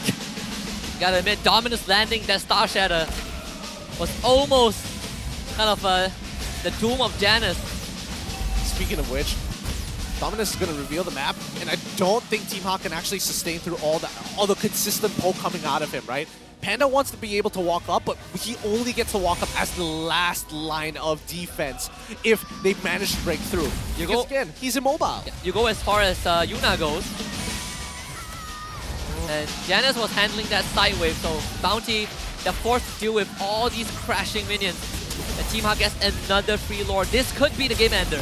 Yup, this could be the game ender. Gold lead still in favor of Team Hawk. 11,000. Slowly going up and averaging between 10 to 11. And I don't know, Bountee Esports, they don't mind actually playing around the high ground.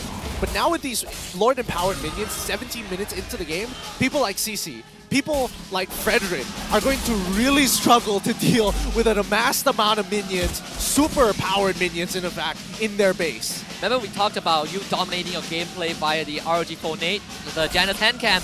That's how that Fanny is so agile. Barring that one missed cable, but you know, slip-up happens. 165 Hz, by the way. I wonder how it looks like on that screen. It probably looks a lot better compared to us looking at through 3 screens here. that you have a point. Well, Flicker, while just to the back, Team Hawk trying to end this right here, right now. Dominus is already gone, and Janus on the crystal as we speak. The Lord doing the job for them is Team Hawk with a 2-0 sweep over Bountee. That's what we want to see. A team who makes smart macro decisions, plays off of the opportunities given to them, and closes it out as cleanly as they can. That's going to be a 2-0 coming in from the side of Team Hawk. Oh boy, what a victory. I'd say Bountee put up a better fight than I expected, especially when they were down like, what, 2 inhibitors. But the most minor of details was what really broke the straw that broke Camel's back. One Daytona's welcome, I suppose. For Team Hawk, they get to celebrate this win. Kind of a reminiscence of how they started off Season 12 also with a very dominant win. I think it's just well played for the side of Team Hawk. Bountee, a couple of things that they're going to have to start looking into. Probably looking at draft patterns here, right? They're so honest with their draft. I think you gotta throw some wrench into it, you know, just to confuse your opponents. Where are the flexes? What are you planning to reveal at the beginning? I think Bountee so far hasn't really gave that too much thought, at least for this best of 2. They're letting their cards shown on the table at the very start.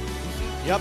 I mean, they're going to be true to themselves no matter what, and I think that's completely fine, but there's a certain fine line of how much your mechanics can help you get a lead, especially in these very small moments in the game, and even then, sometimes it doesn't accumulate enough to close out an entire game. I mean, we are seeing Team Hawk bring out some very interesting flexes, the Fredrin, the Baraz.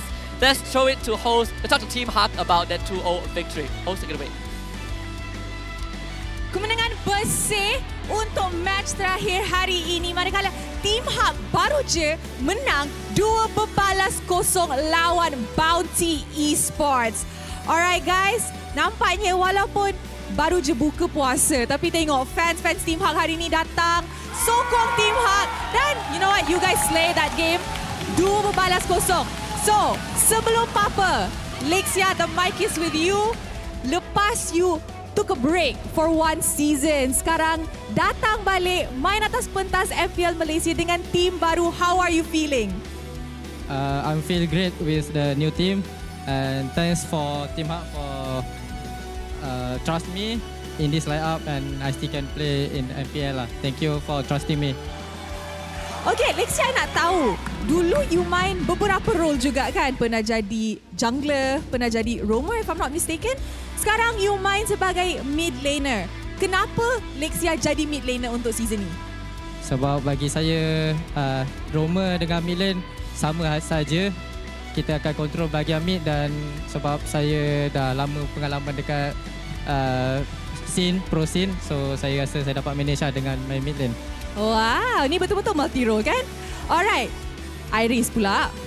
Hi Iris. Hi, hello Rose. Okay, guys, Iris kali ni menang game pertama dia lawan Panda, your ex-teammate. Ya. Yeah. Apa jadi? So, kita orang dapat AP lah sebab dapat bantai captain kita orang dulu. Tapi ini baru first week, so kita orang tak boleh sesi lagi sebab kita orang masih ada banyak game lagi untuk kita orang improve dari segi mental dan segi gameplay kita orang. So, itu. Alright guys, I nak tanya korang. Korang rasa untuk game ni siapa sepatutnya yang menjadi MVP? Alright guys, okay guys, MVP kita in 3, 2, 1. Janice daripada Filipina. Alright, another debut game. Go interview. Hi Janice, kamusta? Okay, dito. Okay, kamusta ka? How are you feeling? Okay naman po, nakakabasa unang laro pero salamat kasi maganda yung laro ko. Okay, dia tanya dia okay ke tak. Dia cakap actually sebenarnya dia memang nervous untuk game pertama, game debut dia dekat MPL, tapi dia gembira sebab dorang punya performance was pretty good this game. Okay, Janice, may tanong ako ha. In game 1, naging MVP ka with Xborg. Bakit nyo naisipan gamitin si Fredrin as EXP and Xborg as jungler? Kasi po pag laging XP ang Xborg, parang masyadong kaming scaling eh. Kaya mabagal rin kasi mag-farm yung Fredrin, kaya pinili ko mag-Xborg jungle kasi mas mabilis siya sa Fredrin. Oh, I see. Okay, so guys, I tanya dia, kenapa dorang pilih untuk game pertama bagi Xborg jadi jungler dan Fredrin jadi EXP laner? Dorang cakap is because they came up to a decision that Fredrin actually farm lagi slower compared to Xborg. So tu yang dorang pilih Xborg as jungler. Alright, thank you. Coach, to sum things up, Coach, your team has players from 3 countries, right? You have Malay, you have Indonesia, and you have a Filipino. How is the communication like in-game? What language do they use? Tagalog. Pwede. Nung una, nahirapan kami kasi iba-iba silang language eh. Pero nakakaya naman ng basic language niya, no? Ni Janus. So you guys use bahasa? No, what I mean is English na basic. I see. Okay, so Team Hak ialah satu team, one of the teams actually, that ada 3 negara dalam satu team. So, of course lah, communication boleh jadi masalah sebab dorang ada Malay, dorang ada Indonesian dan dorang ada Filipina. So, technically dorang cakap masa first mula memang struggle dengan communication, tapi as time goes on, dorang adapt sikit, communicatekan sini sikit, guna bahasa-bahasa yang dorang tahu. Alright, thank you. Any final words to the fans before we wrap this up? Saken. Alright, Saken, apa Saken nak cakap dekat fans Team Hak yang datang? Makasih buat ekor Team Hak karena udah dukung kita terus. Jangan lupa dukung kita terus ya selanjutnya. Selanjutnya kita lawan Selangor Red Giant, bakal lebih susah. Jadi doakan yang terbaik. Alright, terima kasih Team Hak. Congratulations on your win. You guys may now proceed to the media room for your interview. Alright guys. Whew. Hari pertama, dua-dua match kita hari ini habis dengan 2 berbalas kosong. I think it's an incredible start untuk musim kita kali ini. So I think sekarang kita nak throw it back to the casters untuk mendapat tahu apa yang menjadi actually untuk game ni. Alright guys, so casters, apa jadi dalam game ni? Casters, silakan. Well, they're really looking forward to taking on the Red Giants, which is going to actually be happening in 2 days. Sunday, Team Hak against Red Giants. That will be interesting. But for now, MVP of the match is going to be Janus. MDLs unite in Team Hak, it seems, right? Saken from MDL ID, Janus from MDL Philippines, and working well together. I think it really is. I mean, overall, we did get a bit of the showcase of the overall mechanics here, which is great and all. And yes, the communication seems to be on point because the way that they're pushing and pulling pressure across the map and their formation for these team fights have been pretty on point so far. But this is against Bountee, and they're honest with the way that they play, right? They're not trying to fake you out. If I'm going to kill somebody, I'm going to show that I want to get that person. This is more like an entry, right? Like an appetizer, I suppose, for Team Hak. So this is a good start for them, I think, coming into this. Fans of Bountee, they have expectations to maybe make this a close series, but on paper, everyone can agree that Team Hak probably is going to win the whole thing. I would say though, I think Iris just now also made a very good point. It's the first week, just like last season, they started out strong, but you cannot really let your guard down because Team Hak last season started this drop-off after the transfer window, and I think Iris knows that feeling the best, so it's good to have that mentality always being to be reminded of that. Yeah, it shows maturity, right? A lot of these players are just slowly growing up with the league, which is a crazy thing to imagine here, right? But let's have a look at some of the item builds of some of the other players here. Maybe we might get a bigger idea of why this was actually particularly so difficult. Because eventually Panda barely got to play the game. He could not find an angle to be able to walk up and find those free hits. And this kind of brings me back to that CC again. I think I got to shine a spotlight on this hero. I think she has fallen into this spot where you need to be very, very specific with what you want to do with her and in terms of the game plan, because she's just not good when your team starts falling behind. And we saw her boss running into so much struggle. You don't have the kill pressure, you can't push waves, you can't really join team fights, and you are just using Vengeance as a defensive means.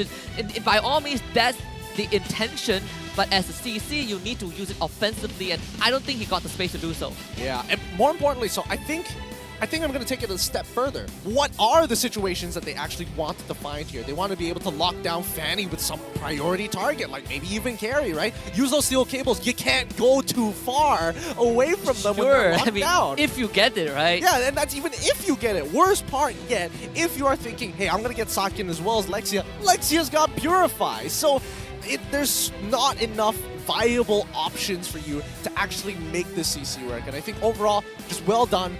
Most Game 1 as well as Game 2, it's not even from super flashy plays. Really, it just comes down to just the draft difference. Yeah, it's just the draft difference and how Team Hak are playing around with the flex, right? Game 1, purely just Fredrin and export flex. Game 2, well, they flexed the Barras a little bit, but only at the very end when they realized that there is nothing, there's no one that can stop the Fanny, and it's Janus go time. I'm surprised they even let the Fanny through, but I think, you know, that's all part of the fun and games here, right? Most of the time, you don't get to see some of these types of matchups, and other times it's just why? Yeah, banning is only part of the solution, right? The rest comes down to how you design your team composition, how you play around it, and obviously this one was more of a weakness that Bountee has no answer to, like, and they're first pick, so you can. You're in a rough spot. It's a very rough spot, right? Like, I feel like there's so many disconnections here with what the draft wanted to do for the side of Bountee Esports and how they were supposed to execute it, right? I would have expected them to play closer towards where Panda was a majority of the time, but no, instead they were playing a lot around Havas. And here's a give and take, right? I feel like Dominus, in terms of opening up the map himself, utilizing the information with that Star Shatter, wasn't utilized very often. It was more so, let everybody kind of do their thing. I'm going to slowly scale up, and when I hit my shot, it's because my team has opened up enough space for me to do so. Yeah, and I'm going to take this and go a step further. Where's the conversion, right? Now you have the Astral Echo. You have information, but what are you making out of it? You might not be able to start a fight, but are you able to clear out sideways? Are you able to regain some map control? Most of the time, it's more like, wow, we saw 4 guys there. We know that we're not threatened, but we can't do anything. Yep. And time again, right? We saw how these engages work. Oh, Yanlorn. Oh, I see it. They want to go in for this. We've seen them walk forward. Iris has walked up and he's already used the Daytona's walk up. Minoa and Fury, and guess who stops the entire engage? It's Noir. Either with a good Nature's Barrier, a well-placed Nature's Barrier, but more importantly so, a good wild charge to get him in and out of these types of fights. And I would say Novaria as a hero also kind of reveals how you want to really play the game.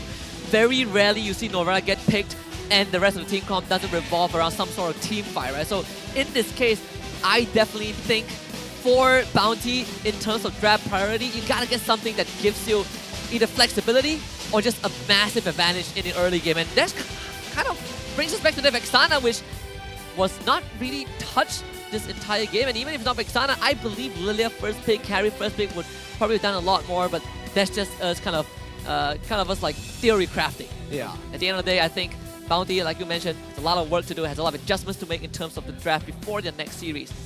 I don't know how planned this draft was, to be fair, right? Because we're looking at total turret damage. I would have expected Panda to maybe get a little bit, like not even intentionally hit the turret. It's like, oh, I'm shooting the wave and, you know, the penetrated damage happens to hit the turret at the very least. I am very surprised. I'm shocked, in fact. Ah, boy. Ah, boy. And you think that he is actually at least pressuring Sakin in the early game, which I believe is happening to a certain extent, but not touching the turret? That means that something must have not gone well that we didn't get to see on screen. Possibly. I mean, based off the items, I mean, Panda and as well as Sakin kind of scaled pretty evenly throughout that match. It's not like Panda was like, I'm so far behind. I have no gold to work. He had all the items. I'm telling you, it's the boot stiff. He didn't buy boots, so it's harder to walk. Oh, and also he was freezing the wave in front of his turret. Right? So, also true. Yeah, so that could be the reason, but it didn't really pay off. If you're freezing your wave, someone has to come and deal with the enemy gold laner. But Sakin was like, wow, you're freezing the wave. I'm just going to stand there and take the XP. Yeah, I don't know. It's interesting to see how teams are trying to utilize EXP as a way to kind of snowball your lead out of control. Because again, with EXP, there's so many limitations that you have. You're eventually going to fall off, and most teams would say like, hey, unless you're AP Brand and you're Super Mark, who is like, don't worry, I'm going to be fine, boys. Give me the Claude and I can just farm all day and eventually I'll carry this game. This doesn't apply to Clinked. No, Super Marco is on a league of his own. And speaking of even AP Brand has recently lost the series. I mean, things can fall. Hall of Fame for this game is, of course, Janus, the rich guy, Lacia, the carry, Yuna, unfortunately, the sandbag this time, and Panda being the best wingman for his team. But there's only so much the best wingman or best could do.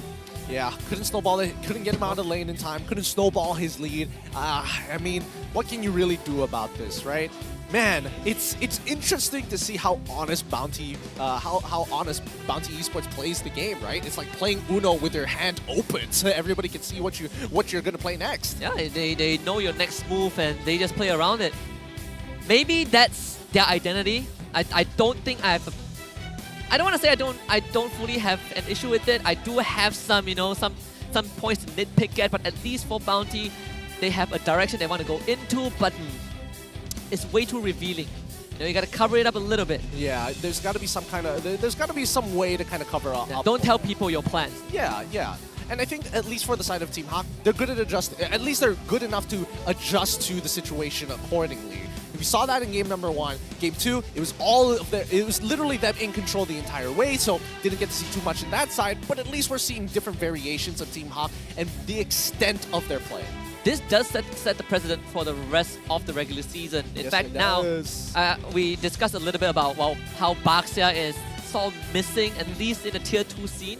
But I feel like overall Baxia has been less picked because Baraz is such a prominent pick.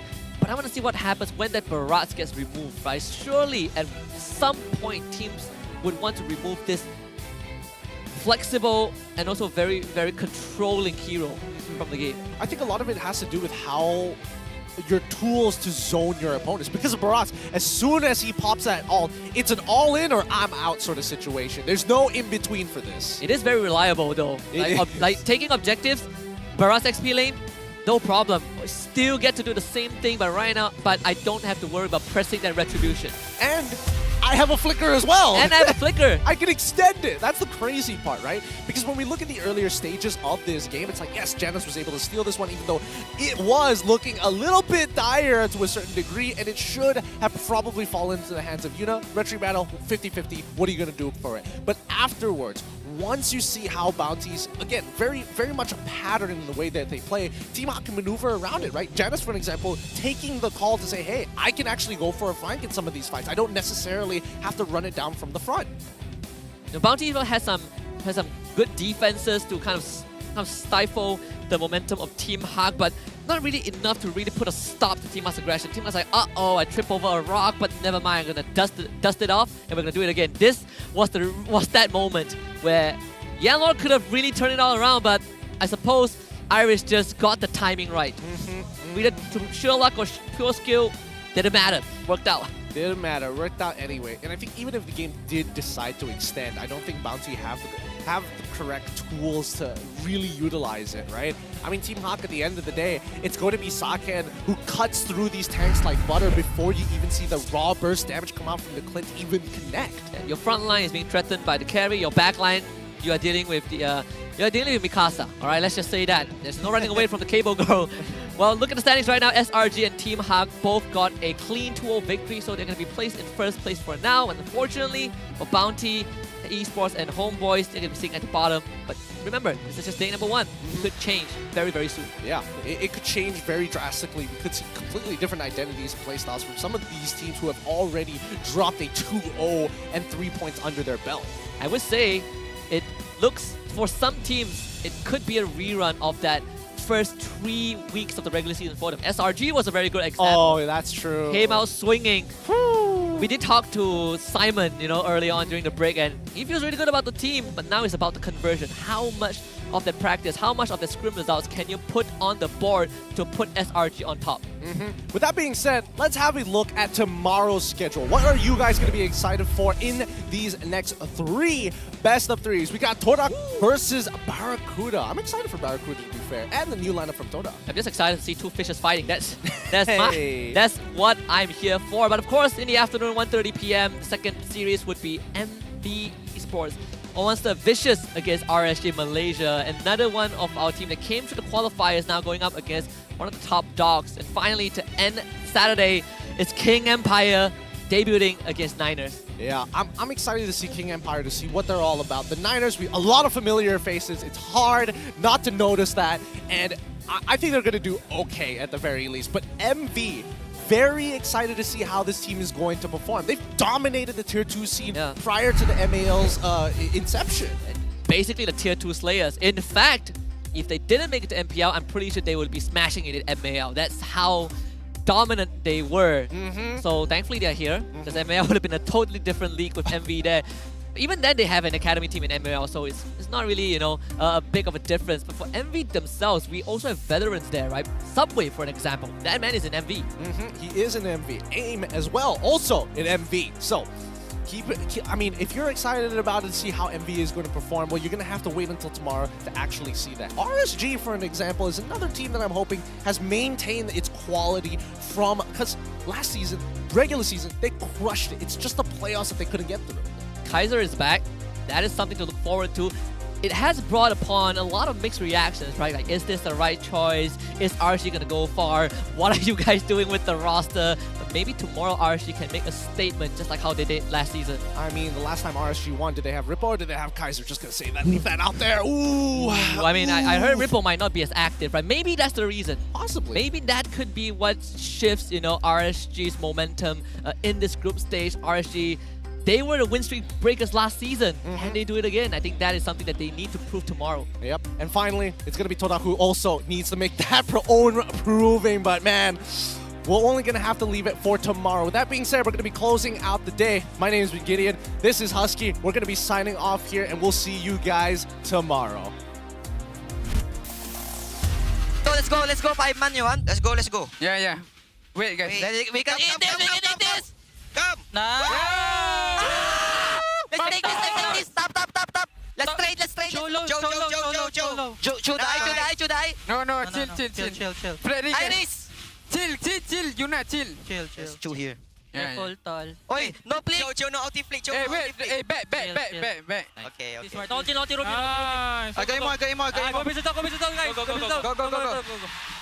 Kari, bate. Let's go top. Enable. Nice, guys. Love you guys. Nice comeback, bro. Santai. I can't defend it. Activate. Total. Oh, nice one. Si Mino. Go. No flicker. No flicker. Okay, Dennis. Si John. You good? Yeah. Nice one. I have you, bro. This side. Bro. Leave it first. Almost, huh? Learning kita cantik ni. It's okay. I pong hero. Kan? Nice. Mati. Enable. Tower. Annabelle. Tower. Annabelle.